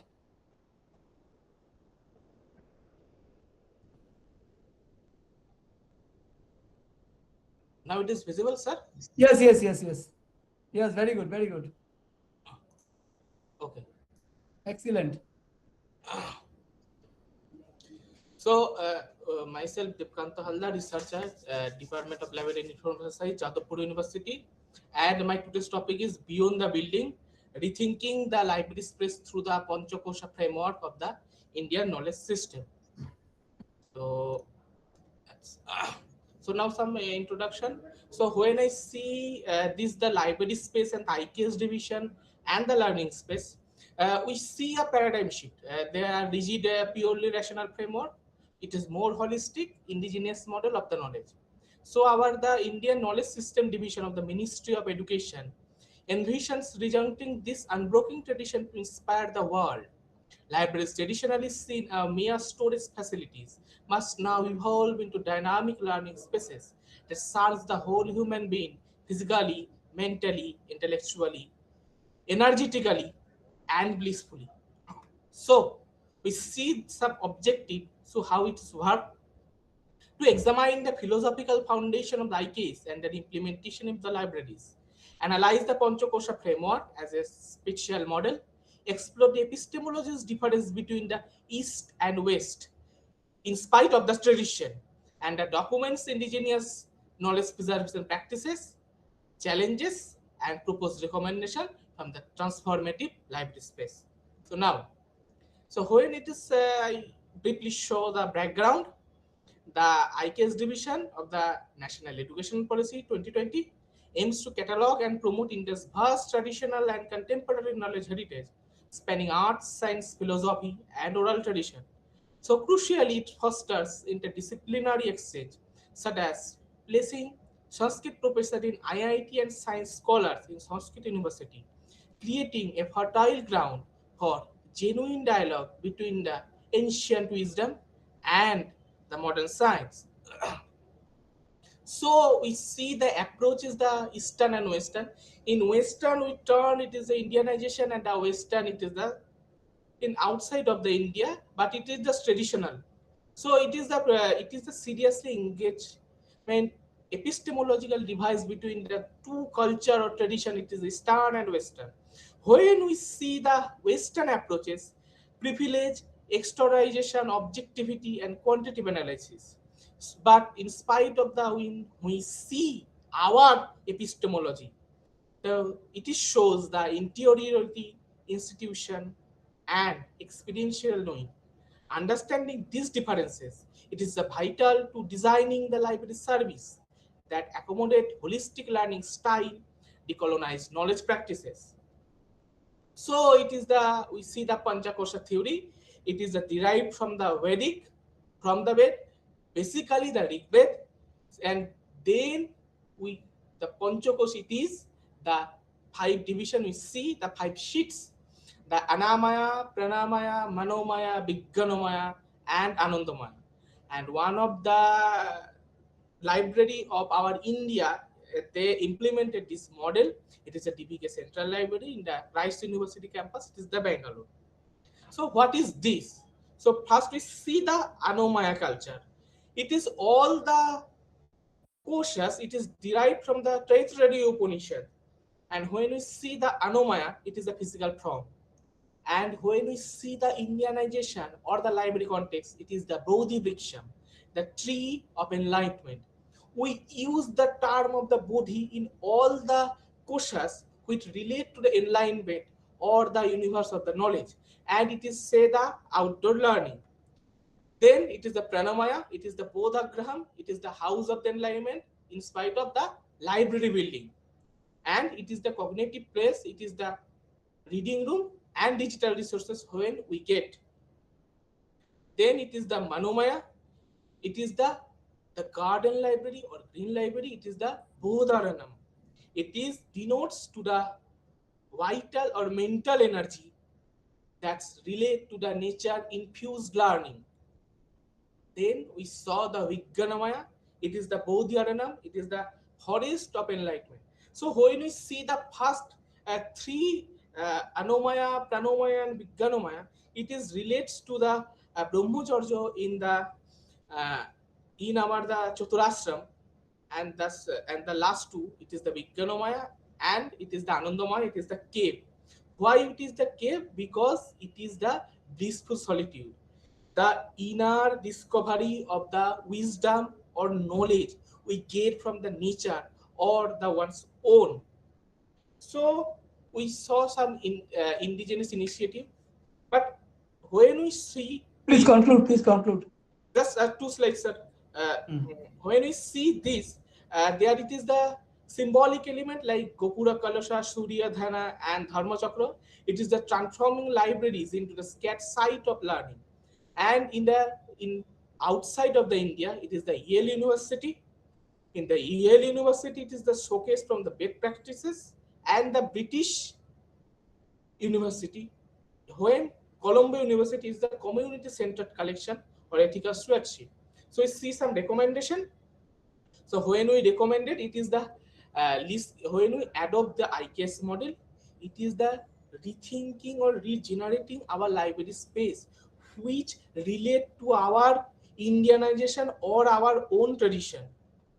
So in conclusion, so we lastly said that there it is the material expression of the culture, the library. It is the Western model produce the powerful tools and the dimension. By designing the according to the Panchakosha framework, we transform the living groves of the acknowledging scared caves of bliss and holistic learning places, enabling to the intellectual renaissance is one own. So lastly, we said the one thing, when we transform our library according to the IKS, so we rooted or connected our tradition. Thank you. That's all. Okay recording হয়ে গেছে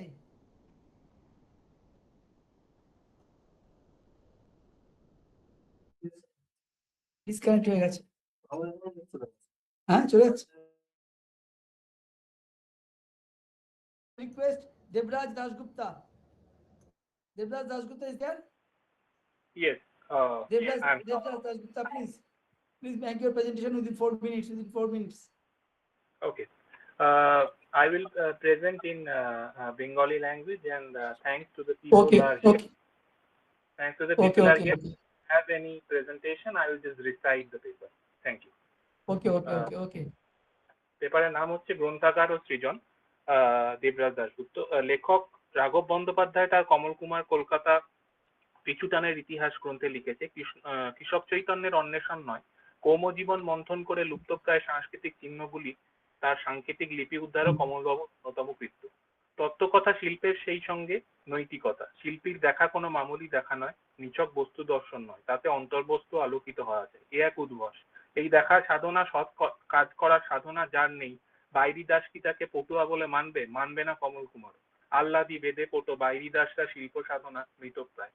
কমল কুমার মজুমদার বা তার সাহিত্যের আলোচক রাঘব বন্দ্যোপাধ্যায় কেউই Henry Morgan, লেভিস্ট্রস বা Vladimir প্রপের মতো প্রান্তিক জাতির জ্ঞান, ধর্ম, জীবনযাত্রা বিষয়ে গবেষণাপত্র লেখেন। যদিও তাদের ক্রমাগত ইন্ডিজিনিয়াস বা প্রাকৃতজনের জ্ঞান, দর্শন চর্চা ইত্যাদি সুস্পষ্ট। রাঘবের মতে কমল কুমার তাদের দলে ছিল না যারা কৃষক চৈতন্যের অন্বেষণ করতে গিয়ে প্রাকৃতজন বিষয়ে আগ্রহী হয়ে পড়েছিল। রাঘবই অন্যত্র লিখছে, এখানকার টুকো পড়া লোকজন হেসে উড়িয়ে দেবেন আমাদের যৌবনেকে ভাববাদের গাড্ডা বলে পাত্তাই দেওয়া হতো না। তাহলে মিশেল ফুকো পড়া বিদেশি জ্ঞানতত্ত্বে দীক্ষিত চিন্তকেরাই কৃষ্ণ চৈতন্যের অন্বেষণ প্রাকৃতজনের কথা ভেবেছিল। পার্থ চট্টোপাধ্যায় নিম্নবর্গের ইতিহাস চর্চায় দেখাচ্ছে, দরিদ্র এবং শোষিত হলেই তারা সাম্প্রদায়িক শক্তির বিরোধী এবং সেকুলার রাজনীতির সমর্থক হবে, এই অতি সরল সিদ্ধান্ত নিম্নবর্গের ঐতিহাসিক প্রাথমিক খারিজ করেছে। সাবল্টান স্টাডিজের ঐতিহাসিকরাই প্রধানত উপমহাদেশীয় তত্ত্বচর্চায় বামপন্থী বিপ্লবের ব্যর্থতার কারণ অনুসন্ধান ও সেখান থেকে পথ খোঁজার তাগিদে কৃষক চৈতন্যের অন্বেষণের সূত্র খুঁজেছিল, প্রাকৃতজনার বিষয়ে আগ্রহী হয়েছিল। ইতালীয় আন্তোনিও গ্রামসির লেখা কিংবা পরবর্তীকালে লাতিন আমেরিকায় বহু লোকই এটা করেছে। ওরিয়েন্টালিজমের হাত ধরে সাম্রাজ্যবাদ বিরোধী ইতিহাসের খোঁজটা তুলনামূলক সাহিত্যের দর্শনের সঙ্গে মিলে গিয়ে উত্তর উপনিবেশবাদ চর্চার জন্ম দেয়। অভিভাবক বা গাইডেন্স বিভাগের আলোচনায় দোআঁশলা পরিচিতিহীন অবস্থান বিশিষ্ট নেটিভ ইনফরমেন্টকে খুঁজে পাওয়া যায়। এক্ষেত্রে বিষয়টি ফরাসি উত্তর কাঠামোবাদ দিয়ে হাত ধরে অনেকটা পুষ্ট হয়। এই সূত্রে গ্রন্থাগার বা মহাপেজখানায় ক্ষমতার বিন্যাস, রাজনীতি ও অজস্র প্রশ্ন ওঠে। অ্যান লরা স্টোলার তার the pulse of the archive গ্রন্থে একটি অংশে আর্কাইভাল ফর্ম কেমন করে ডিসলোকেটেড ইতিহাস বানায় সেই নিয়ে লিখেছে। By archival form I alluded to several things: prose style, repetitive refrain, the arts of persuasion, effective strains that shape rational response, categories of confidentiality and classification, and not least genre of documentation. অর্থাৎ মহাপেজখানার এমন একটা নির্দিষ্ট আঙ্গিক ভাষা বা ব্যবস্থা সবকিছুর মধ্যেই সীমাবদ্ধ করে দেয়। ঔপনিবেশিকতার এরকমই একটা কুপ্রভাব আছে। মহাপেজখানার অট্টালিকা, নথির পদমর্যাদা সবই এই কাঠামোর অন্তর্গত। মিশেল ফুকোর আর্কিওলজি অফ নলেজ গ্রন্থ বিস্তারিত ব্যাখ্যা আছে।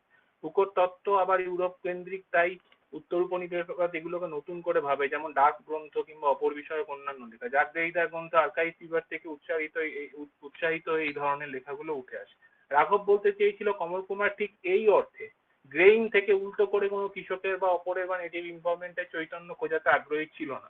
তাহলে রাঘব লিখতে দেখার সাধনা, সৎ কাজ করার সাধনা, মৃতপ্রায় শিল্প সাধনাই ছিল কমল কুমারের উদ্দেশ্য।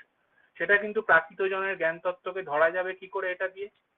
ওয়াল্টার বেঞ্জামিন লিখেছে, and indeed if there is a counterpart to confusion of a library, it is the order of the catalog. অর্থাৎ গ্রন্থাগারের এলোমেলো সম্ভারকে ক্যাটালগের আগর দিয়ে বাঁধার চেষ্টা করা। তাহলে এই সজ্জাকে প্রশ্ন করার মধ্যে দিয়ে বাকি দুজনকে ছোঁয়া সম্ভব? ফুকো স্টেটমেন্টের তত্ত্ব দিয়ে, বেঞ্জামিন পুনর্বিন্যাসের তত্ত্ব দিয়ে, দেরিদা মূলত অপরত্বের তত্ত্ব দিয়ে এই সমাধানের কথা বলছে, কিন্তু দেরিদার দর্শন থেকে সৃজনশীলতার একটি অনালোচিত সূত্র পাওয়া যায়। কনক্লুড করুন।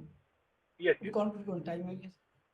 সৃজনশীলতার তত্ত্বের মূল কথাটা হচ্ছে যে ক্রিয়েশন হচ্ছে এক ধরনের ওপেননেস, যেভাবে একজন সৃষ্টিকারক বা সৃজনশীল নিজেকে খুলে দেয় অপরের প্রতি, নিজেকে ওপেন করে দেয়, সেইভাবে একজন গ্রন্থাগারিক লাইব্রেরির তাক থেকে পুরো বিষয়টাকে অপরের জন্য, ইন্ডিজিনিয়াসের প্রতি, প্রাকৃতজনের প্রতি ওপেন করে দিতে পারে। It is another we that is offered to this inventive. এর মধ্যে দিয়ে একটা নতুন আমরা খোঁজের দিকে এগোনো যায়। এবং রবীন্দ্রনাথ এই কথাটা লাইব্রেরি প্রবন্ধে বলেছিল, এই বঙ্গের প্রান্ত হইতে কি আমাদের কিছুই বলবার নাই? মানব সমাজকে কি আমাদের কোনো সংবাদ দিবার নেই? জগতের একটান সঙ্গীতের মধ্যে বঙ্গদেশে কি কেবল নিস্তব্ধ হইয়া থাকি? ধন্যবাদ। Thank you doctor Debraj Dasgupta, ভালো বলেছেন। Now I will call Mohammad Monirul Islam from Yes, the sir. NILM University. You are there? Yeah, Yes, please sir. make Yes, your sir. presentation. Yes, indigenous ecological knowledge in mango cultivation, and exploring the sustainable practices among the farmers in Media Conji Street. Okay. Yes. In the Malda district. Okay. Yes, sir. Yeah. Very good afternoon, sir. I am MD Manirul Islam, a PhD research scholar at Neelam University, Haryana. My topic of presentation is indigenous ecological knowledge in mango cultivation, exploring sustainable practices among farmers in Malda district. Yes, sir.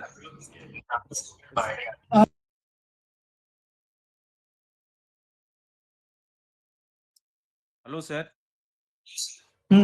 बोलिए. Yeah, continue. My first point is introduction. Indigenous ecological knowledge refers to the traditional knowledge developed by local communities through long-term interaction with their natural environment. It plays a vital role in promoting sustainable agricultural practices and maintaining ecological balance in regions like Malda district of West Bengal. Mango farmers rely heavily on such knowledge for cultivation and management. These practices include soil fertility management, organic pest control, and use of natural indicators. Therefore, studying IEK is essential to understand its contribution to sustainable agricultural and biodiversity conservation. Next point, methodology. This study adopts a qualitative and exploratory research approach to understand indigenous knowledge practices. The study area in Malda district of West Bengal, focusing on mango farmers, primary data were collected through interviewers, field observations, and informal discussions. Secondary data were gathering from books, journals, and government reports. The collected data were analyzed using thematic analysis to identify key traditional practices and their role in sustainability. Objectives: to identify and document indigenous ecological knowledge used in mango cultivation in Malda district. Analyze the role of traditional practices in promoting sustainable agriculture. Examine how farmers use indigenous knowledge for soil fertility and pest management. To assess the importance of preserving and integrating indigenous knowledge with modern agricultural practices. So Manjul, take the findings and conclude it. Take the findings and conclusion. Farmers in Malda district still activity use indigenous ecological knowledge in mango cultivation. Traditional practices like the use of cow dung, compost and neem-based pest control improve soil fertility and reduce chemical use. Conclusion. The study highlights that indigenous ecological knowledge plays a significant role in sustainable mango cultivation in Malda district. Traditional practices used by farmers help maintain soil fertility, control pests naturally, and conserve biodiversity. These methods are environmentally friendly and reduce depends on chemical inputs. However, this valuable knowledge in gradually due to modernization and lack of documentation. Therefore, it is essential preserve and integrate indigenous knowledge with modern agricultural practices for long-term sustainability. Thank you, sir.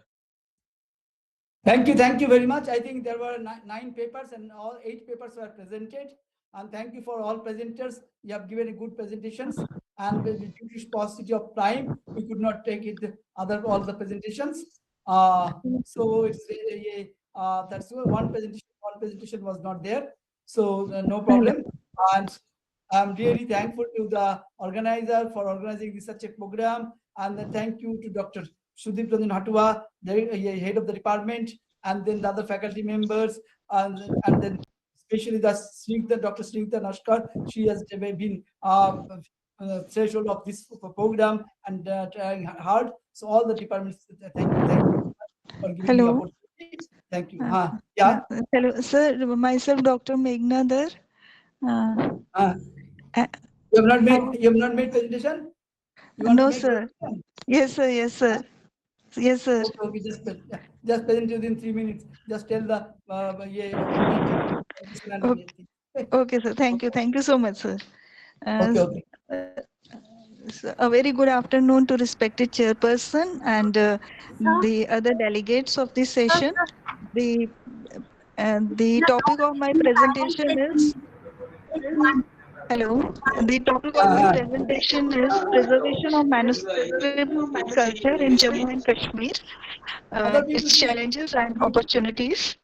The Union Territory of Jammu and Kashmir possesses a profound intellectual and literary legacy, historically serving as a global epicenter for the advanced learning. This region houses an extensive repository of rare manuscripts in Sanskrit, Persian, Arabic, and local dialects, which are invaluable treasures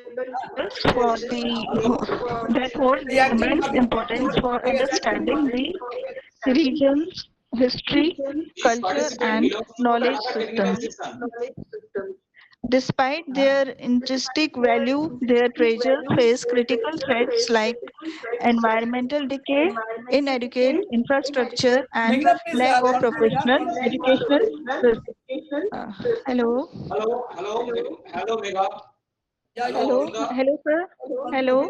Actually, Megha is related to another technical session. This is not in this session. She is not included in this session. Okay, sir. Okay. Thank you so much, sir. And that session yet to be start. Okay, sir. Thank you. Thank you. Sorry. And we are running late. Thank you, Dr. Sudeep. Thank you very much. Yes. Session off kore daya. Yes. Yeah. This is an excellent program. I think I have concluded the program. Yes. Next session maybe started. Hand it over to the.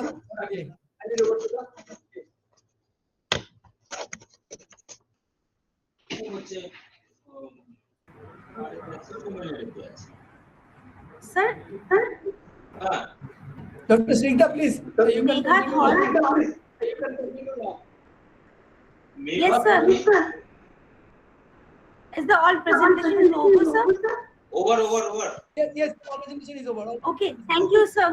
Thank you for sharing. Ask Somen to join the session. Thank you very much. Thank you very much. Yeah. Thank you. I am leaving. Somen, are you there? Yes, yes, yes, yes. Thank you. Yes, sir, I am Yes, here. sir, I'm here. Okay. Madhusri, introduce our next chairperson.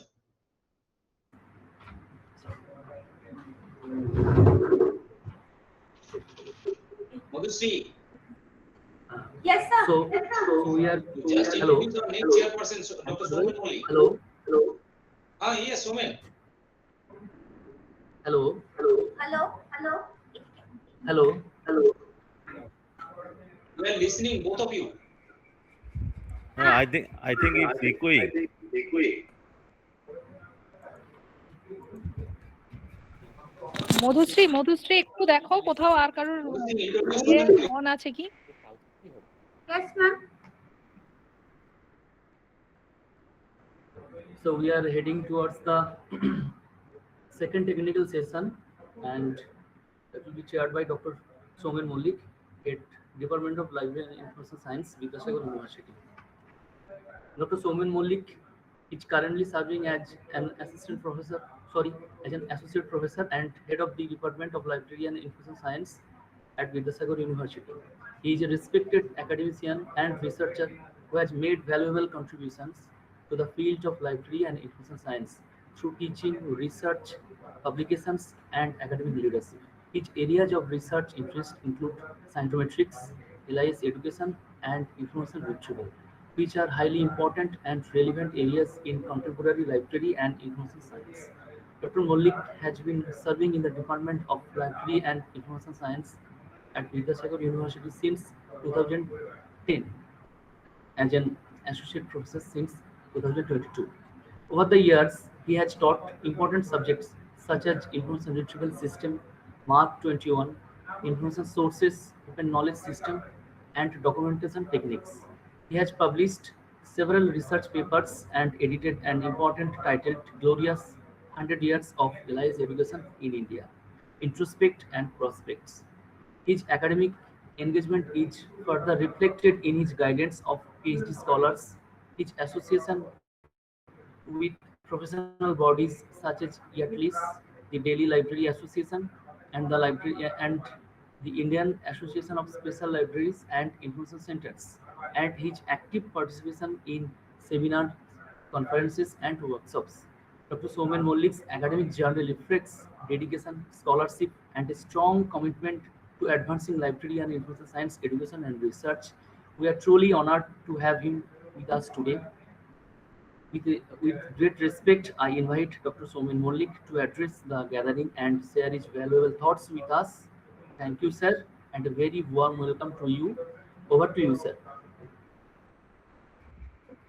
Thank you for nice introduction, and I wish to convey my best regards to the faculty members of Rabindra Bharati University Department of Library and Science, and the HOD, Professor Hatua sir, Snigdha madam, and Jiaur sir, and all the other faculty members, and also researchers, students. My best wishes to all of you for this nice conference, and uh, thanks again for giving me opportunity to be a part of your this esteemed endeavor, and I wish this will be a grand success, and I hope that I can also contribute something to your knowledge domain here. Thank you. I have been given the responsibility of chairing the session. Here I have seen papers. I am just citing the name of the authors. And first of all, Madhusri Datta and Orpita Roy Chaudhary. Second article of Joyita Chakraborty and Anindo Bosu. Third paper is Manik Das. Fourth, Mayuk Sarkar, Sudhir Ranjan Hatua. Fifth, Meghna Dhar. Sixth, Mouli Purokayat and Sudeep Ranjan Hatua. 7th, Moumita Ash. Present, sir. 8th, Navonita Roy. And 9th, Nantu Acharya. Yes, sir. So one by one, you can present. First, I invite Madhusri Dotto and Orbita Rao Chaudhury's paper, and role of libraries and information center for documenting, preserving, and disseminating indigenous knowledge in India and analytical study. Please continue. And I have been given Chairman, sir. 1 hour time. Chairman. Uh, Soman sir. just I want to know. Yes. Soman sir, we are Sir. really running late, so your session will be closing by 4:30. So accordingly, you manage the session. Yes, yes. So we can have 5 minutes only, okay, for presenting and discussion, both. 3 minutes presentation and 2 minutes discussion. Discussion will be at the end of the seminar. First of all, you try to conclude it by 4 minutes in your mind, okay? 5 minutes will be maximum. Please keep in mind. Otherwise, Okay. we cannot finish it by time. Okay, you can proceed. Madhusri Dotto and Orbita Roy Chaudhury. Am I audible, sir? Yes, yes. Okay. Thank you.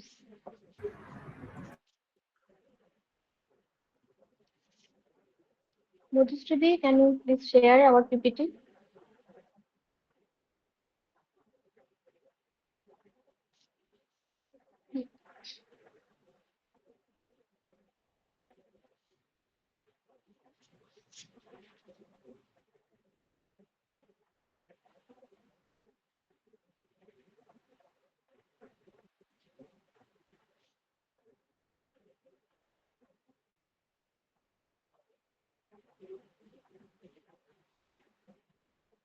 Please start it. Yes, sir. You start talking and try to present. Very good afternoon to respected sir and the chair and all the other dignitaries, scholars and students present here. I am Orbita Rai Chaudhury would like to present our article titled Role of Libraries and Information Centers for Documenting, Preserving and Disseminating Indigenous Knowledge in India, an analytical study with my fellow friend Dr. Madhusri Datta. First of all, I just want to say about what is indigenous knowledge. Mainly, indigenous knowledge refers to the traditional local knowledge developed by native or indigenous communities over the generations through direct interaction with their environment.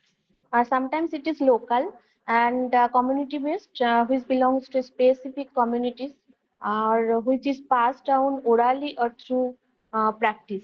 And sometimes it can be gathered through experience based, which developed through observation, trial, and adaptation over long period. Mainly, that indigenous knowledge is focused on the traditional farming methods like crop rotation, mixed cropping, herbal medicine, and healing practices based on natural science, forest and water conservation technique, etc. Our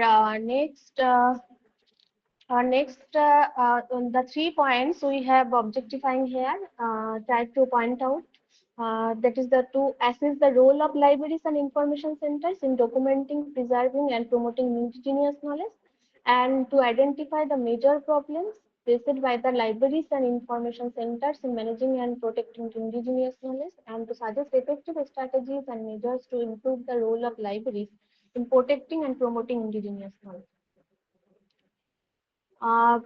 First of all, I want to say that the libraries are not only collects the information, it also disseminates the information, and it actively engage in collecting and recording indigenous knowledge through oral history and field service. The libraries use different methods of preserving the indigenous knowledge, such as audio recordings by interviews with tribal elders, their experiences, their beliefs, etc., and video documentation by rituals, crafts, farming techniques, etc., and written transcription of oral knowledge, digitization of manuscripts and palm leaves, etc. There are three main initiatives we have mainly taken here. Government initiatives we have taken to focus on. This the first is Indira Gandhi National Center for the Arts, which is most previously established initiative in our country. It was established in the 1987 and it was organized by the Ministry of Culture, Government of India, mainly to preserve and promote Indian art, culture, and intangible heritage. And then I would like to say about the traditional knowledge digital library. It was established in 2001 and organized in CSR, Ministry of Ayush, Government of India. Its main objective is to document it and protect the traditional medicinal knowledge from biopiracy. And its main focused area is traditional medicine such as Ayurveda, Siddha, Unani, and Yoga. The next is the National Mission for Manuscripts that is established by the Ministry of Culture, Government of India in 2003. Its main objective is to identify, document, and conserve India's manuscript heritage, mainly the ancient manuscripts across disciplines. It can be scientific, literary, and the philosophical texts. And most probably, the accessibility, as we say, the accessibility of this, the traditional knowledge digital library is mainly for patent offices, and the national mission is used for the limited academic and institutional access. And the Indira Gandhi National Center for Arts is it's the public access with some restrictions for sensitive materials. In my next slide, the major problems we have tried to find out, faced by the libraries and information centers. That is the lack of proper documentation. There is a very sensitive issue that the proper documentation and the procedure is not identified by everyone. Next is the inadequate infrastructure, shortages of skilled professionals, the financial constraints, technological challenges we have faced so much, intellectual property rights issues, and the ethical and cultural sensitivity issues. There is a big language barrier and communication barrier Please in sum up. common. Okay, sir. Lack of community participation, and poor organization and management, digital divide, policy and institutional gaps. The effective strategies and measures to improve the role of libraries in protecting and promoting indigenous knowledge. There is a strengthening documentation practice and the documenting indigenous knowledge by using audio-video tools for recording oral traditions to encourage fieldwork and ethnographic studies by librarians. Next is the digital preservation and technology integration, we can say that there is also the digitization of manuscripts and oral knowledge, and establish institutional repositories and digital libraries, and enhance the ability of use cloud storage and AI-based indexing systems. There is another strategy that we can find, that in capacity building and training, community participation and collaboration, and legal and policy frameworks we have to be very much followed. Development of indigenous knowledge databases, enhancing access and dissemination of information, infrastructure development, promotion of multilingual and local content. Collaboration and networking is also important. Ethical guidelines and use of emerging technologies is very, very important for promoting and making it more affluent, the indigenous knowledge. As per our analytical study, we can say that the full realization of the potential of libraries is managing and protecting the indigenous knowledge that can be addressed the challenges and studies and need for a holistic, inclusive, and technology-driven approach to strengthening the framework and promoting our community engagement. Thank you, sir. Thank you. Uh, I I invite next presenter Joyita Chakraborty and Aninda Bosu's paper. I request them to just to discuss about nutshell of your paper. Okay, don't discuss about introduction. Don't discuss about definition of what is IKS and all. Uh, you try to give a nutshell of your article. It may be 2 minutes or 3 minutes. Doesn't matter. Okay, you please do it. Okay, Or thank you, sir. if it is I a am PPT, Anindya then Basu. you go to objectives, methodology, Uh, and findings. okay. So good afternoon to all. So my paper is Formalizing Knowledge Organization of Indian Classical Music, Introspection into Hindustani Classical Music through the light of ontological structure. So in this paper, what we have done, we have taken the basic concepts and pillars of Indian music and try to classify it under a knowledge graph through the ontological structure and try to build the relationship what are existing among the entities through property assertion. The properties are maybe object property or data property. So as we all know, the basic structure of Indian music is divided into two school of thoughts. One is Hindustani classical music, second is Karnataki classical music. So what we have done here we have done with only Hindustani classical music because in music is a very vast domain, and the type of knowledge is highly structured, highly complex. And another thing is that over the time many scholars have defined music ragas in different way. They have classified in different way. So the ontological structuring of this of such a huge domain is a very complex work. So as of now, what we have done, we have worked with the very basic structure of the Indian classical music. So first, as we all know that Sa Re Ga Ma Pa Dha Ni Sa, these are the seven swaras present in Shruti. So every Shruti has a name like Tibro, Mondo, Dayavati, Ranjini, and everything is based on some scale. So Shruti is a standard notation to it's a denotation of the frequency with which we denote different type of swara like sa, re, ga, ma, like that. Next comes the gram. Gram is the wherever the swaras and murchana are placed, that is called gram. So in this way, we have defined gram. There are three grams: Gandhara, Sarajagram and Madhyamgram. So Gandharagram is mainly for the god and goddesses. So we do not deal with that. Only we deal with Sarajagram and Madhyamgram. So on this scale, we have defined the types of gram underneath. So then comes the Murchana. Murchana is, you can say the Murchana, there are 21 Murchana and they are divided into three categories, and it is basically a sequential arrangement of 7 notes.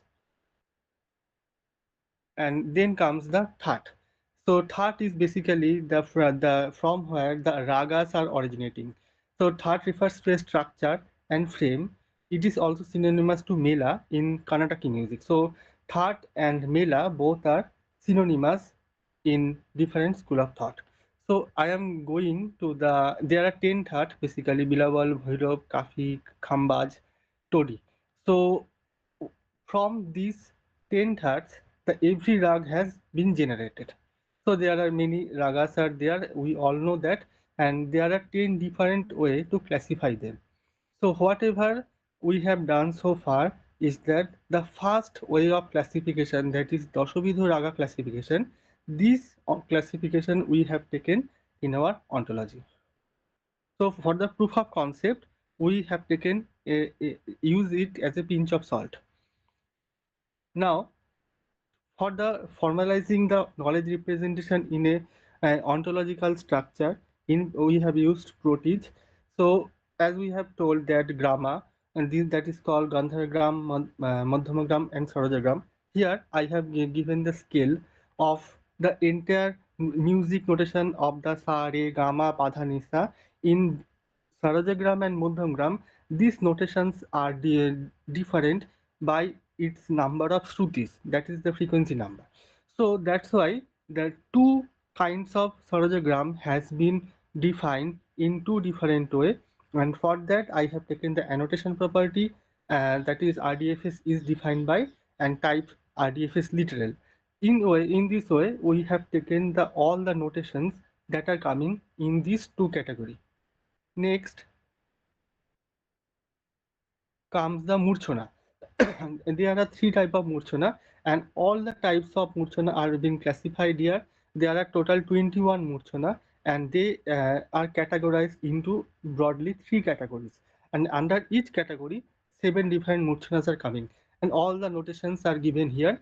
Here also we have recorded all these notes in a form of RDFS literal data type. So for the generation of That to Rag, we have taken one object property that is called is generated from. So the domain of the property is ragas, and the the domain of the property is That, and the range of the property is raga. So here we can see that from there are 10 thoughts are there, and from thoughts the other ragas are coming. In the subsequent slide, here you can see that from ragas, the Lankadahan is a kind of rag that is coming from the Ashabari thought. So these two concepts have been taken with the property is generated from. So from all thoughts we can actually map is generated from with this property. Then the classification of raga is there. So far we have taken the whatever the classification done by the Sarangadev, we have defined here, but there are 9 more possible ways to classify them. We have not touched them as of now. Next comes the data property, and like we know that every rag has its avaroha and aroha. So aroha and avaroha, all these are the association of the saregama padhanisa, its permutation and combination. So I have taken it as a form of the data properties as or aroha avaroha, and all these are taken as RDFS literal. So another thing I want to show you that we know we listen to different type of music, and we also are accustomed to the gharana. So gharana means a way of singing. So all the renowned classical singers are belonging to different type of gharanas. Here I can see, you can see that suppose Sudhindra Bhaumik is belong to Agra Gharana. So the association between the singer and the gharana is done with has gharana, this type of property with the object property. So there are many things we have done in our paper, but as of now we are showing only this. We are actually continuing this work, and this is a huge work, and we here in this paper we are showing only a few snapshot of our work. So the details we will publish in the paper. Thank you. Thank you. It's an interesting paper. I hope everybody enjoyed it. Okay, we'll discuss it at the end. Next article of Manik Das. I would like to invite Manik Das for presenting.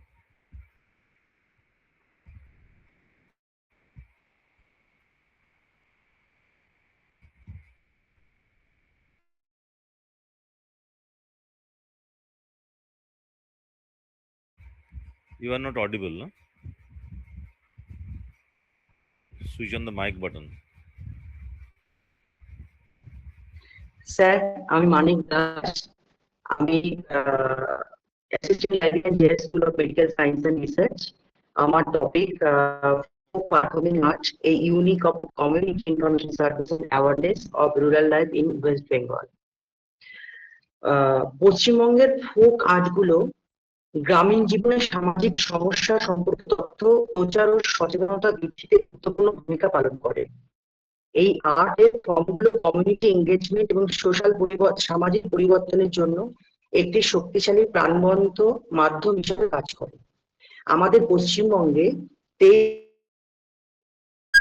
পশ্চিমবঙ্গে 23টি জেলায় folk song 11টি, folk dance 24টি এবং folk drama 21টি রয়েছে এবং প্রত্যেকটি এই folk performing আর্টগুলো সামাজিক সচেতনতা এবং কমিউনিটি ইনফরমেশনে একটি গুরুত্বপূর্ণ ভূমিকা পালন করেছে। কিন্তু এখন প্রশ্ন যে ফোক পারফর্মিং আর্টগুলো জনজীবনে তথ্য পরিষেবা প্রদানের জন্য কেন অপরিহার্যতা বা প্রাসঙ্গিকতা লাভ করলো? তার পাশেই মূল কারণ, সেটা হচ্ছে সাংস্কৃতিক প্রাসঙ্গিকতা। লোকশিল্প স্থানীয় সংস্কৃতির সাথে গভীরভাবে জড়িত, যা বার্তাগুলোকে আরো বেশি প্রাসঙ্গিক এবং প্রভাবশালী করে তোলে। সহজলভ্যতা, যেসব প্রত্যন্ত গ্রামে গণমাধ্যম পৌঁছানো সম্ভব নয়, সেখানে শুধুমাত্র এই ফোক পারফর্মিং আর্টগুলি তাদের তথ্যের চাহিদার ঘাটতি পূরণ করতে পারে। এটি ফোক পারফর্মিং আর্ট শুধুমাত্র বিনোদন নয়, এটি বর্তমানে তথ্যের সমন্বয় ঘটায়, যা তথ্য মনে রাখতে সাহায্য করে। এবং সবচেয়ে গুরুত্বপূর্ণ একটি বিষয় হলো বিশ্বাস বা ট্রাস্ট। সম্প্রদায়গত ঐতিহ্যবাহী শিল্পকলার উপর আস্থা রাখে, যা বার্তার বিশ্বাসযোগ্যতা বাড়ায়। অর্থাৎ ঐতিহ্যবাহী যে শিল্পগুলো, সেই শিল্পগুলোর উপরে মানুষের বিশ্বাস থাকার কারণেই সেই সব পারফর্মিং আর্টের মাধ্যমে, আঙ্গিকের মাধ্যমে বিভিন্ন তথ্যের উপর তাদের আস্থা ও বিশ্বাস বাড়তে থাকে। এবার লালন শাহ ফকির বলেছে, জাতের নামে সব বজ্জাতি, জাত জালিয়াত খেলছে জুয়া। অর্থাৎ আমরা 2025-26 সালে দাঁড়িয়েও আমরা বিভিন্ন অন্ধবিশ্বাস কুসংস্কারের সংস্পর্শে রয়েছে। গ্রামগুলো, বিশেষ করে গ্রামগুলোর সংস্পর্শে রয়েছে। সেগুলোকে সচেতনতা করার ক্ষেত্রে পারফর্মিং আর্ট একটি গুরুত্বপূর্ণ ভূমিকা রাখে। এবং আমার এই পেপারটি লেখার জন্য গুণগত, অংশগ্রহণমূলক ও নৃতাত্ত্বিক পদ্ধতি অপরিহার্য হিসাবে গড়ে উঠেছে। এবং এই বিষয়টি গবেষণা করতে গিয়ে দেখা গেছে যে ফোক শিল্প লোকশিল্পীরা আধুনিকীকরণের কারণে হুমকির মুখে পড়লেও নতুন গণমাধ্যম ও সরকারি প্রচেষ্টার ক্রমবর্ধমান সমর্থনের ফলে গ্রামীণ উন্নয়ন, শিক্ষা, সামাজিক বন্ধনের জন্য অপরিহার্য রয়ে গেছে এবং কমিউনিটি ইনফরমেশন সার্ভিস এবং অ্যাওয়ারনেসের ক্ষেত্রে গুরুত্বপূর্ণ ভূমিকা পালন করছে। এবং এটি hello, try to finish it, okay? হ্যাঁ, এবং হ্যালো, এবং বিভিন্ন ফোক সং, ডান্স এবং ড্রামাগুলো আমাদের সমাজের পণপ্রথা, এইডস অ্যাওয়ারনেস, নির্যাতনের বিরুদ্ধে বিভিন্নভাবে, এমনকি সরকারি বিভিন্ন অ্যাওয়ারনেসের ক্ষেত্রেও আজ সরকার এবং লোকাল যে গভর্নমেন্ট এই ফোক পারফর্মিং আর্টকে কাজে লাগাচ্ছে। ধন্যবাদ।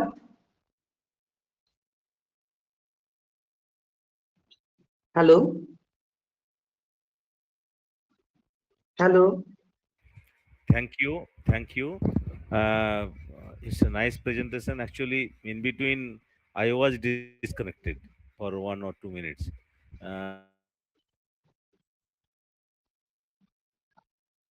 I have heard the rest of the times. I have written it here. I will discuss at the end. Next article is of Mayuk Sarkar and Sudip Ranjan Hatua. Please present it. Yes. Is my voice is audible, sir? Yes. Okay. Just I'll try to present my screen first.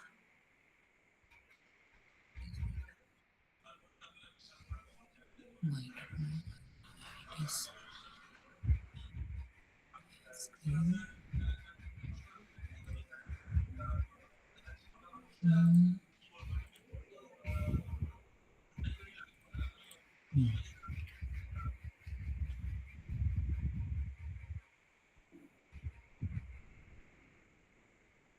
Okay. Visible, sir? Yes, yes. Okay. So, myself, Mayuk Sarkar, librarian at Transformative Women's College, Jalpaiguri, and this paper I have written with Professor Sudip Ranjan Hatua. And the title of the paper is Recontextualizing Web-Scale Library Discovery Systems for Indigenous Knowledge Representation and Analytical Study of Blacklight Hydra Samhira Evolution. So, coming here, as we all know that IKS encompasses community-based experiential and often orally transmitted Go to knowledge. objectives and scope. Okay. Okay. So, as we see, the objective of this, we can see that examine the evolutionary trajectory of blacklight discovery system within the Hydra project and its subsequent transformation into the Samvira community with a particular focus on obviously the relevance to IKS and to analyze how web-scale discovery systems can be recontextualized to support culturally sensitive knowledge organization, ethical metadata practice, and inclusive access to diverse knowledge forms. So comes to blacklight first. Okay. So as we all know that it is one of the most popular open source discovery system. It's actually first initiated by uh, University of Virginia Library in the year 2006. Then in the year 2008, it's that first test version is being released, the Vargo beta, and later on Stanford University Library also joined the program. Coming to here, now you see, so here is the technological stack. As we can see that it is written in a very high level language of Ruby, and it uses Apache Solar in its primary search engine and indexing on the top of it. Okay. And obviously here, as I have shown in this earlier slide, that it's a successor of Colax OPAC. So Colax here is a very interesting thing. It's a online taxonomical publication system for knowledge discovery uh, of network infrastructure for 19th century electronic scholarship, and NINES we call. So here we comes in the feature that we are having relevance ranking, the stemming. Stemming is interesting. It is a kind of like searching of the root of a word across OPAC, where it's first mentioned, and display the word hanging with the stem. That means it's reduced the browser's reliability on a specific term. Then it calculates the frequency and relative position of a given keyword in a record and relies on the final result it represents. Then some of the will go, okay, persistent link is there. Then coins is there, that is context object spam. Then relative meta, this is actually coins is using for retrieving the metadata, and open search for publishing the search result. Then it is having two APIs. One is Atom, another one is JSON. And obviously, if we see here, the customization, the main plugins. Here we are having two major plugin. We can see Geo Blacklight and Spotlight is there. And here are the system requirements. I'm not going the deep into it. So advantages, if we go, we can see the mark mapping, then the OAI-PMH support is there with Z39.50. It can integrate with Libris Alma, Primo Central, and Summon Discovery. Then EBSCO8 is there, EIT APIs is there. So if we go to the user statistics, here is a demo that all these countries and the universities, they are using it here.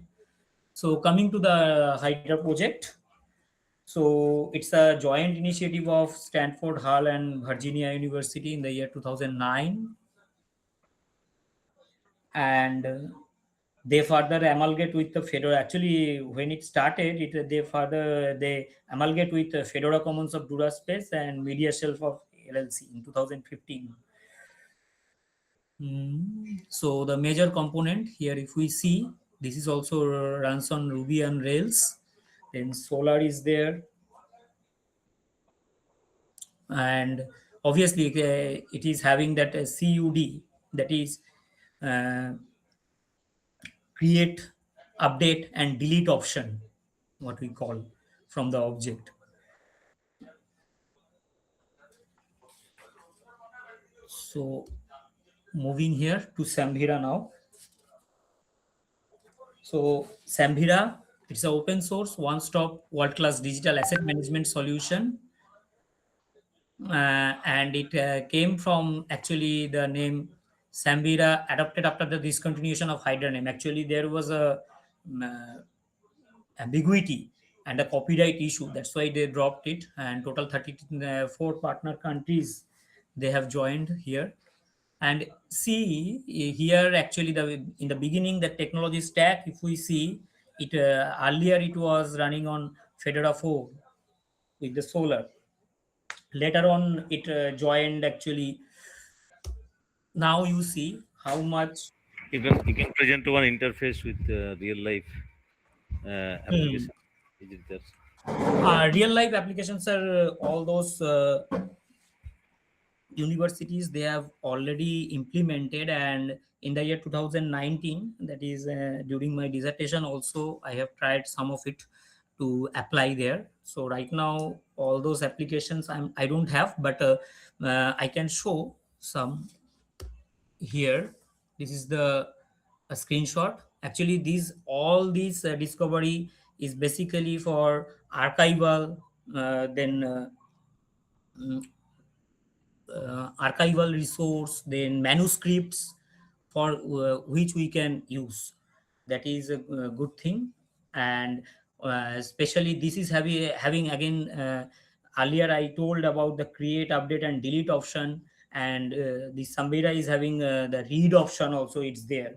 And as you see that Hyrax, this is actually very interesting, that Haiku and Hyrax application, where Haiku is actually that Amazon S3 compatible cloud storage out of the box it is to provide. So coming to the gist, this we can say that it's having a event of series it went through. And as IKS is inherently distinct from conventional knowledge frameworks, and they are deeply embedded in local context, the cultural practice, oral tradition, and community-based experience. Unlike codified and text-centric knowledge, IKS often exist in fluid, performative, and non-linear forms, which pose significant challenges for standardized metadata schema and retrieval mechanism. So discovery system, as a virtue of their architecture, offers several adornments that can be leveraged to preserve this indigenous knowledge. And their reliance on centralized indexing, faceted investigation, and interoperability, it enables the aggregation of diverse and resource, including the digital repositories and archival collection and community generated content. So this is the same thing. So in conclusion, we can say that discovery systems must be inclusive and open to open source tools. It supports again the IKS, and the future is the participatory and ethical system moving to. So thank you so much. Thank you. It's a nice presentation with technological aspects. Okay, I would like to call Meghna Dhar. for her presentation. Hello. Presentation of manuscript culture in Jammu and Kashmir.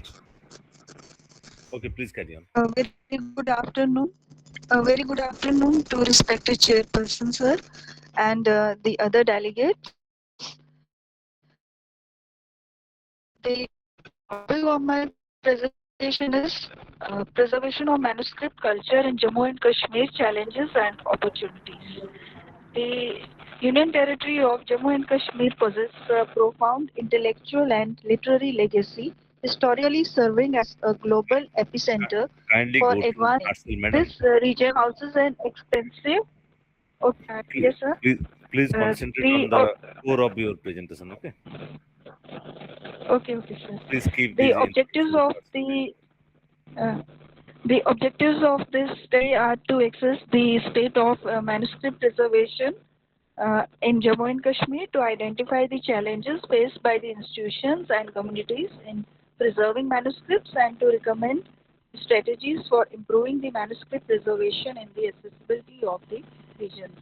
So, I had prepared one comparative table for the manuscript collection in Jammu and Kashmir.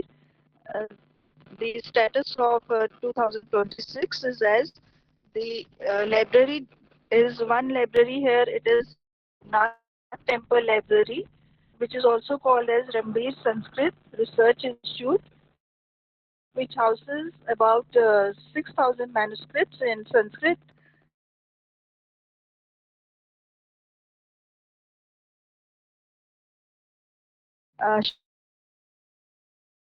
Sharda and Vedic literature and Shaivism and Tantras. Another library is the Sri Pratap Singh Library, which is in Srinagar, and the total estimate of manuscripts is about 74,000, and the language is again same, the Sanskrit, Persian and Arabic history and geography. One of the largest library in our region is the Allama Iqbal Library, which is in the University of Kashmir, Srinagar, and this houses about 432 manuscripts in Persian, Arabic, Urdu, and Islamic studies. One more library is that is Department of Archives, Archaeology, and Museums, which houses about 5,800 manuscripts in diverse administration, historical, and cultural records. The another one is the Oriental Research Library, which is at Srinagar, and it houses about 1,500 manuscripts in Sanskrit, Persian, and Kashmiri language. There is one private library, that is Shaswat Art Gallery in Jammu, and this is about the private collection which houses the manuscripts, and the manuscripts are about 25,000. It also includes the photographs of the history of Jammu and Kashmir. So far as the digital status of these libraries is concerned, presently the status of preservation in Jammu Kashmir is that recently in March 2026, under the government Gyan Bharati mission, approximately 35,000 manuscripts have been identified across the Union Territory of Jammu and Kashmir. And so far as digital status is concerned, the Sri Rabindra Library, which is situated in Jammu, has been fully digitized, and the SPS Library in Srinagar is digital reading room. It includes digital reading room is active. Then Oriental Research Library, which is also in Srinagar, here the high resolution scanning is done, and the Amar Mahal Museum Library, which is in Jammu, and it has about 200 manuscripts, which is in Dogra history and Dogri, Urdu, and English language, and it focuses on the digitization of rare family papers and art inscriptions. The Oriental Research Library, here also the high resolution scanning via Kashmir University and Cluster University is done. The Allama Iqbal Library, which is in Srinagar, Kashmir University, here the AI enabled cataloging and 100% digitization of metadata is available on the portal. The challenges in the preservation are the environmental threats, which includes humidity, pest, and natural disasters threat. Uh, then the second one is the lack of expertise, that is limited access to the conservation professional and techniques. Third one is the inadequate infrastructure for storage facilities, risk manuscript deterioration. Then the fourth one is human factors, that is neglect, misuse, and lack of awareness about the value of the manuscripts.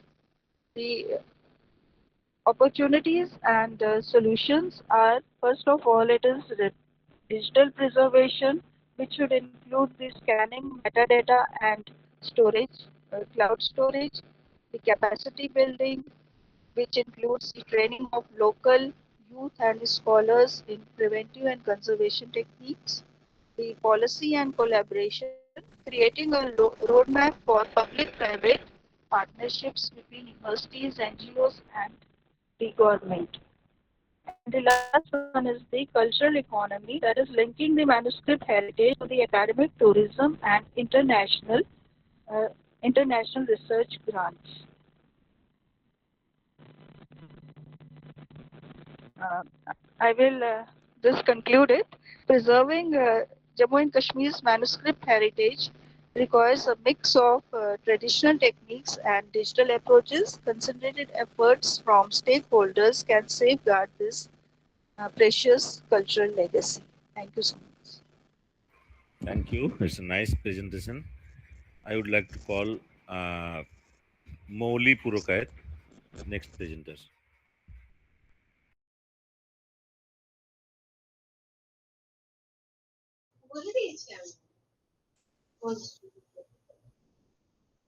He's absent. Okay. So next presenter is Momita Ash. Good afternoon, all respected chairperson, sir, and my dear fellow participants. Now I share my screen for the presentation. Sir, it is visible? Yes, visible. Yes. Okay. Visible, Okay, audible, myself everything. Momita Ash, librarian, Vidyasagar College for Women, Kolkata. My research explores how community-driven participatory archival practices, particularly crowdsourced oral history initiatives, are reshaping the ways in which collective memory is created, preserved, and accessed in India. Objectives of the study: to analyze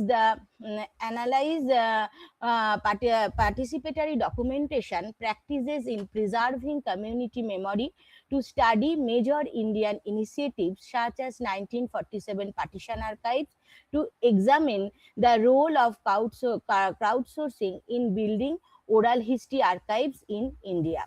Research methodology: the study adopts a qualitative research design. A multiple case study method is used to select oral history archives and participatory documentation initiatives. The research follows exploratory and descriptive approach. Data sources: for primary sources, oral testimonies and narratives collected from archive collections, for archives, and secondary project websites, archival records, and methods: content analysis and digital ethnography. Now I come to the findings due to the lack of time. I take 4 archives, community archives for the study. First, the 1947 Partition Archive. It is a crowdsourced oral history initiative dedicated to documenting and preserving personal memories of the partition of India, one of the largest and most traumatic mass migration in history. The archive is founded 2010 by Gunita Singh Bhalla, and its nature is non-profit and digital community archives. The findings, case study findings, the 1947 from the 1947 partition archive, it is focusing specially on participatory documentation. The case study of the 1947 partition archive reveals how collaborative community-led processes shape the creation, management, and interpretation of oral history records in India.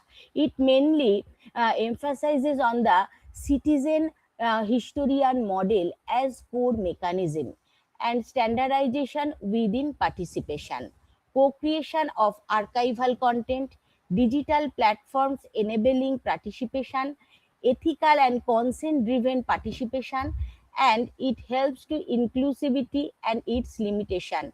Training as a tool of empowerment, because it mainly emphasizes on the volunteer training programs. The 1947 partition archive demonstrates the participatory documentation is central to effective collective memory making in India.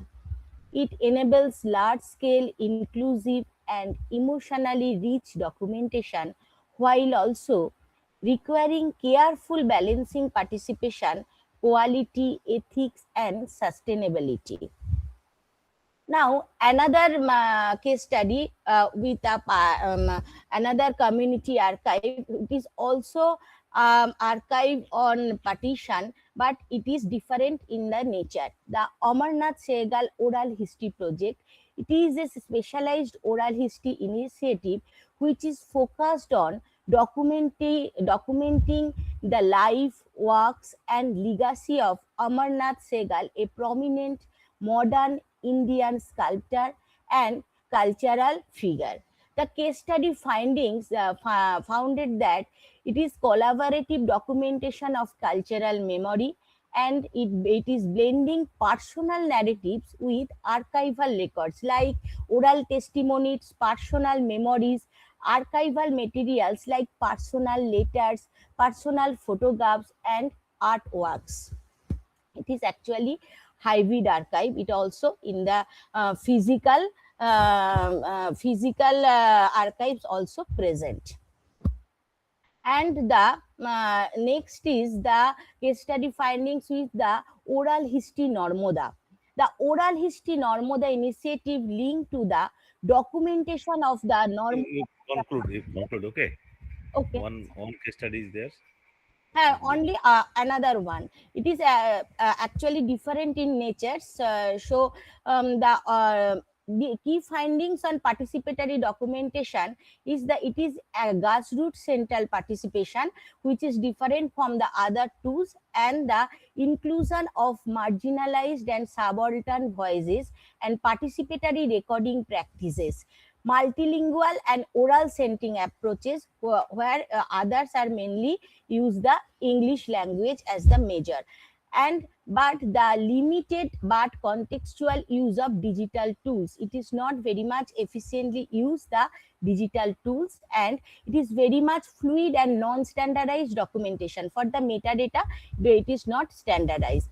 And another last one is the Museum of Material Memory. It is very much micro-history related.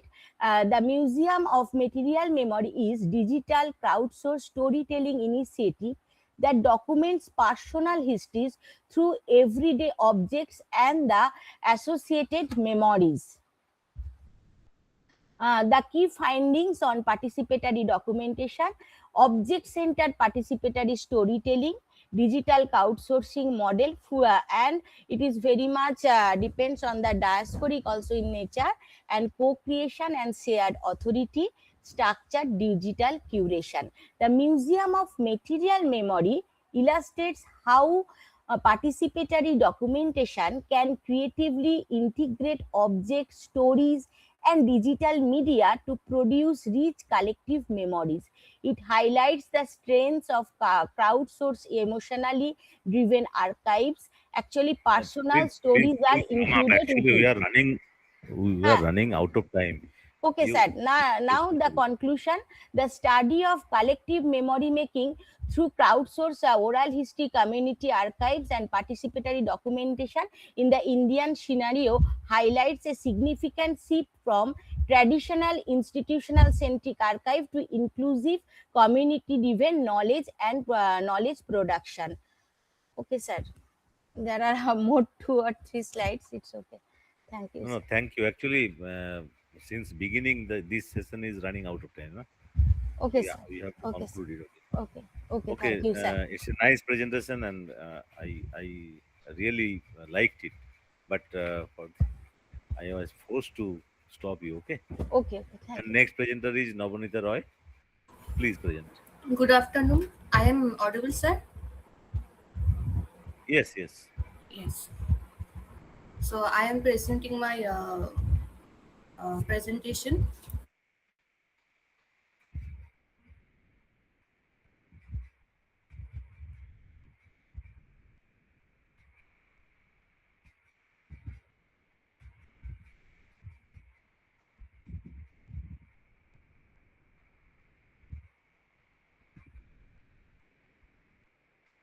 Go to objectives.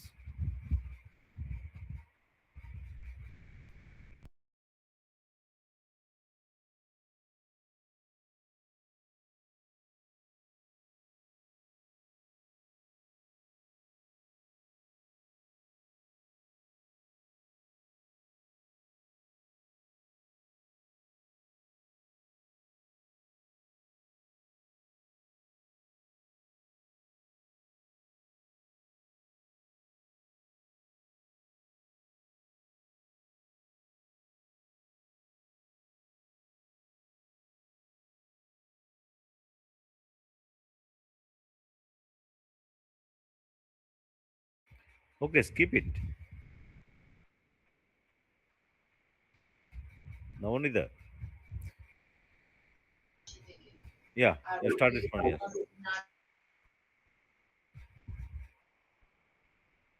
How many slides are there?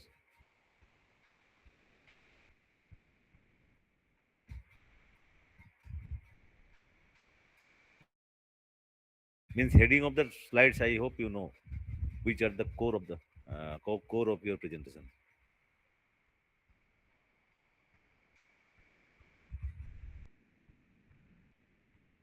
Okay, you start talking.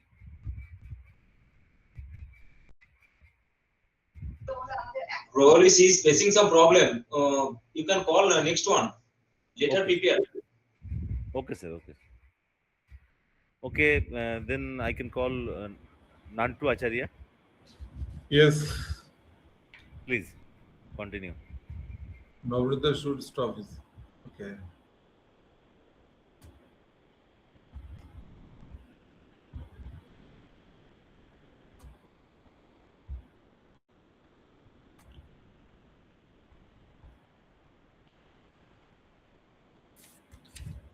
Good afternoon, everyone. Today, I am to tell you a small story, a story about knowledge that lives with people, not in book. So my topic is how knowledge is studied in library science. It's a bibliometric studies based on Scopus 2001 to 2015. So before start, just imagine a village and old grandmother knows how to cure fever using plants. A farmer knows when rain will come just by looking at the sky. But none of this written in book. This is called indigenous knowledge. That is all in our mind, in our traditions, that has some holistic approaches, and that this is flowing by cumulative approaches.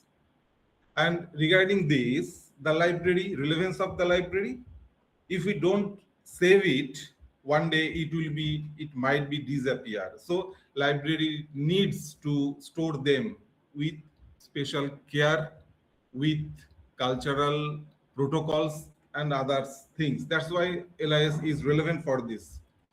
And this study, bibliometric study, we all know that how many peoples are studying this knowledge, who is writing about it, who cannot read thousand papers one by one. So we have to use a process that's called simply bibliometric analysis.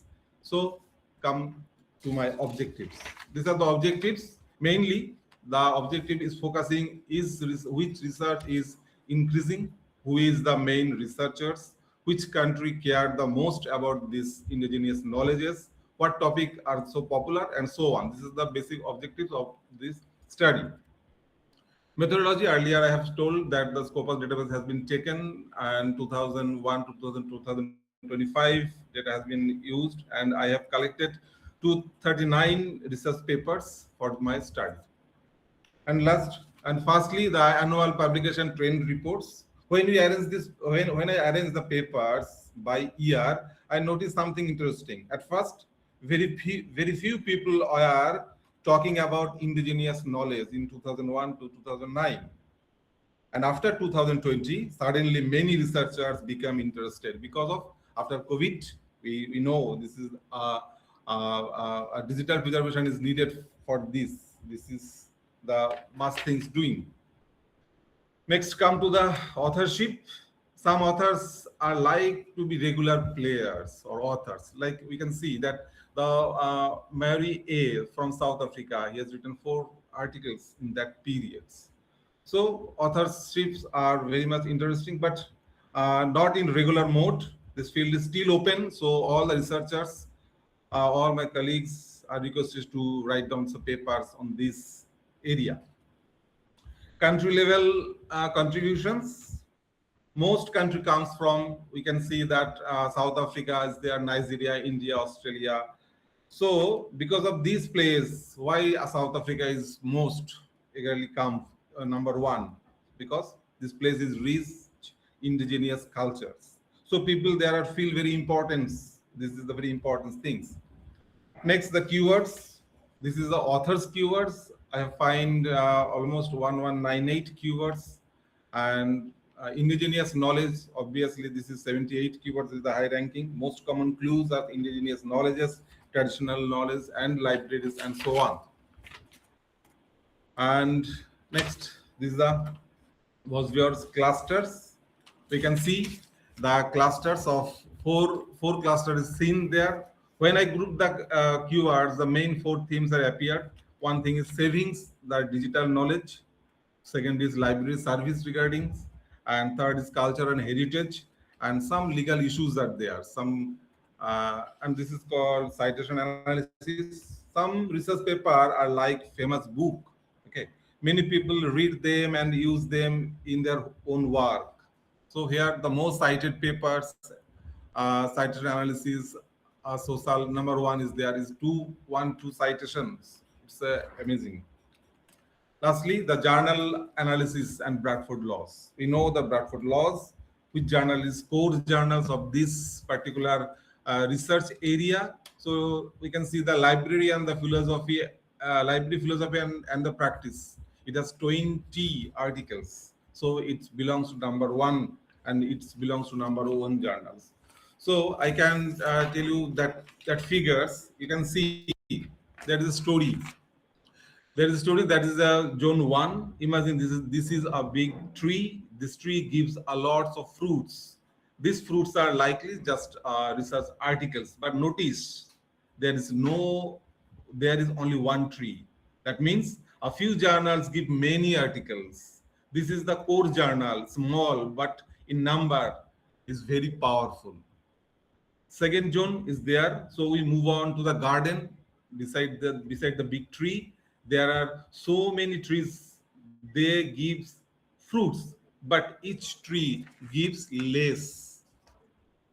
And when we go forward over the fence into the big world, there are many different areas like geographies, health, laws, educations. They have still the knowledge, but it's scattered everywhere. So the main idea from these Bradford laws is... Please conclude that. Yes, sir. So one journal is many articles, 8 journals, medium articles, and 90 journals, few articles. So after this, we are coming to the findings. Findings are very much interesting. This is the, I have earlier told that research is going fast. Global South already, Global South is leading. Many topics are involved, but few main authors. Main authors are very much few. So these are the basic findings. And lastly, the conclusions.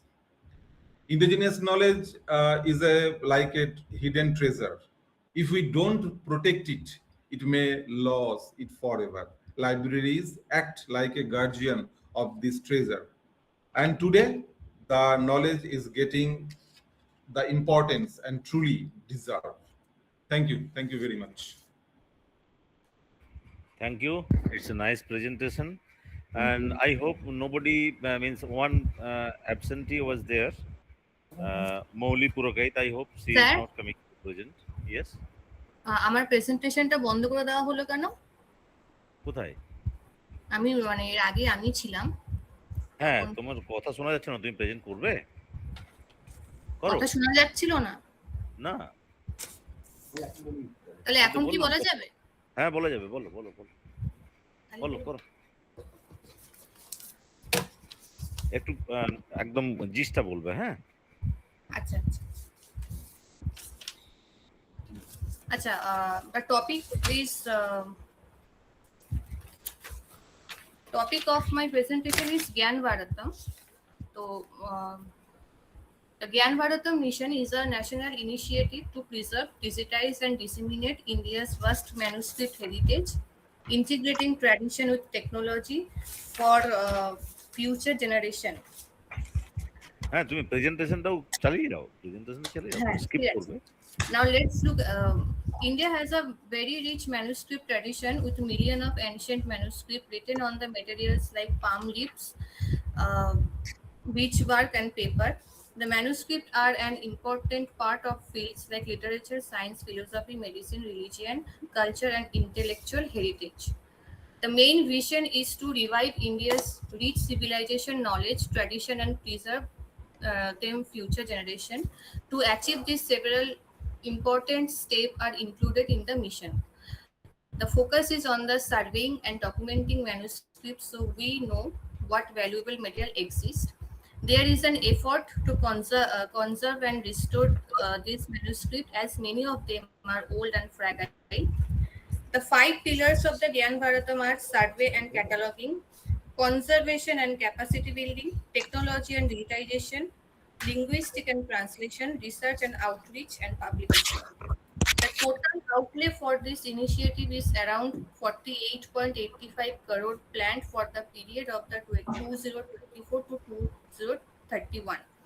The main target is to digitize and catalog over 1 crore manuscript. So far, good progress has already been made.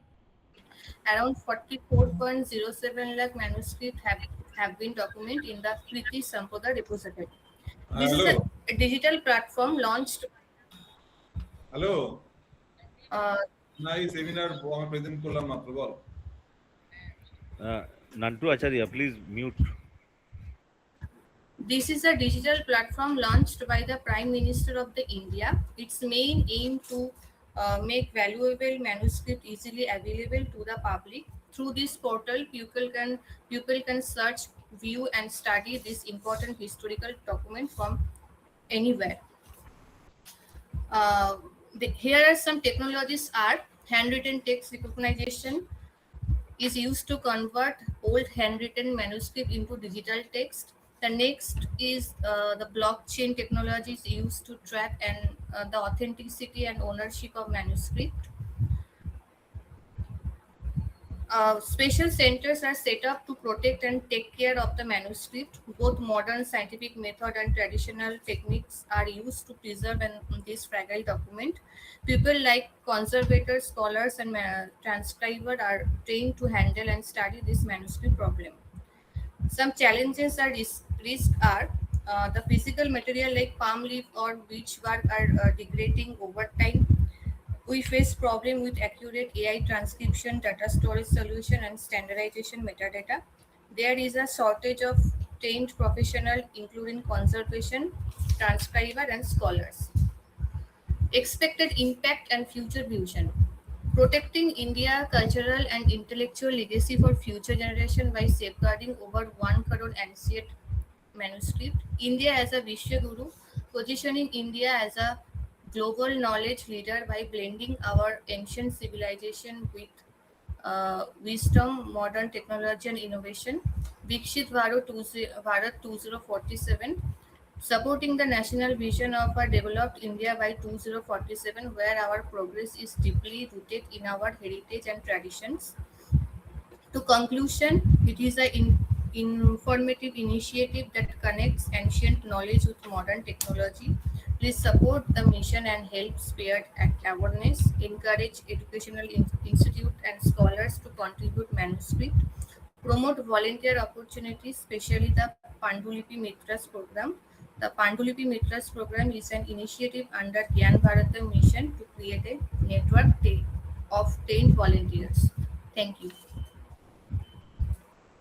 Thank you for your nice presentation. Now I just want to know, there is only one absentee is there, Mouli Purokayat, whether she is present or she will present. Not present, sir. Not, she is not, na? Okay, then I would like to ask this house to ask their question to respective presenter if there is any question.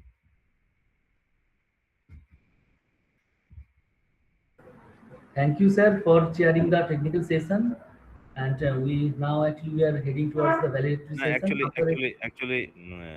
if there is any question from any presenter Okay, or sir. Okay. anybody, whoever is present here in this room, they can ask question. Okay. If not, then I'm going to just summarize this session. Okay.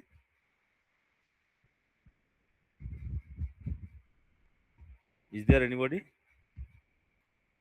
Okay. Let me summarize the session. Chandri Chandamita Das, please remain mute. Okay. Hello. Chandamita Das, your mic is on. Chandramita Das. Chandramita Das, you are requested to mute your.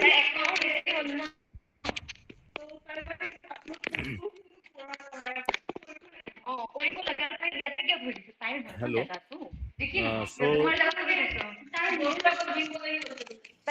Sir host থেকে remove করে দিন, তাহলে সুবিধা হবে।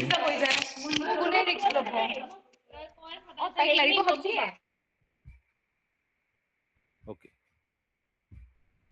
So, in this particular session, first of all, the article presented by Madhusri Dotto, and she very nicely talked about documenting ICAS, and she talked about TKDL, the prestigious project of CSR of 2001, and the other initiatives also.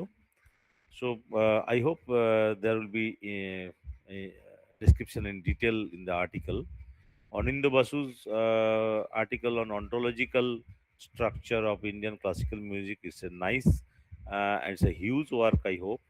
And all the ragas and thoughts, they have taken the project to discuss.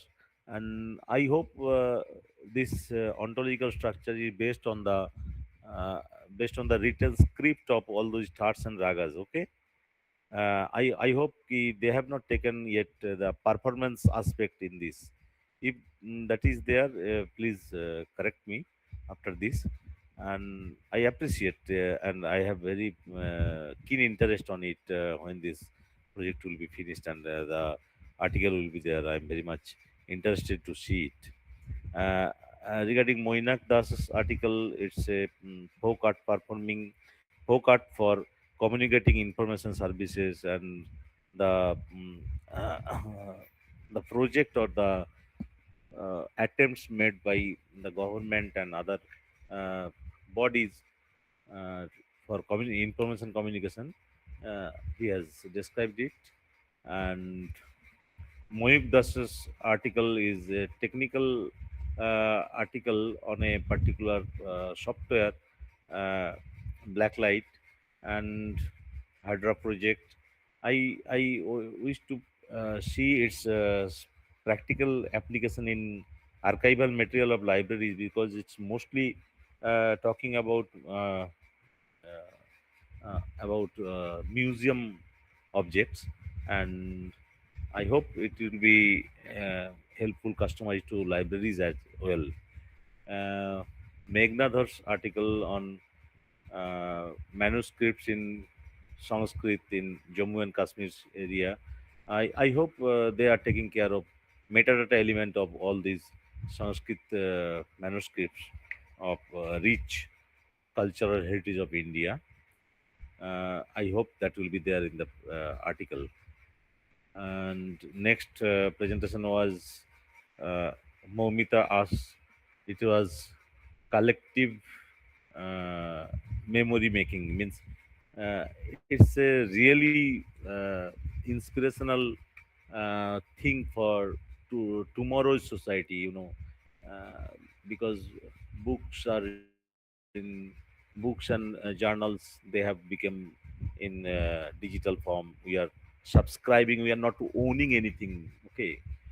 Earlier we used to have our own collection, we own it, our resources, but today we are not going to own it, we are subscribing, we have license to access.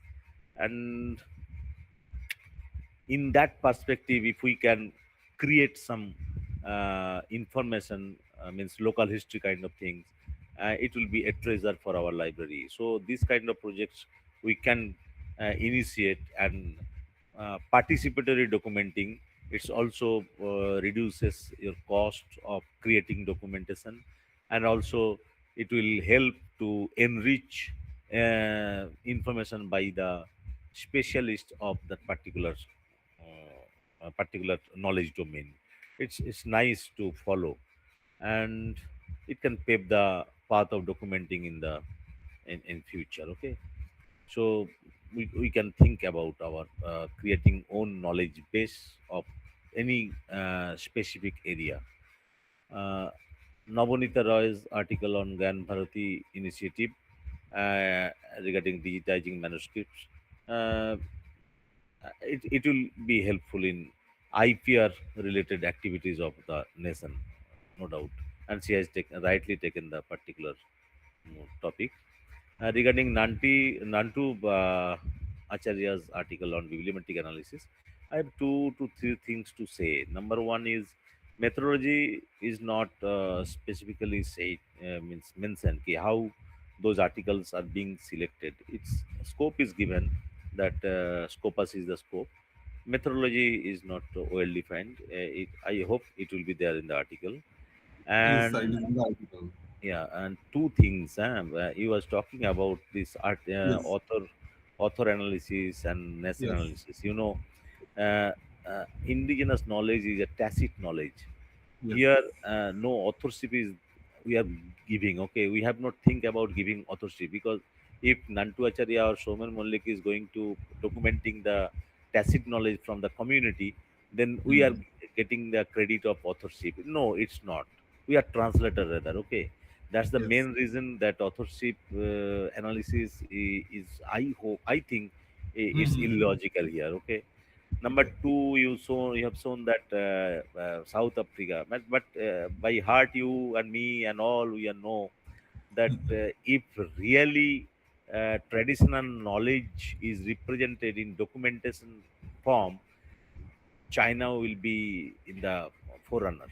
China will be in the very first position. They have documented so many indigenous knowledge, but they have not disclosed it. That is Yes. not there in That's the list. Okay. actually this is And Scopus based. That's why. Scopus base, and only 143 or 243 articles are there. Yes. Based on this very little population, analyzing Bradford law Hmm. is also not reasonable. Okay, my Yes. advice is you make I your know, sir. population large, and then only go for this Bradford analysis. Okay, it's Yes. my Yes. suggestion to you. Yes, yes, And yes. regarding the conclusion, the China is absent, and it's very, it is striking my mind. China is not there, and you are going to conclude it is not. You make some modification in your methodology so that you can accommodate China, Accommodate Japan. China, China itself. Okay, Sure, sir. that Sure, was sure. my humble suggestions for all the Yes, presenters. yes, And yes. with these comments, I want to conclude this session. And I am Thank you. thankful to the organizers for giving me this opportunity. And it's a nice experience to hear you all. You have presented very nicely. Thank you. Thanks a lot. Thank you, sir. Thank you, Dr. Shoman Mullik, and better to say Shoman Da. Thank you. Yes, yes, yes. Actually, for giving vote of thanks, it's a tedious job, I think.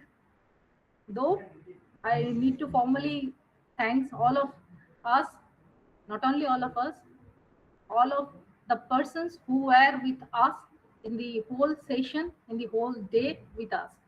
So, first and foremost, distinguished guests, Honorable Vice Chancellor, respected Deans, Coordinator, IQAC, and eminent speakers from India and abroad, and my dear colleagues and participants.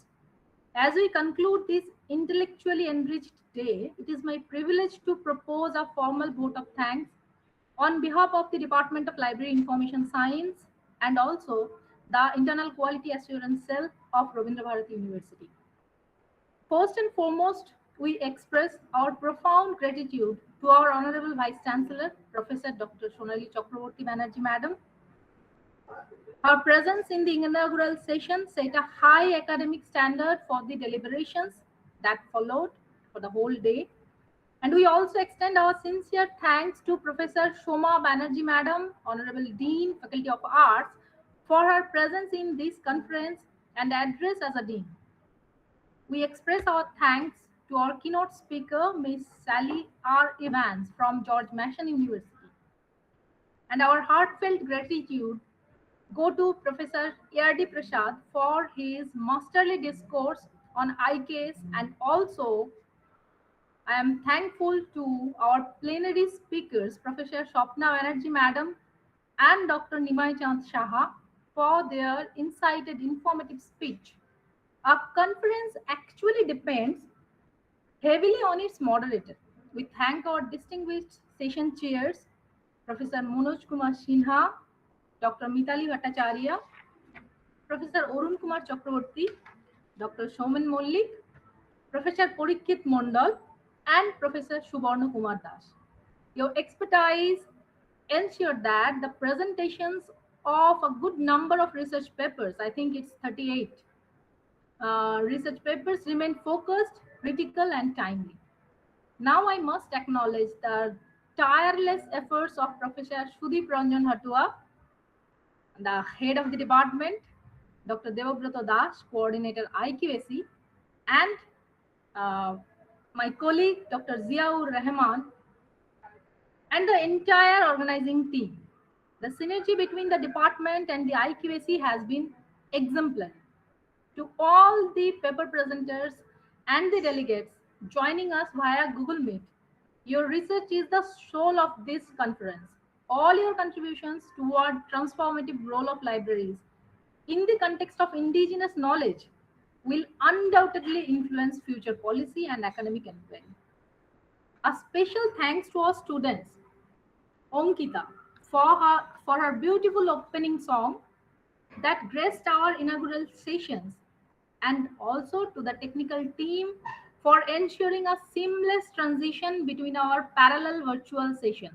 Finally, we thank the administrative staff of the EB campus, Rabindra Bharati University, for their logistical coordination.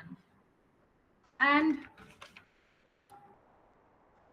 I must take a moment to acknowledge the contributions of those who offered their support out of professional camaraderie and academic friendship. My heartiest thanks go to Pratik Singh, faculty from the Department of Hindi, Madhusri Datta, librarian of Shirapul College, and our guest faculty Kollan Sundar Samanto.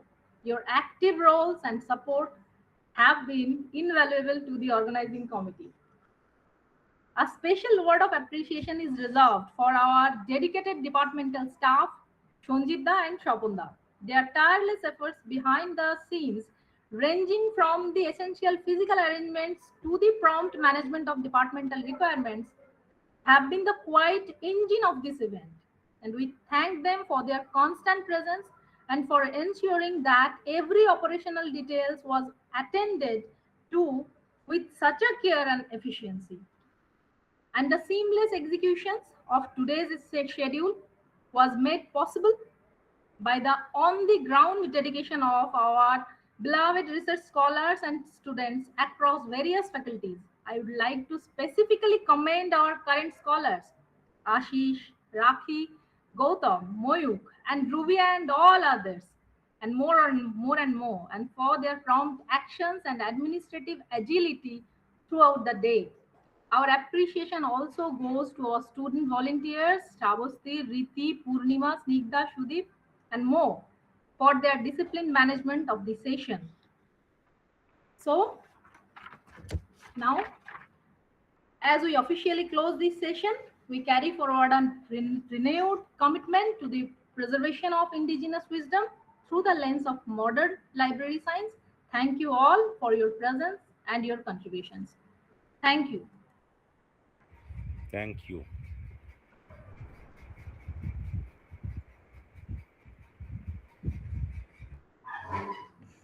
Officially, the session is closed. Thank you.